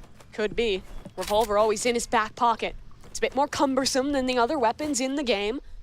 And I love this. He's playing to his advantage. Stays in the low ground. Yep. Doesn't want to give range to his opponent with the sniper. Yep. And Roby last round did chase a lot, but this time deciding to stay on the rooftop and not playing too aggressive with a sniper rifle. Definitely the right choice. You see the clock at the top of your screen. When that runs out, yeah. What's going to happen then? I have no idea. It is actually so rare that it happens in Rivals. I believe then it should be the player with the more health winning that. We'll see if we get there. It's kind of a rarity to see Rivals actually play this slowly. Yeah, I hope it doesn't get to that Close point. range revolver. How does he win it? That's the sidearm coming up on top for Roby. Wow, very impressive. I'm astounded. True precision from him. And it looks like the votes are in. Over 3,000 votes. 77% going towards Roby for winning this final match. Let's see if he can pull off. He nearly hit that midair. And it's almost devolving into a bit of a game of chicken. Yeah, Dud need to stay under cover and try to move closer towards Roby. But that revolver shot is also very deadly, so he still needs to be careful. The dash with the melee weapon equipped as well is a powerful tool to reposition into ways your opponent may not expect. Dud, he's just vying for information here, jiggling in and out of every corner. He spots out his opponent. Dips away. Does Roby go in for the kill? Does he want the hunt here? He does. Close in, trying to switch to his weapon. He's got nothing out. Oh. And he loses this round. Game tied again. Yeah, interesting choice there. Not sure why he pulled out the fists. I think he was trying to throw a grenade. He thought he had more space, but then got kind of caught off guard and it looked like almost panicked a little bit with the util. Yeah, it is always dangerous to play so aggressive with a sniper, so... Looks like he completed some tasks there. Yeah, thus far he has not hit a shot with the sniper, but now he lands one. 70 damage onto Dud. But of course, he needs more than just that. The damage is good. Beaming him down. Switch to the revolver. They're both on the secondaries, and Dud takes the lead. All three gunfights have been close quarters. I wonder if Roby decides to change weapon at some point here. Sticking with the sniper rifle. I believe you're locked in once you choose. Oh, you can't change now. Oh, wow. Well, he is committed to that sniper. Wow. He made his bet. He has to lie in it now, and whether that's one that'll bring him to the $1 million round or send him home empty-handed, could it be the revolver to do it? Good utility with the molly, trying to find it. Dud wins out in the duel of the secondaries, and he's up 3-1. Oh, man, but if we know anything about Roby, he could pull off some miracles with comebacks, so I would not be surprised at all. He was in the pole position last game. Nearly let it slip. Great He movement. closed it out. Deciding to not stay in the high ground this time. Yeah, Dud staying inside these buildings. He knows his advantage. Yeah, it's so silent in this room. I feel like I could hear a pin drop. It's so intense. And you look over at the competitors. They are so locked in. They know what's at stake. If you were one of these competitors that made it within a hair's breadth of qualifying. What was that? I think just you got a breaking hit the window marker on there. that. I believe that gives you one when you do break that. Not sure though. Could have even been a connection onto one of the barrels. Definitely wasn't onto Roby. He's still sitting at full health. Where is he though? They're both inside of buildings here. Bit of a slower game yet again. 30 seconds left. Making a lot of steps here. Roby on high, revolver in hand. Down below, quick scope in, doesn't connect the That was shot. so close. And now with a lower bit of health, he has to win it out practically with just the revolver. But Dud's got the same. It's gonna be a standoff between these cowboys. Roby chasing down his opposition. Revolver in hand, the lower HP, and the time, that runs out. Oh. Unfortunately, that means with lower health, Roby loses the round and he's facing down the barrel of match point. Smart move by Dud there, knowing that the time was running out to just hide away to not get hit by Roby. A chance, another Nice shot shot. connecting. He needs another though, and he's whiffing out. Needs to find this Ooh. connection. Third chance, Oh. third miss, a fourth going wide as well. Now the big iron on his hip. It'll have to do. Both players locked into the revolvers. Dud this time can't rely on the time. He's sitting with lower health. And he's trying to just find anything at range here. There's a connection. More damage to even the score. A second shot landing as well. It'll bring things a bit closer. Roby on 1 HP. His life in his hands, but his opportunity missed. That was so close. His fourth shot with the sniper miss. He needs precision if he wants a chance at $1 million. Just barely spotting his opponent. Not giving him an inch. Playing off this time. Yeah, he could also play it safe here this time. Yeah, bounced into the air. He knows he's off the HP. Roby on 1 HP. His life in his hands, but his opportunity missed. That was so close. Gotta try and fix the audio. Resync the audio. Sniper miss. He needs precision if he wants a chance at $1 million. Just barely spotting his opponent. Not giving him an inch. Playing off this time. Yeah, he could also play it safe here this time. Yeah, bounced into the air. He knows he's off the HP advantage, and Roby, with lower health, he has to make the play. The onus is on him. His life, it's in his hands. And this game will be decided in the next 20 seconds. A game practically of hide and seek at this point. And where's he gone? He's hiding. He's locked in towards the shipping container. He knows what's happening. He knows what he's doing. Roby, it's desperation. He's running. He's trying to find his opponent, but there's just no time. The time is up. Wow. He wins the round, and he's our second contestant, progressing to the $1 million round. Incredible. Very strategic. Relying a lot on his smarts this time rather than his gun skills. And for Roby, I think a brutal way to lose this one out. He took a risk picking into that sniper rifle, and it did not pay off today. Yeah, I wonder if he regrets that decision. Maybe we can ask him later. I imagine it'll be something he's thinking about for a fair bit of time. For Dud, though, I think he learned his lessons from the weapon selection mistakes in the first one. As we look at our final leaderboard from the round of 4, we, of course, get our 2 players into the $1 million round. It's Dud, the lower seed, and Shafe, undefeated, coming through the upper bracket with his opportunity to win in the Tower of Hell. Truly, truly incredible stuff from them. But unfortunately, that of course means that we are sending another competitor home. For Roby, he had a great rally in those final few rounds of the qualification phase. But today, in Rivals, it was not his day. And, well, he had a great showing. He'll head home without his $1 million. Sad to see a fellow fan of LeBron James go, but I was rooting for him. Very unfortunate. A close showing from him, but that'll do it. It's how these competitions go, the nature of it. Just a round or two, one decision, that makes the difference. And honestly, it sets us up for such an incredible look ahead towards the Tower of Hell. What a match we have on our hands. That's right. And with Shafe finishing Rivals and Driving Empire 2-0, explain to us how that sets him up for going to the audience. Yeah, so that means that if he wins once, he wins the $1 million. But if Dud wants to win, because he's coming from the lower, he would have to win twice in a row here. So definitely a tough one there. But we're going to reset. We're going to head our way into the obby in just a minute. And for the moment, let's go ahead and check in with our correspondents, Geach and Sabrina. Take it away. That was unbelievable. Everyone was literally running for their lives. It got me thinking, do I seem like a grenade launcher or a chainsaw type of person? I don't know. I feel like, obviously grenade launcher would be a great choice, right? For safety. But with the jacket and the hair, I feel like to see the chainsaw, it would just like perfectly tie it all in together. That would be a That's a really look. good answer. I do like grenades though. Oh, so you're definitely grenade launcher? I love just throwing grenades everywhere. You do that for like in your free time? In any FPS game, yeah. Oh, I was gonna say you just not in my free time. Oh, okay. I was gonna say, girl, what type of life are you living? What about me? What do I get? What's my energy? Am I Chainsaw? Yeah. Yeah. That's nuts. What? I think it's over what now. about me gives chainsaw? I'm curious. Yeah, my I don't delay, know. my delay, and You're figuring out independent, OBS Studio and I just feel like independent people have chainsaws, and scared people have grenades. cost me a lot. I appreciate that. I appreciate that. My So let's phone. talk about this match. These last couple of matches. Oh my gosh. I'm speechless, obviously. You were screaming. Maybe I'm just out of... Literally, she was screaming.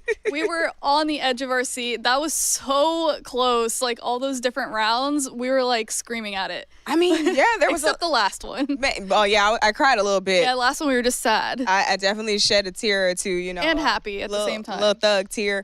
You know, but I got to say, like, it was really, really exciting to watch Antarel's match because... It was so close. It literally came down to like the very last second. Yeah. It was so exciting, but it's like, man. The match that was back and forth and they just kept like tying up. That's why we were screaming. Yes. Well, yeah, you know. I didn't expect it to be that close. Right. And then I gotta say too, watching Dud get a chance to compete again against Roby. You know, I didn't know what to expect because, you know, obviously, you know, Shafe was a tough contender from the beginning. Like, Shafe did not come to play at all. That was that. He knew, this is mine. Y'all can go on and just, like, it was fun for him. Like, oh, yeah, I'll play your game, you know, just to give you guys, very impressive. to give you guys some content, you know, that, you know, since that's what you want. But watching Dud go up against Roby, it was almost kind of heartbreaking, like watching my two children fight or something. I don't know.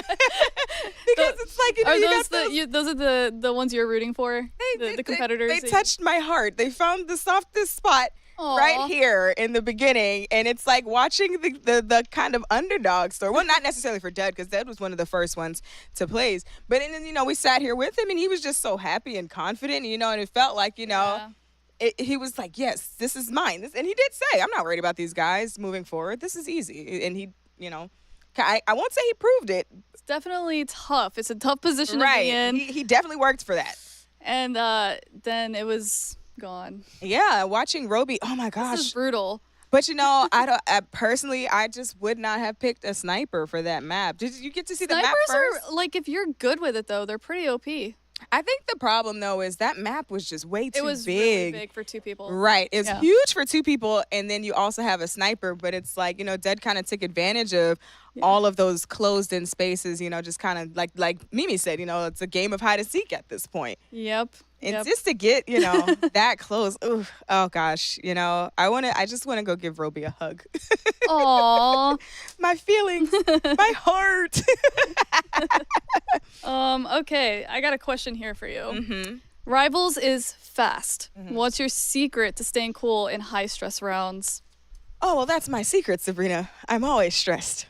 See how that works? I have no problem. You know, I can do this because I am this. You see? But, like, how do you stay cool?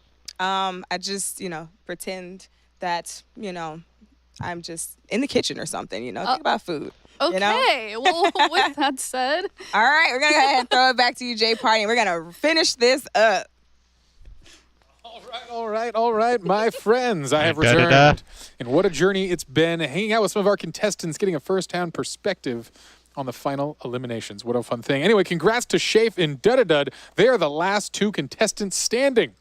But who will fall? This is what it's all about, my friends. It is time for the $1 million round. With the grand prize at stake, it all comes down to one final game. The aptly named Tower of Hell. It's going to be Game epic. 8, Tower of Hell. The rules are simple. Climb as high as possible. Whoever gets to the top first or climbs the highest wins. But if an undefeated contestant loses the first match, a second will be played. Ultimately, the winner takes all. All right. You ready here, folks? The race to the top will begin shortly. Also noting, whoever gets the highest at any point, we will count that score. That encourages forward momentum in our players in a non-stop neck-and-neck race to the top.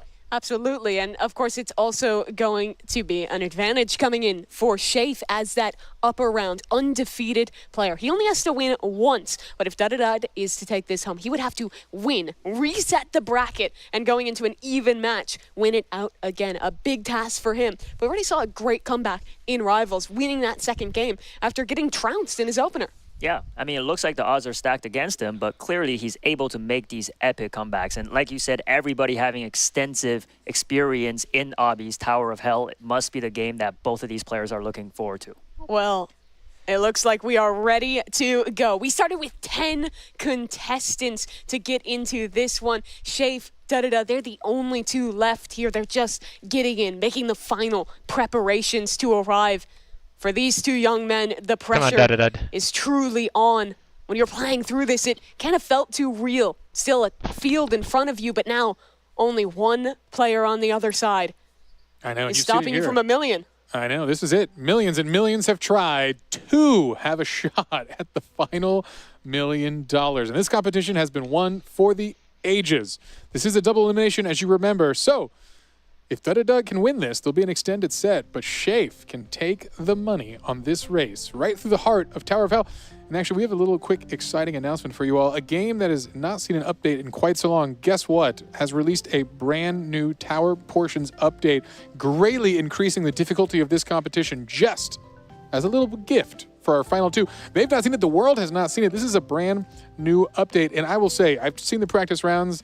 These guys are experts, and I think they need this. This is going to be a true epic race here as we're going to see some brand new sections of the course. They're off to the races. 7 minutes between these players and $1 million.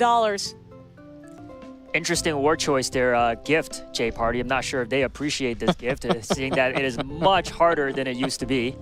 Yeah, new sections. As we mentioned earlier, initially there was over 330 different sections of this puzzle leading to over a quadrillion combinations that could be possible. So I'm assuming no one's ever seen the same tower twice. Well, that got a lot bigger of a number now with a whole new array of challenges. Shafe, though, is out in front here and already building himself a commanding lead, but a fall back down. He'll catch himself, but that'll put him just a little bit further down. I believe Dudadud also fell too. So Shafe, despite his slip, still has the lead. Yeah, I think we're going to see a couple falls here today, but thankfully, actually, Shafe had a pretty forgiving one. Did not hit an obstacle and fell almost on the same challenge he's on right there. So again, not losing a lot of time in the grand scheme of things. Dudadud is hot on the tails, though. You see him catching up already here. And as you can see on the sidebar there, we can see each player's positions in the race. It looks very, very close. They're just neck to neck. Yeah, this is still anyone's game here. To say someone has a lead is just really, you know, the happen circumstance of a single jump here. You see how close they are. Oh boy, in this section, I'm not even sure I understand how to proceed here. I think both players getting a little confused there as we see a fall from Shafe. Oh man. Yeah, this is going to be a rough one. Smile on his face in good sport as he heads to the bottom, knowing he might be joined by a friend shortly here. And there we go. That was a wild section. Even with observer cam, I'm not sure I understand how to progress through that one. It is definitely challenging, and I'd almost like to just see if we could zoom out and just get some context how far they really have to go to get to the win here, because they're still only down in the second section. You look at that right side of your screen. There's, what, 8 more sections more that you have to compete through if you want to actually win this challenge. Yeah, and a rough early fall here. Nerves starting to get to him a little bit here as one of the players takes a knockout from that little plasma beam there, and we are getting back to our challenge section here. We'll see if someone can get past it. This is going to be a big checkpoint. Oh, and a quick slip down and fall. Wow, this is some uncharacteristic play. I will see. We've seen a lot of practices in this game. It's usually an undefeated flying through of the tournament, but here, Nerves getting to him. It is funny, we had so many of our players that said that Obbies were their favorite, the game they had the most experience with. These are two of the players that, well, they've played Roblox for years. They definitely have experience in Obbies. They didn't necessarily say it was one of their strengths, but that's where this entire tournament, all 7 games previous, will get decided on. Yeah, it is a challenge. You've got to be an expert in just so many things to compete here. So again, all right, Dudadud is back in this challenge zone. I assume he's going to wait a little bit and try to figure this puzzle out before he progresses. For the first time ever, the polls are looking very close. 52% of the viewers going for Dudadud and 48 going for Shafe. Okay. Another little fall there from Dudadud, but again, he catches himself. A little bit of luck on his side there. We'll see. And again, the stump right here. Can we get presses? I think I see that they pop out of the corner there, and you got to catch that on the corner. I can't even comprehend. My brain can't comprehend what's going on. So it's definitely a last-second jump to the platform that's rotating out of the beam here. Oh, he gets it. There we go. There it is. He was making the climb, slowly getting up higher. Oh, and there. Oh, another fall. Yeah, he's solving it though. So again, we're actually having to see people reason through some of these new challenges here, and I think Dud might be getting there, but Shave. I mean, you've seen the emotion. Every time these guys fall, they're reacting, they're feeling the pressure. I think, honestly, more than even a battle against the obstacles, this is a battle about staying calm, staying focused under pressure, not rushing yourself, not letting that big timer at the top of the screen get the better of you. Now, I can't be watching the time here. Just relax, just focus. Already we've seen this is a much slower competition here. There are puzzles to solve, and they need to spend some time. I think this zone has been a major stump. Just relax. Easier said than done. My hands are soaked in sweat watching this. Down goes Dud yet again. That was a rough missed jump there. Again, nerves really getting the best of him. Obviously, such a funny climax of this entire event as a single missed jump is going to result in a complete reset. And here we are, neck and neck. Back to the beginning. And you can't let seeing your opponent get the better of you. You don't want to rush anything. You don't want to The winner make gets a a mistake. prize One from slip me, could be the difference, too. and there's a mistake. One of our players fell. Reset again. And looking at the sidebar there, it looks like they've reached about, what, 20% of the entire tower so far? If that. Yeah. Yeah. It's a massive tower ahead here, and we'll see if we see another round, but this could be it here. Is kind of in the lead, so he is holding on. But yeah, if Shave manages to catch up in these next 2.5 minutes. The critical thing is only 2.5 minutes left in this round. So Shave, this run could be his last opportunity to get ahead. He wants to be so careful with each of these jumps. I believe this is the obstacle that no one has made it through just yet. Here's his chance. Good jump. He stays up in it as is back down on the reset. And Shave, I think he just fell. I think we heard the oof. That means he's down. Oh, and there it goes again. Boy, it is a rough run for our players here. Not sure who actually got higher on that initial climb. I believe they've both lost at that same obstacle. Yeah, this actually might come down to a replay then of who made it to a block or a frame higher than the other person, because this is going to be rough. Well, it looks like on the sidebar there, they do keep record of who reached the highest point, and so far it is Dud. Oh, okay. Looks like he is leading. Good to know. Perhaps we'll have a redemption match. Let's see if Shave could maybe take his way up. Remember, if wins, as he resets the bracket, brings us to a do-or-die final round of this very classic obby. They're getting back to this section. Everyone's favorite. And I just want to watch Shave here, see his reaction, because this is the make or break for him. Okay, he jumps can he up. Clear this. He's making it deeper through this obstacle, but it's a challenge even to figure out how you want to move in this one. Oh, and just like that, Shave has cleared it. This has been the backbreaker with a minute left. A minute and a half. Dud has to rally back and make it ahead of his opponent, because right now, Shave, he has this in the bag. Oh, he's still going. And he hasn't stopped just yet. Dud is on a reset. He's back down in the blue zone. I think Shave has time to just stop here and end it all, but he's still going. But remember, the highest point he makes is what the game remembers. And if he keeps going, it might just be over. Wow. 50 seconds. Is that enough time to catch up? Shave, the player who flew all the way from New York. He had a job offer on the line. He was ready for his orientation for that opportunity. And if we can watch Dud, this is his last chance, his last run to try and beat him out. Shave made his sacrifices, but he was the undefeated player through our rounds to work into this one. Oh boy, all eyes on the man in blue here. Dud, his round to lose. Where's he at here? This is the moment. He's made it up to the yellow. A chance oh, he has cleared it. Can he do this? Is actually above it. It's possible. He needs it's to possible. run it. Oh, That should be it. 16 oh seconds. my gosh, 15 seconds. Dud had his hands off keyboard. I cannot believe the pain. He knows it's over. Oh, man. Countdown, folks. A victory lap Wow. for Shave. He holds his position 3, up high. 2, and Shave, 1. he's the man. champion of the Mega Final. We've got it.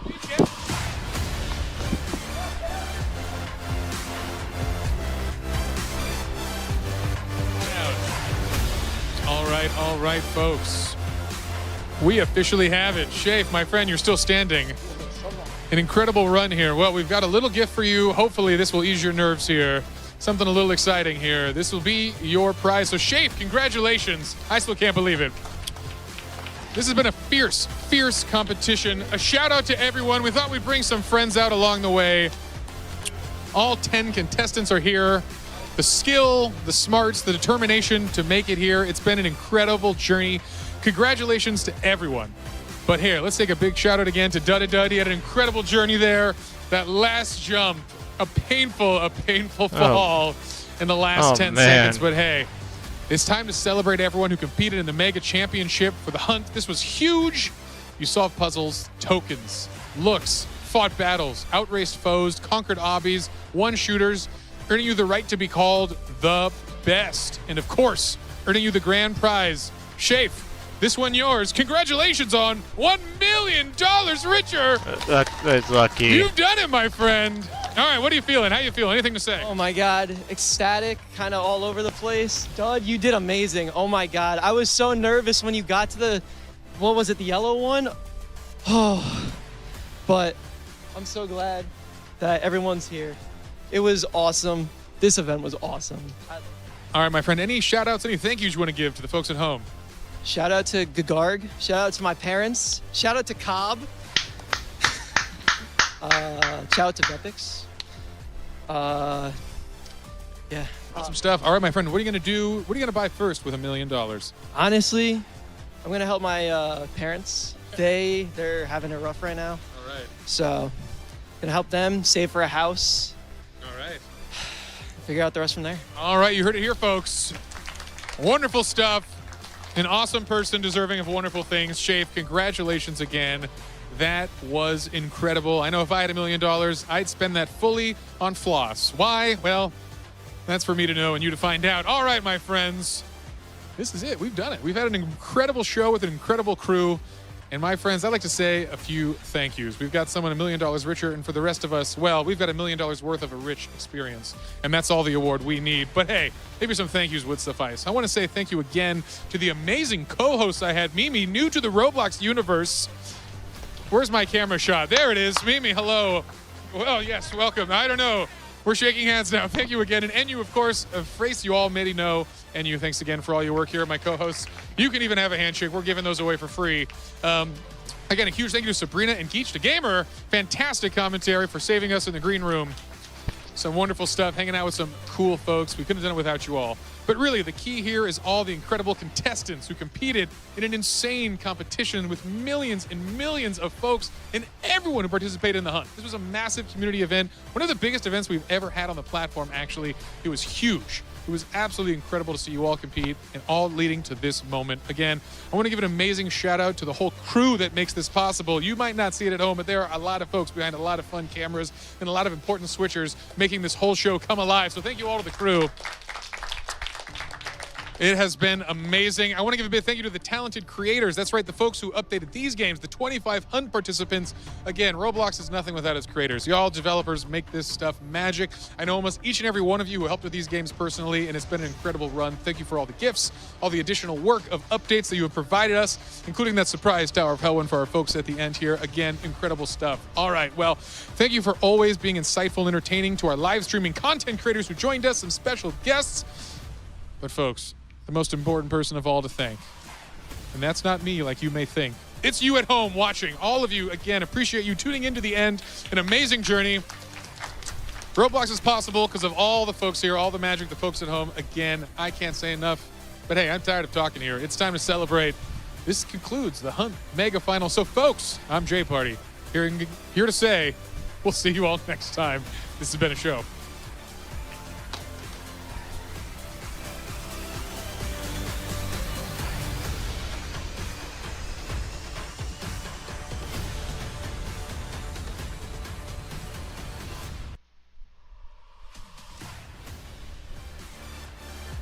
Thanks for watching. Congratulations, Shafe. You just earned yourself a new friend. Me. That's your prize from me. I'll be following you on all brands of social media. Gets Gaming. And Jared Bartel. So look out for those two. Accounts.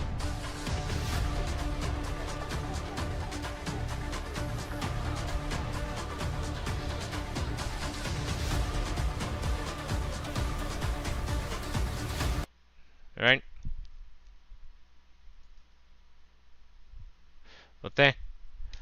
Well, Shay, congratulations. And I hope we become good friends.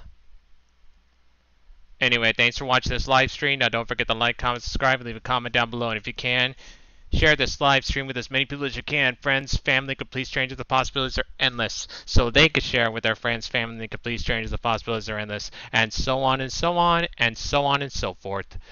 And if be sure to hit that bell icon when you subscribe, so you won't miss out on any future uploads or live streams. And also, help this channel reach 1,000 subscribers. If you help accomplish that, I'll play any game that I can. The last 1,000 I'll probably do something like, for example, the 1,000th subscriber gets to play with me in a special game that we both have. But until next time, this is Geds the Gamer of Geds Gaming, signing off.